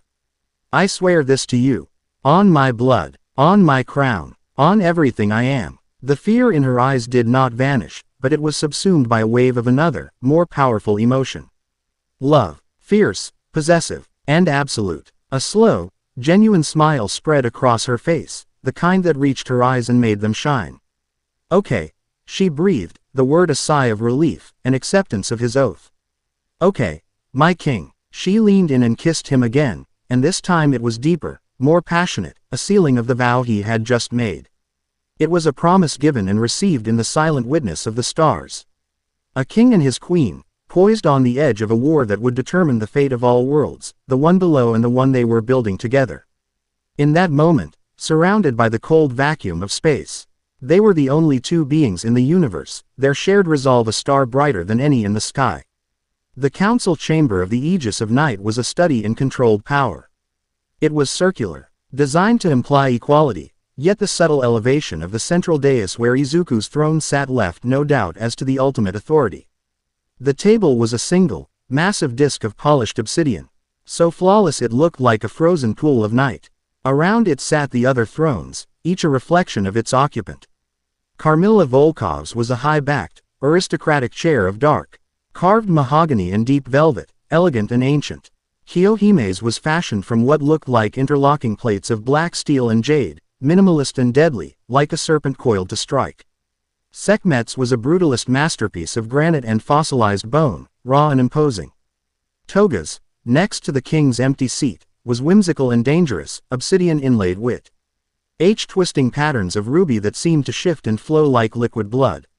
They were waiting. The three queens sat in a comfortable silence, a testament to the respect they had developed for one another.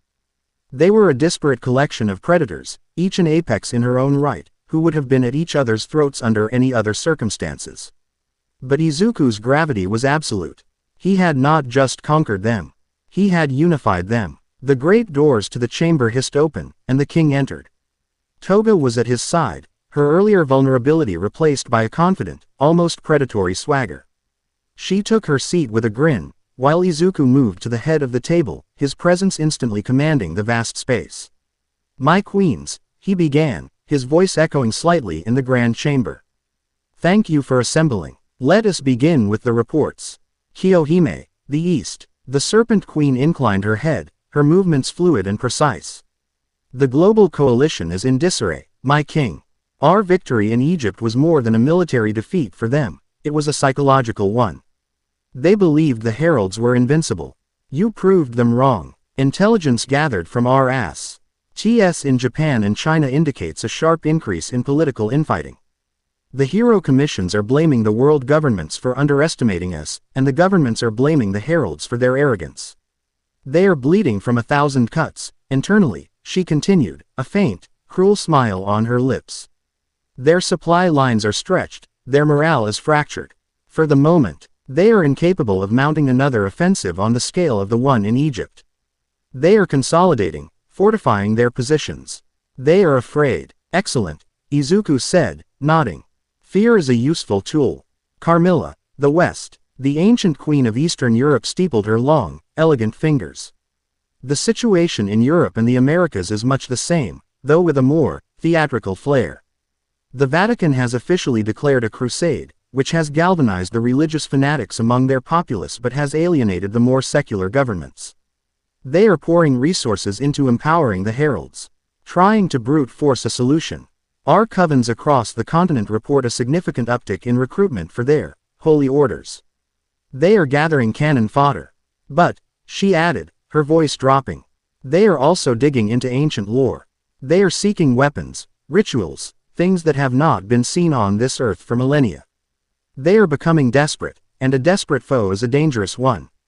They search for names, relics, the spear of Longinus, the Holy Grail, myths, perhaps, but they believe. And their belief, powered by Sol Invictus, can make myths into reality. A threat to be monitored." Izuku acknowledged. "We will increase our own archaeological and arcane acquisitions. We will not be outmaneuvered in the shadows." "Sekhmet, the status of our forces." The warrior queen leaned forward, her raw physical power a palpable force in the room. "Our armies are strong, my king. The victory has filled them with the blood fire. My desert warriors are ready to march. Carmilla's battle mages have refined their wards against the heralds, light. Kiyohime's assassins have mapped the enemy's command structures. We suffered losses in Egypt, but we inflicted far more. We are ready for the next battle. We hunger for it." Her knuckles widened as she gripped the arm of her throne. "Give the word, and we will turn their continents to ash." Izuku listened to them all. His expression unreadable, he processed the information, his mind a whirlwind of strategic calculations. For a long moment, the only sound was the faint hum of the citadel's power core. Then, he leaned back in his throne. A subtle shift in posture that changed the entire atmosphere of the room. The war council was over. The king was now speaking to his partners. "We have won a great victory," he said, his voice losing its hard, military edge and taking on a more contemplative tone. "We have proven we can stand against the combined might of the mortal world. But I find myself asking a question that extends beyond the next battle, beyond the end of this war." He looked at each of them in turn, his emerald gaze penetrating. "What kind of world are we building? We speak of the eternal queendom, of a sanctuary for our kind. But what does that mean? What does it look like, in 100 years? 1,000? I did not begin this journey to become a mere warlord, presiding over a kingdom of ash and bone. I began it to build something that would last. Something that is worthy of lasting." The question hung in the air, unexpected and profound. It shifted their perspective on the immediate threat to the ultimate goal. Carmilla was the first to speak, her voice measured and thoughtful. "For centuries, my king, our kind has lived in the shadows.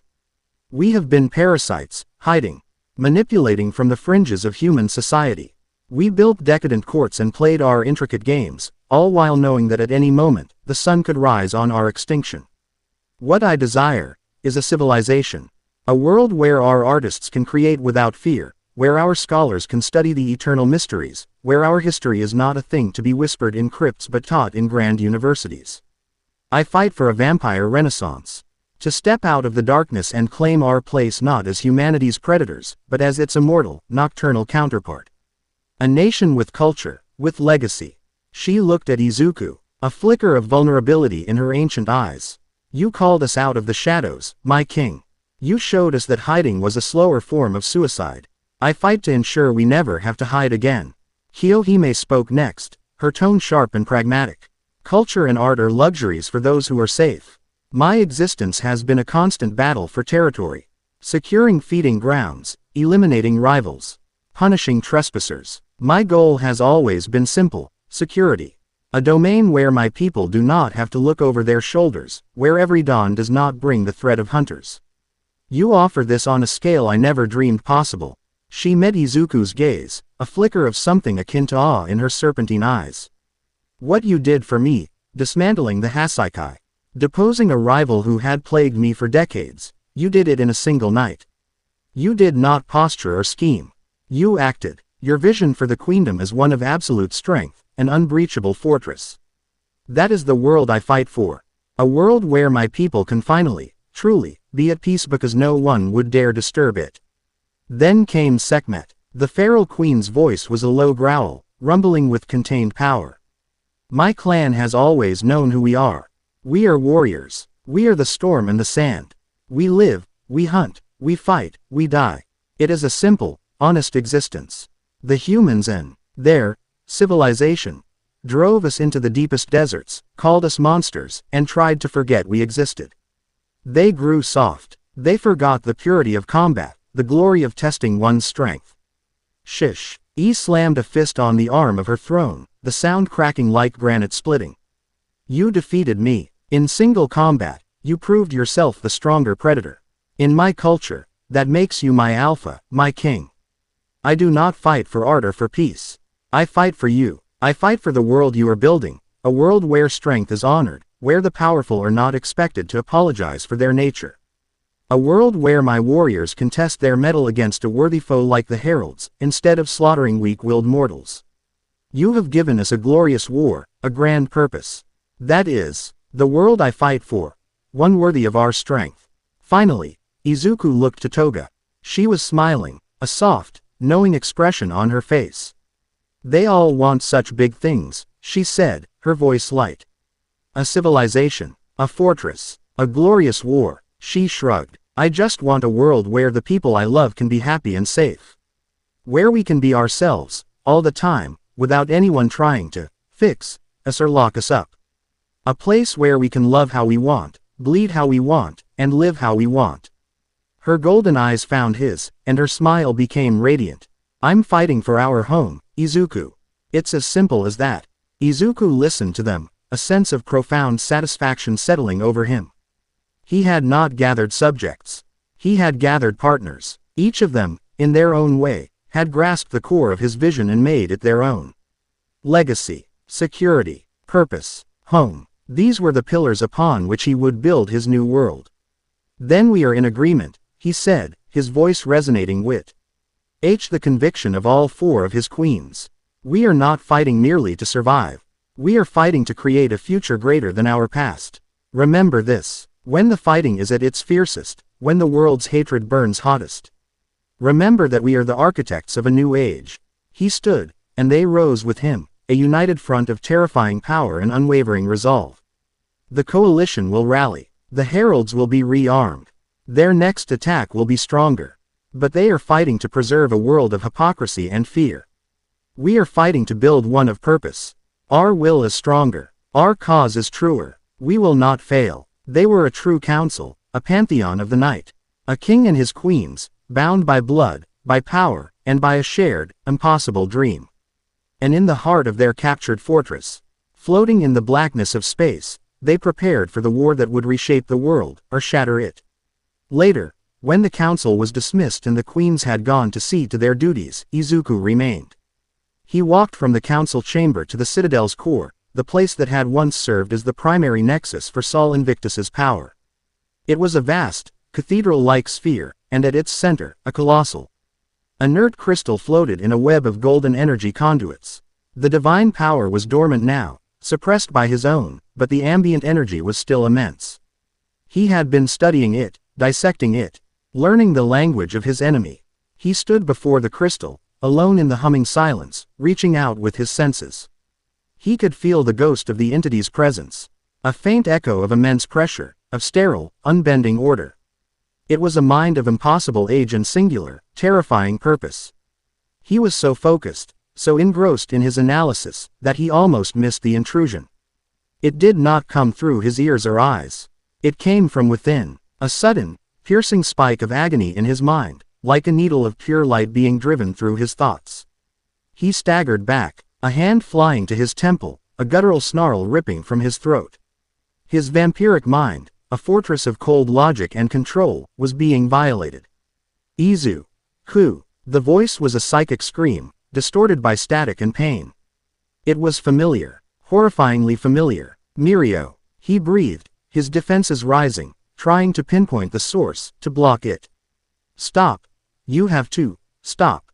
The mental voice was a battleground. He could feel two presences warring within it. One was the cold, imperious command of the archangel, the zealot. But beneath it, weaker, terrified, was the voice of the boy he had once known, the warm, booming voice of Lemillion. A wave of agony, not his own, crashed through the psychic link. Images flooded his mind, disjointed and terrifying.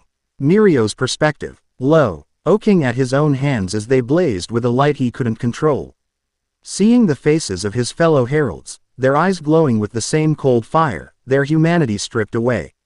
The feeling of being a passenger in his own body, screaming into a void as the entity used his mouth to speak its holy decrees. Mirio, fight it. Izuku projected back, focusing his will into a single, sharp command. Where are you? What is this? No time. He's always listening, always watching. The voice of his friend was desperate, frayed to the point of breaking. You don't understand, you think you're fi. Ghting, a war for territory, for survival, you're wrong. Another spike of pain, and a new vision seared itself behind Izuku's eyes. He saw the earth, from the same vantage point as his balcony. But it was not the beautiful blue and white sphere. It was a globe of fire. Sun. The oceans were boiling away, the continents were cracking, turning to magma. Everything was being consumed by an incandescent, holy light, scoured clean of all life, all shadow, all imperfection. It was not an act of war. It was an act of purification. An exorcism on a planetary scale. He doesn't want to win. Mirio's psychic voice was a sob of pure terror. He wants to cleanse. He sees you, your power, the way you command the shadows, as a fundamental corruption. A stain on his creation. He will not risk it spreading. If he cannot excise you, he will burn the entire canvas. The full, horrifying weight of the revelation crashed down on Izuku. This was not a war he could win through attrition. Every victory, every display of his power, was not pushing the enemy back, it was pushing them closer to an apocalyptic endgame. Sol Invictus wasn't trying to defeat him. It was building a case for planetary demolition. Mirio. Izuku's voice was a dead whisper in the empty chamber. What is his endgame? The final dawn. The name echoed in his mind, laced with dread. He will use the Citadel, use me, as a focusee. Lens, to turn your own sun against you. He will trigger a supernova event, contained and directed. It will be instantaneous. A wave of holy fire that will sterilize the globe. No more vampires. No more quirks. No more humans. No more life. No more shadow. Only light. Pure, perfect, eternal light. The zealous voice of the archangel began to bleed through, overpowering Mirio's frantic warnings. The blight will be purged. The shadow will be unmade. Izuku, please. Mirio's last, desperate plea tore through the noise. He'll burn it all. Burn us all, just to get to you. You have to. You have to. The connection snapped. The mental agony vanished, leaving behind a chilling silence and the echo of his friend's terror. Izuku stood frozen in the center of the chamber, his hands clenched into fists so tight his knuckles were white. The hum of the citadel's core seemed to mock him. The lull was over. The stakes had just been raised from the survival of his people to the survival of the entire world. He wasn't fighting a god. He was fighting a cosmic cleaner, an entity for whom galactic-scale annihilation was a perfectly acceptable solution to an infestation. He could not win by conquering land or destroying armies. Beating the heralds would only hasten the end. A cold, terrifying clarity washed over him. There was only one path forward. A single, all-or-nothing strike against the entity itself. He had to cut the head from the snake. He had to go to the heart of his enemy's power and either destroy it or sever its connection to this world for good. He looked down at his hands. The hands of a king, a monster, a savior. The fate of the world, the very concept of night and day, now rested upon them. He had wanted to build a kingdom. Now, he had to save the planet to have anywhere to put it. A slow, dangerous smile touched his lips. It was not a smile of humor or of joy. It was the smile of an apex predator that has finally, truly identified its prey. So be it, the Kree. Mson King whispered to the ghost of a vanquished god. Let the dawn come. I will be waiting to choke the light from its throat. Chapter 8. The War for the Eclipse. The solar citadel was not a place. It was a declaration. A scar of impossible light carved into the velvet flesh of the upper atmosphere, a star that had fallen from its celestial brethren to hang in judgment over the world. It was a constant, searing sun even in the deepest heart of the night, a beacon of holy fire that promised purification and oblivion in equal measure. From the obsidian balcony of their captured fortress, a Gothic spire now piercing the clouds over a pacified Europe, Izuku Midoriya and his queens watched it burn. It pulsed with a power that felt like a physical weight, a pressure against the soul of every creature of the night. It breathes, Carmilla Volkov murmured, her voice a silken thread in the cold, thin air. Her crimson gown, embroidered with silver thread that seemed to drink the starlight, was a stark contrast to the sterile, divine glare of their target. I can feel its emanations. Not magic, not technology, something else. The raw will of a god, given form. It's a target, Sekhmet corrected. Her voice a low growl that vibrated with barely contained violence. She was clad in obsidian and gold armor, her gauntleted hands resting on the pommels of the twin kopeshes strapped to her back. Her amber eyes, slit like a cat's, were narrowed on the citadel. A big, shiny target waiting for a fist to shatter it. Kiyohime, a shadow amongst shadows, stood slightly apart, her form wrapped in a kimono the color of a moonless midnight. A fortress with one gate is a prison, she stated, her words as sharp and precise as a blade's edge. The heralds believe themselves untouchable. Hubris is a weapon we can turn against them. Beside Izuku, Himiko Toga was a portrait of serene lethality. She leaned against him, her head resting on his shoulder, her presence a constant, comforting warmth against the encroaching chill of the stratosphere. She said nothing, her gaze fixed on the same enemy, but he could feel her anticipation, a thrumming energy that was part bloodlust, part unwavering devotion. She was a weapon honed to a perfect edge, waiting for her king to point her at the throat of his foe.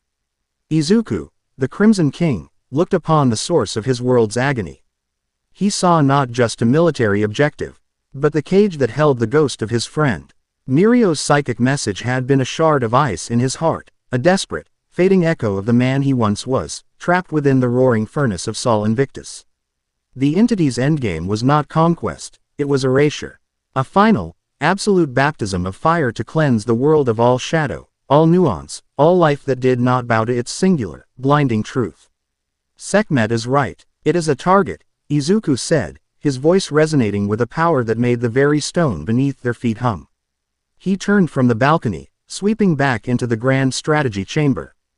The room was a marvel of Carmilla's ancient magic and Kiyohime's modern intelligence network, a vast, circular table of polished obsidian dominated by a swirling, three-dimensional map of the world, with the solar citadel glowing malevolently at its apex. The plan is unchanged, he announced, his crimson eyes sweeping over his queens. We cannot win a war of attrition. They can create heralds faster than we can replenish our numbers. We cut off the head of the serpent, or we are all consumed. This war ends tonight. He gestured to the globe. A crimson line shot from the Egyptian desert towards the citadel's projected location over the Mediterranean. Sekhmet, you will lead the grand host. Every warrior, every beast, every blood mage we can muster. You will not attack the citadel. You will attack their largest ground command center in Libya. The assault must be overwhelming, biblical in its fury. You are not trying to win, you are trying to be the single greatest threat on the planet. You must draw the eye of Sol Invictus.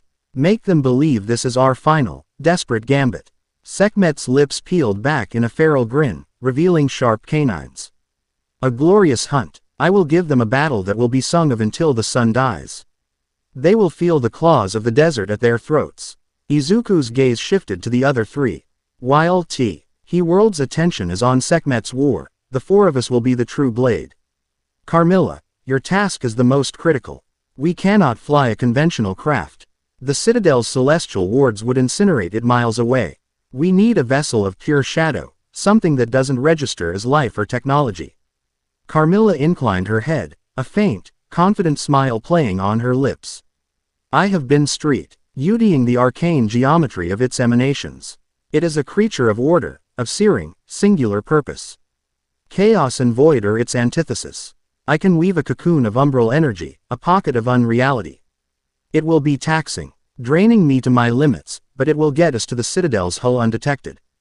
Kiyohime, Izuku continued, once inside, the Citadel will be a labyrinth of light and divine logic. We need you to be our guide. Your senses, your ability to read the flows of power and intent, will be our map. I will see the paths they believe are hidden, she affirmed, her gaze unwavering. He finally looked at Toga, placing a hand over hers. Her fingers instantly intertwined with his. You are with me. You are my vanguard and my rearguard. When we reach the heart, the others will secure our path. You and I will face the Archangel. Her golden eyes shone with a terrifying, beautiful light. I'll drink the light from their veins for you, Izuku. I'll make them bleed. He gave her hand a gentle squeeze. A silent affirmation of their unbreakable bond. Then, his voice dropped, filled with the absolute authority of the king he had become. This is not a battle for territory or for survival. This is a battle for the soul of the world. For the right of the night to exist. We will give them a war. We will give them an eclipse. The storm that fell upon the Libyan desert was not one of sand and wind, but of fang and shadow. Sekhmet stood atop a dune of black glass, forged in some ancient cataclysm, the hot desert wind whipping her dark hair around her face like a tempest's embrace. Below her, stretching from horizon to horizon, was the unified army of the Eternal Queendom. Tens of thousands of vampires stood in silent, disciplined ranks. Carmilla's European covens, clad in elegant, enchanted armor, stood beside Kiyohime's silent, masked assassins from the east. Nomadic desert clans, their skin sun-darkened and tough as leather, hefted brutal, oversized weapons. Towering above them all were the beasts. Gargantuan bats with wingspans like gliders, hulking, vaguely humanoid creatures of animated stone and shadow, and packs of monstrous, multi-limbed hounds that snarled and strained against their chains. Their eyes glowing like embers. Across the valley, the Herald Ground Fortress was a monument to divine arrogance. It was a sprawling complex of white marble and golden energy conduits, pulsing with the same holy light as the citadel above. Legions of heralds stood ready, their armor gleaming, their light-forged weapons humming with power. They were an army of angels, beautiful and terrible. Sekhmet raised her khopesh, its edge catching the moonlight and shining like a sliver of a dying star. She took a deep, shuddering breath, tasting the ozone and blood scent of the coming war on her tongue. Then, she let out a roar. It was not a human sound. It was the cry of a predator, the shriek of a goddess of slaughter, a sound that cracked the very air and shook the heavens. Her army roared back, a tsunami of sound that was a symphony of damnation. For the Crimson King, Sekhmet bellowed, her voice magically amplified to carry across the entire host. For the eternal night, leave nothing but ash, she charged. She did not run. She flowed down the dune like an avalanche of death, her warriors a tidal wave of darkness at her back. The heralds met them in the center of the valley. The impact was an apocalypse. The clean, pure hum of holy energy met the cacophony of snarls, hisses, and battle cries. Light and shadow exploded in a cataclysmic collision. On that vaporized the very ground beneath them. Sekhmet was a whirlwind of destruction. She cleaved through a line of heralds, her twin blades a blur of silver. Holy light splashed against her armor, steaming and sizzling. But her rage was a fire that burned hotter. She parried a light spear, spun inside its wielder's guard, and drove her blade through his chest, the divine energy within him extinguishing with a sorrowful chime. She was not just a general, she was the embodiment of the battle, a maelstrom of joyous violence. Her warriors fought with her same feral intensity. They swarmed the heralds, their numbers and ferocity overwhelming the divine soldier's individual power. A gargantuan bat swooped down, snatching a herald off the ground and tearing him apart midair. Kiyohime's asses. Sins moved through the chaos like ghosts, their tontos slitting throats and severing spines before their targets could even react. The battle was a glorious, horrific spectacle designed for one purpose, to be seen. And high above, in the heart of the solar citadel, the eye of Sol Invictus turned downward, its attention consumed by the magnificent, defiant rage of the children of the night. While the desert burned below, a fragile bubble of absolute nothingness drifted through the upper atmosphere. Inside the umbral cocoon, the silence was total. There was no light, no sound, no sensation of movement. It was a void, a perfect negation of reality. At its center stood Izuku, Toga, Kiyohime, and a kneeling Carmilla. Sweat beaded on Carmilla's pale brow, her eyes closed in concentration, her hands weaving intricate patterns in the non-air. The effort was monumental. She was not merely cloaking them. She was persuading reality itself that they did not exist, folding space and shadow around them. "We are approaching the hull," she whispered, her voice strained. "The citadel's outer shell is not merely physical. It is a membrane of solidified faith. Pure will. I can pierce it, but the moment I do, the alarm will sound." "Understood," Izuku said, his senses already stretched to their limit, tasting the overwhelming power radiating from their destination. It felt like standing at the foot of a supernova. He looked at Kiyohime. "Find us the weakest point." A flaw. Kiyohime's eyes were closed, but she was seeing more than any of them. "There," she breathed, pointing to a spot that was indistinguishable from any other. "A nexus point for the shield's energy regulation. It is the strongest point, and therefore the most rigid. Less flexible. It will be brittle. A sudden, sharp application of force will shatter it before it can adapt." "Toga," Izuku commanded softly. Toga grinned, her knives already in her hands. "Ready, Carmilla." "On my mark," Izuku said, focusing his own power. Darkness coalesced around his fist, a swirling vortex of shadow so dense it seemed to devour all potential light. It was the antithesis of the citadel, a pinpoint of pure, unadulterated night. "Now," Carmilla grunted. The umbral cocoon dissolved. For a heart-stopping moment, they were exposed in the void, the citadel's hull gleaming before them like the surface of a sun. In the same instant, Carmilla unleashed a bolt of crimson energy, a lance of blood magic, that struck the point Kiyohime had indicated. It didn't explode. It struck with a high-pitched crack, like fracturing crystal. Simultaneously, Izuku and Toga lunged. Izuku's fist of shadow slammed into the fractured ward, punching a hole through the divine will. Toga, a blur of motion, slipped through the opening, her knife carving a wider passage through the physical alloy beneath. An ear-splitting siren, a chorus of angelic voices screaming in harmony, erupted through the citadel. They were in. The interior was blinding. Every surface was polished white marble, inlaid with circuits of flowing golden light. The air was sterile and hummed with immense power. There were no corridors, only vast, open chambers with shifting walls of hard light that were already reconfiguring to trap them. "They adapt," Kiyohime hissed, her head whipping around. "The entire structure is a single sentient defense mechanism. Then we must be faster than it can think," Izuku declared. "Separate. Create chaos. Kiyohime, find a path to the central conduit that powers these defenses. Carmilla, disrupt their power source. Weaken the entire structure. Toga and I will proceed to the throne room. Go." The walls of light slammed together, forcing them apart. A legion of angelic constructs materialized from the very air, humanoid figures of pure, golden light. Faceless and silent, wielding swords that burned with holy fire. Carmilla met the first wave, a contemptuous sneer on her face. "Crude simulacra, you have no soul, no blood to spill." She clapped her hands together, and the floor beneath the constructs erupted in a forest of blood-red thorns, impaling them. The light beings dissolved with silent screams. She turned and vanished down a newly formed passage. A queen on her way to dismantle an upstart god's playthings. Kiyohime flowed into the shadows cast by the constructs, becoming one with them. She drew her tanto, its edge whispering through the air. A figure appeared before her. Not a construct, but a man in the ornate silver robes of an inquisitor, his eyes glowing with psionic power. "The Serpent of the East," the inquisitor said, his voice echoing in her mind. "Your shadow tricks will not avail you against the light of the mind." Kiyohime simply smiled, a chilling promise of death, and engaged her battle becoming one of misdirection and mental warfare. A wall of light separated Izuku from Toga, trapping her with a swarm of dozens of constructs. "Izuku," she called out, her voice filled not with fear, but with exhilaration. "Hold them," he yelled back, already moving towards the path that was opening before him, the one that reeked most strongly of Mirio's corrupted power. "Clear my path, always," Toga screamed, and launched herself into the sea of golden angels. Toga's world became a whirlwind of gold and red.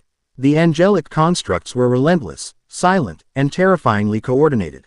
They moved with a divine grace that was an insult to the messy, beautiful chaos of a real fight.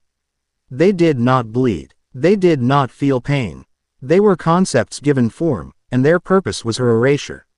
She danced. It was the only word for it. She spun and ducked, her knives a glittering extension of her will. She slit a golden throat, and the construct dissolved into glittering motes. She vaulted over a sweeping sword of light, landing on the construct's shoulders and driving both her blades down into its head.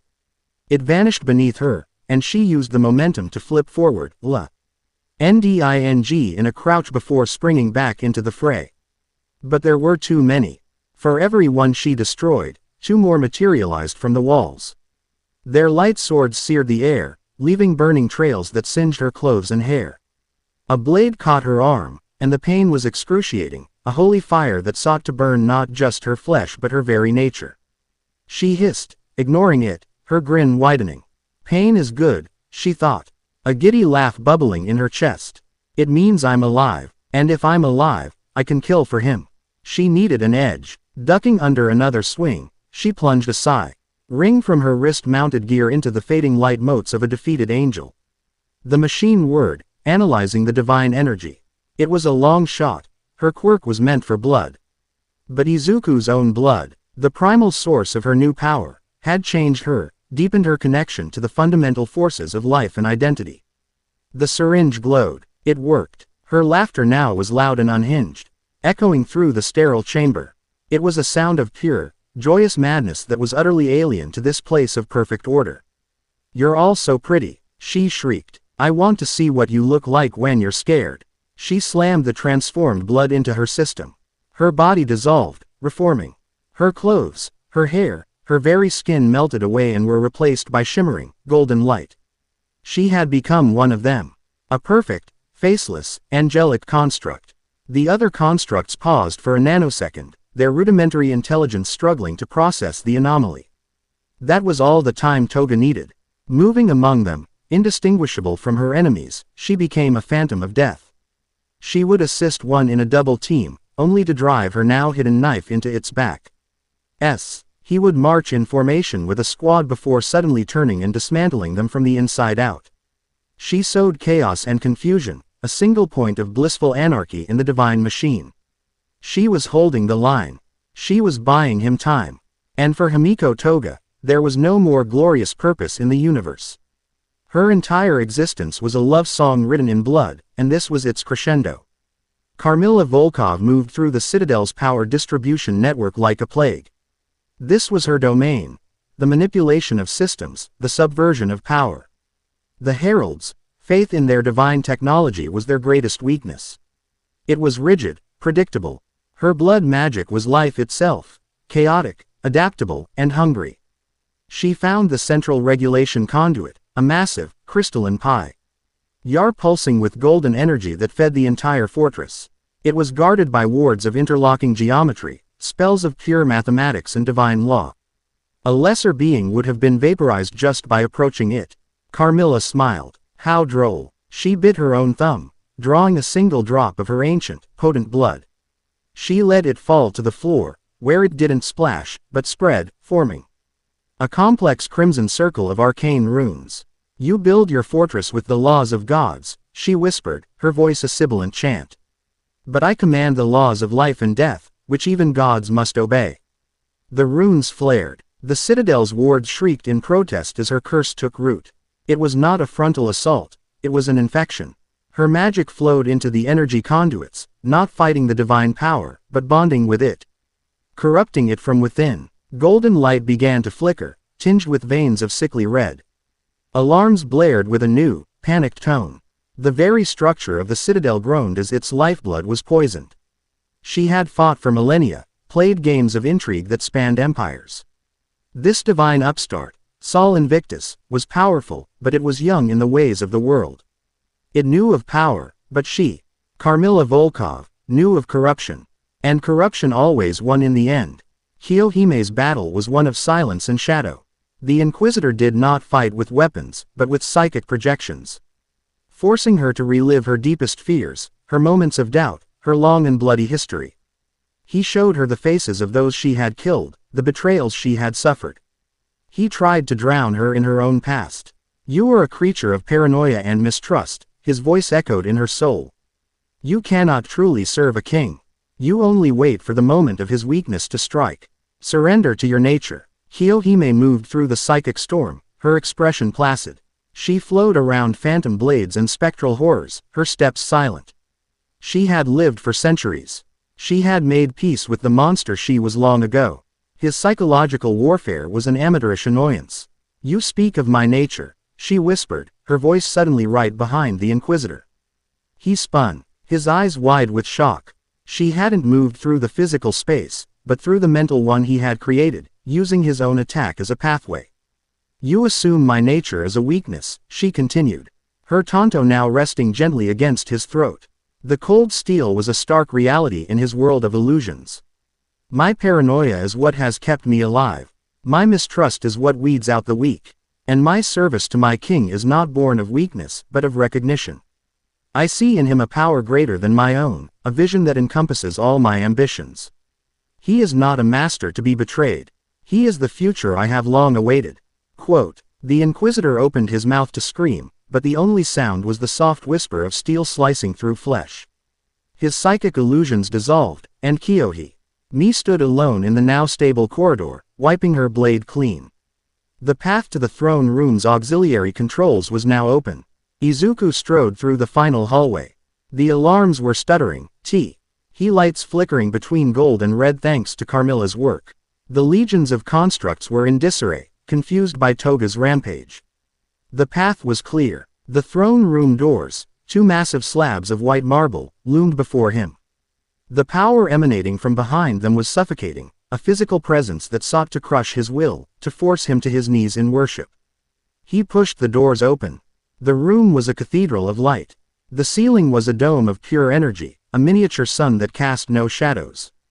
In the center, on a throne that seemed carved from a solidified sunbeam, sat Archangel Lemillion. He was beautiful and terrifying. Mirio Tagata was gone, subsumed. The being on the throne was taller, impossibly perfect. His blonde hair seemed to be woven from light itself.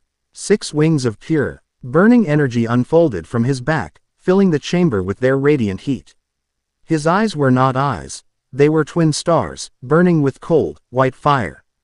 He wore no armor, only a simple white toga, his body having become a weapon of divine perfection. This was not a man empowered by a god. This was a god wearing a man's skin. The abomination, the archangel's voice was a chorus. 1,000 voices speaking in perfect, resonant harmony.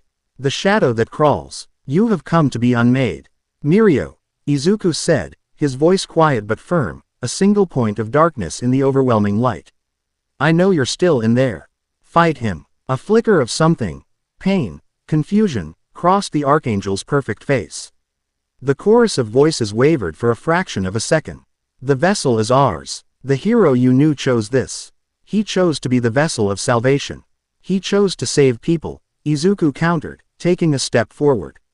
You're not saving anyone. You're planning to incinerate the world to satisfy your own fear of the dark. The dark is corruption. It is chaos. It must be purged. The archangel roared, and the room flared with light. He rose from the throne, descending to the floor, his feet not touching the ground. He pointed a finger at Izuku. You are the prime corruption. Your end will be the beginning of the great cleansing. A beam of concentrated sunlight, hotter than a plasma torch, shot from his finger. Izuku didn't dodge, he met it head-on. A sphere of absolute darkness bloomed around him, swallowing the divine light whole.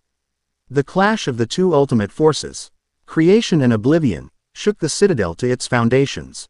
I am not your enemy, Izuku said, the darkness receding as he began to walk forward.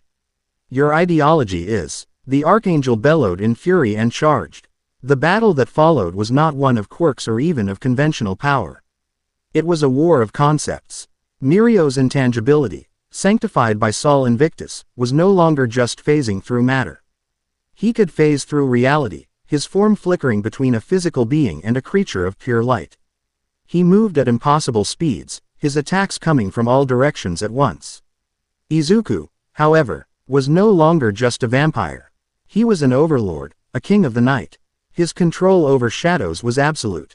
He pulled the very concept of darkness from the corners of reality, weaving it into tangible shapes.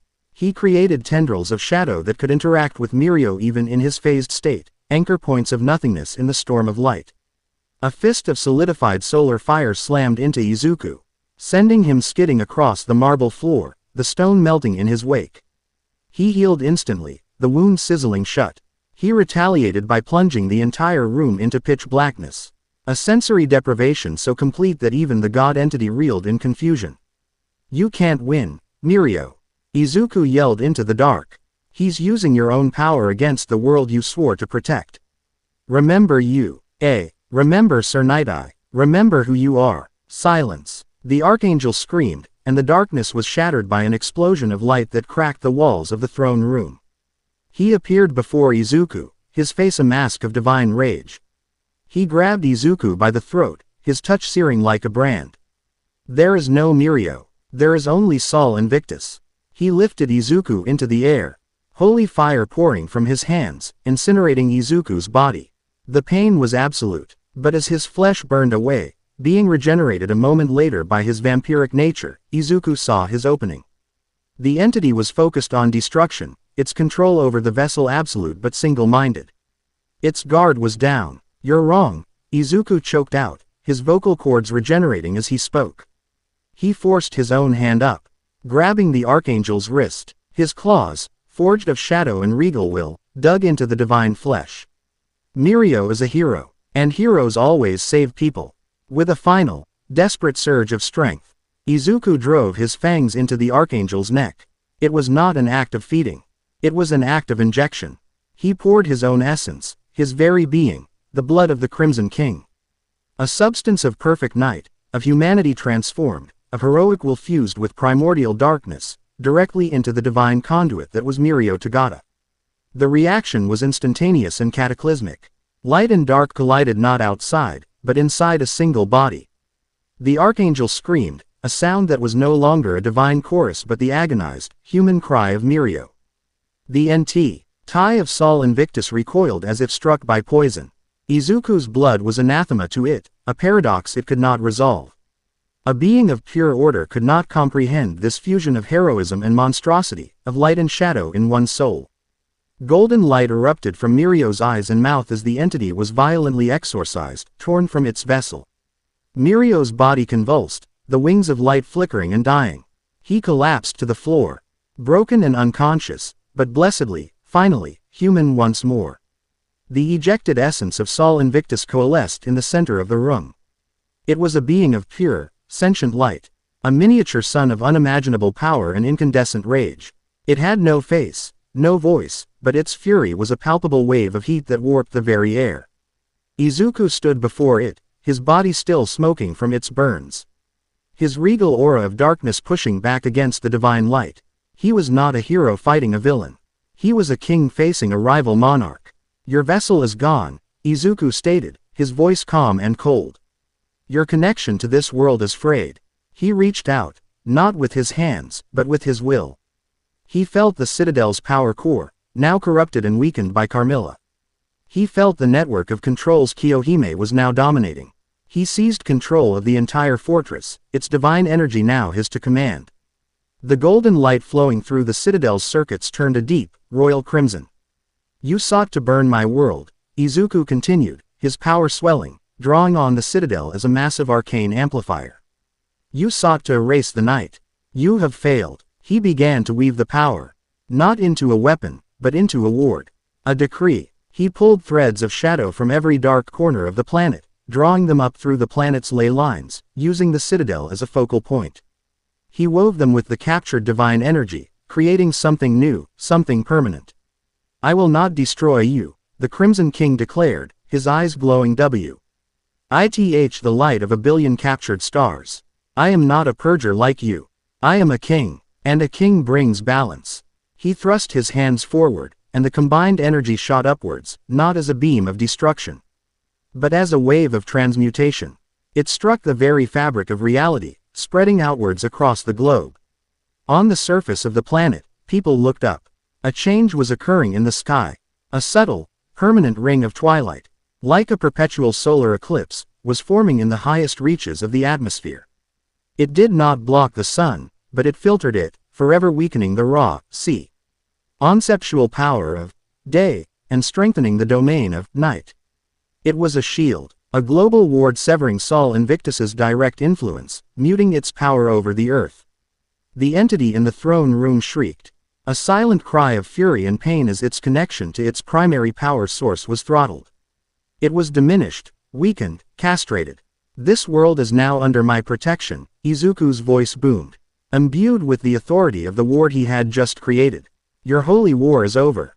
The day may have the sun, but the night is mine, now and forever. Leave, or be unmade. The sentient sun, diminished and defeated, flickered once, then imploded, vanishing from the mortal plane, banished back to whatever divine realm had birthed it. Silence. The throne room was a wreck, the air thick with the smell of ozone and vanquished divinity. Izuku stood, breathing heavily, the power receding from him.